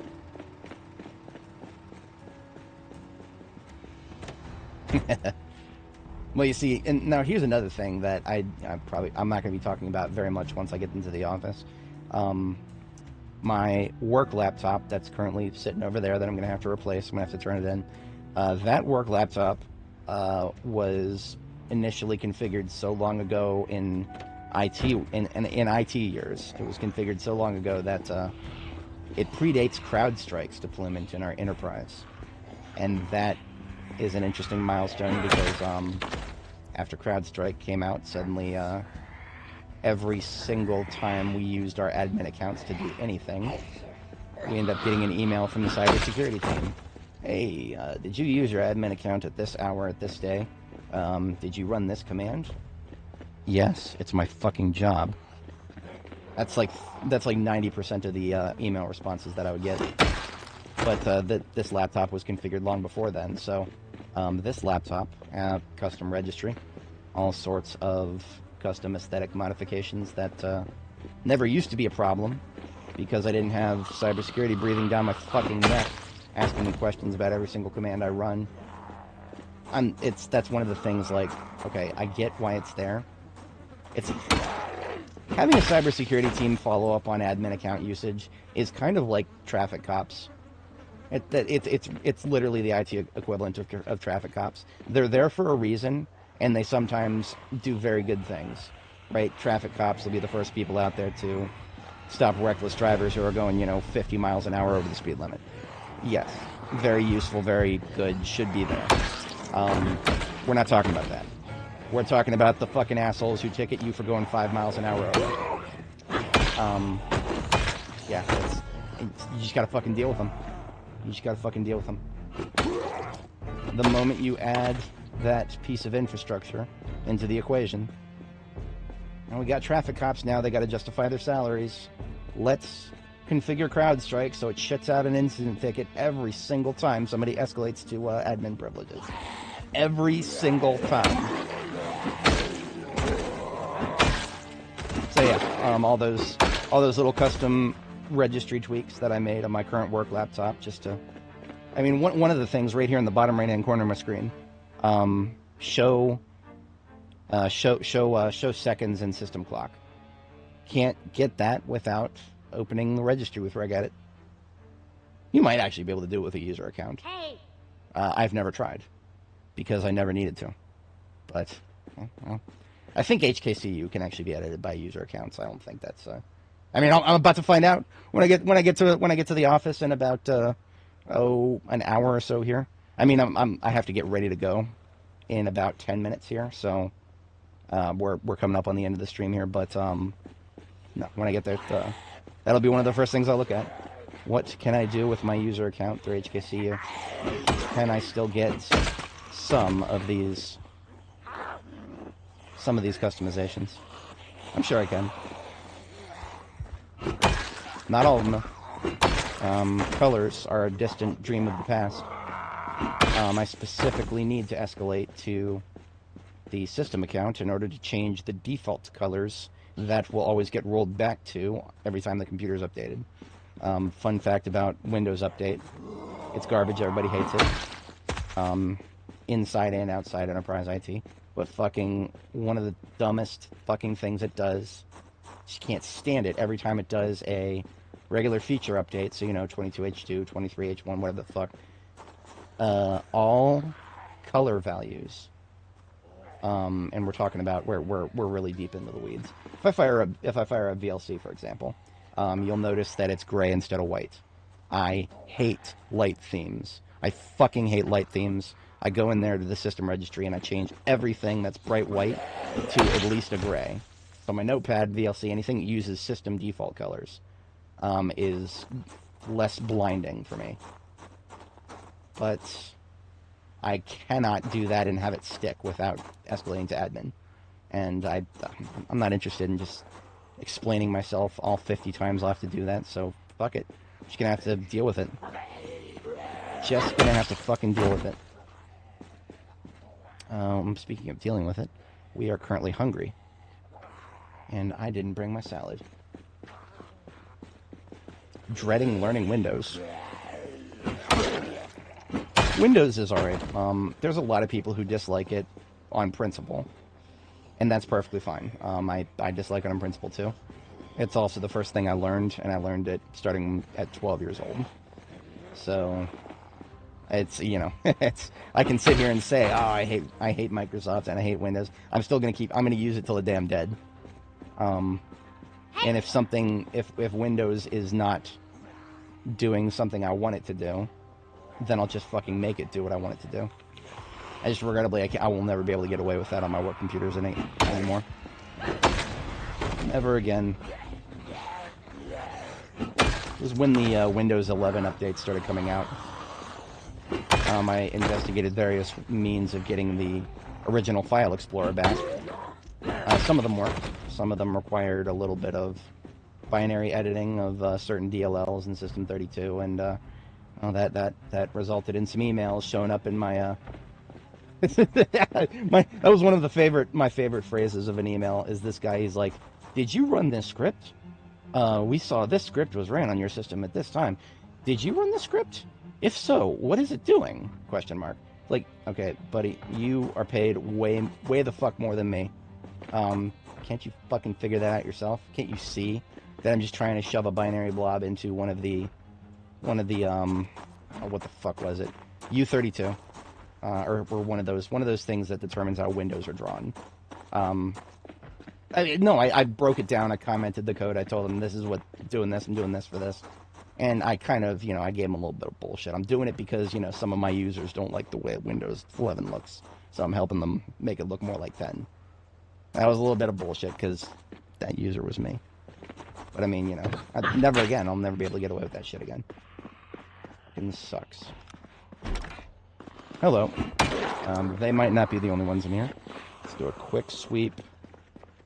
And we're okay.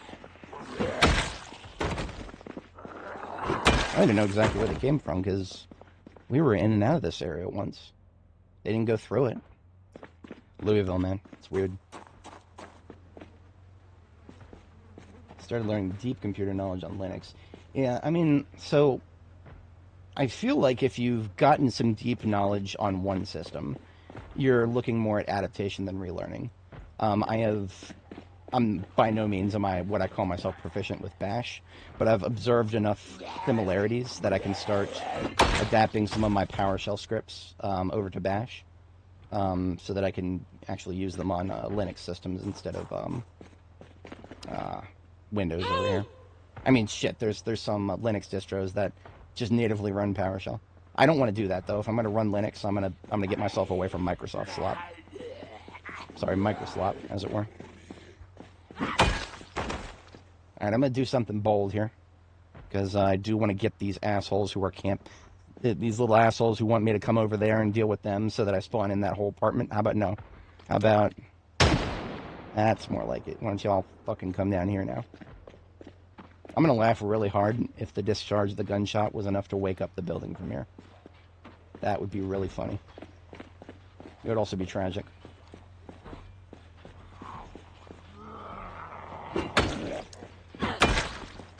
I'm enjoying the pickaxe, honestly.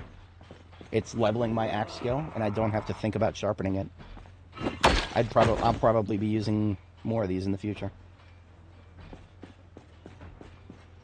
Many GUIs from Linux. Yeah, I know a few basics in Bash, and there's a few things that I can write, but I still haven't mastered the syntax. That's why I wouldn't even call myself proficient.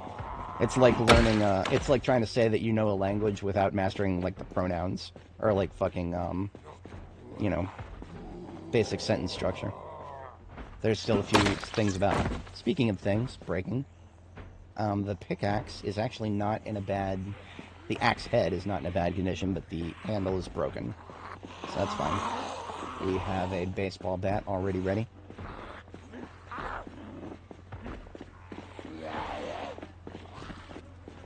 See, one of the problems with the firearm discharge we did is backfill, lots of it. So we're just backtracking a little bit. Wait. Hey. You heard a gunshot, surely you could hear me. this guy I just killed, EMS zombie. He might have the keys to that ambulance up there.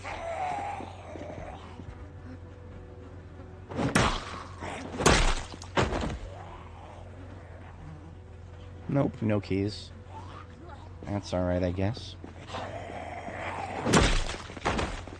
Oh dear, we are now having an awful odor, even though we're wearing the mask. That means respirator filters replace.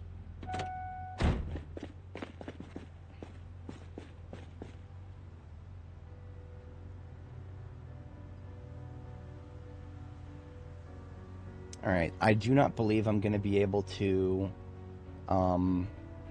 finish today in-game. No, if I do that, days are 90 minutes, so I'm like only halfway through. Yeah, I'm not going to be able to do that and still make it to work and then make it home before the traffic kicks in. So I'm going to have to wrap things up. I'm going to kill any of the backfill that came in, and then we'll call it for today.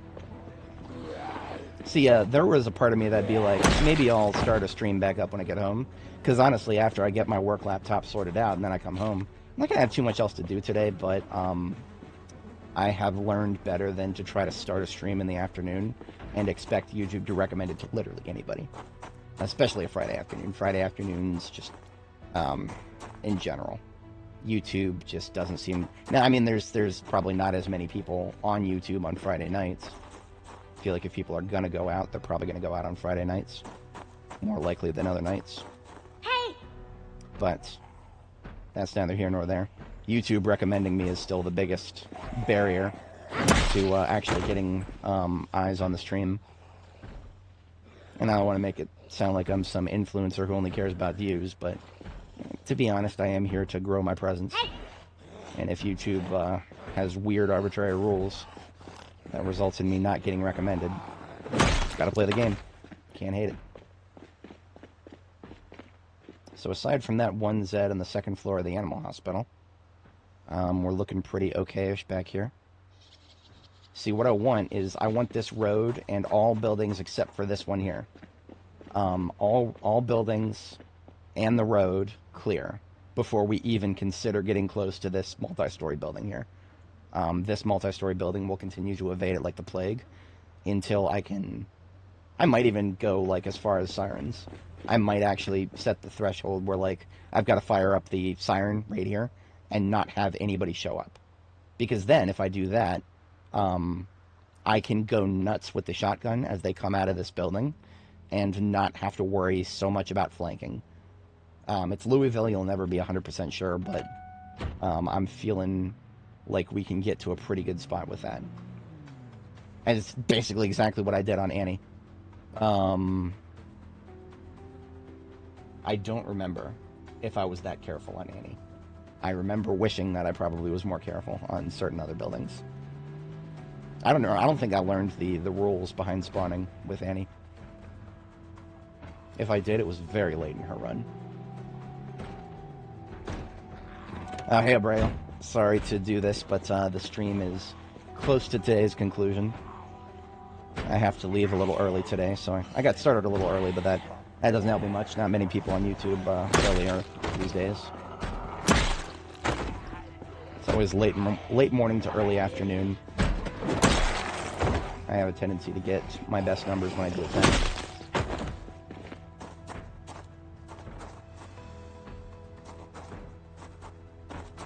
So we're actually getting some people come straight through the buildings here.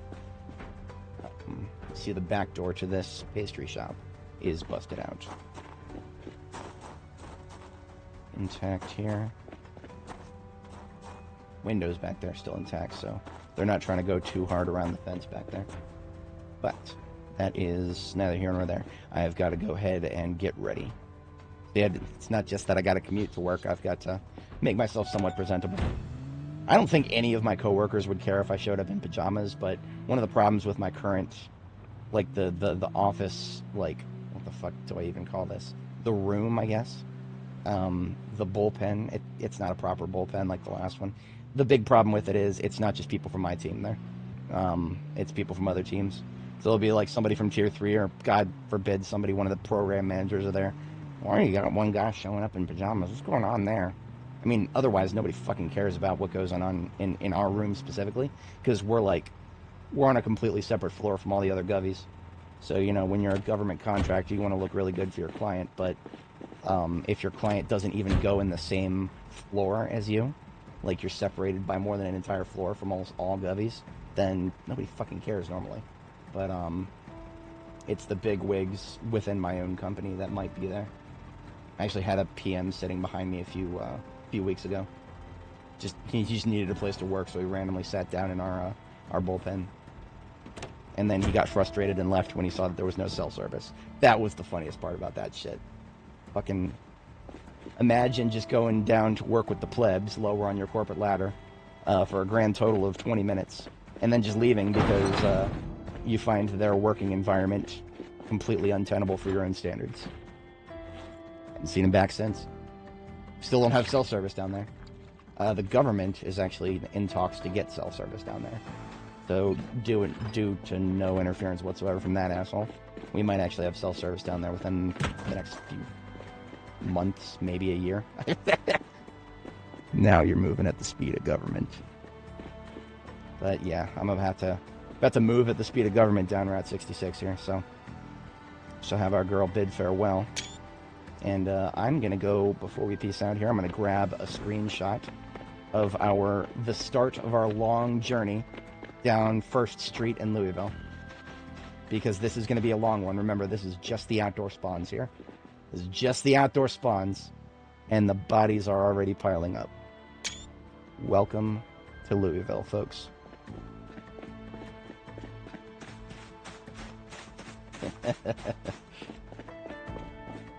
Hey, alright, folks. I am going to go ahead and peace out here then, and I will be back bright and early tomorrow morning. Maybe even with a better work laptop, but I won't have to touch that again until Monday. Alright, I'll see you then, folks. Peace out, and have a good one.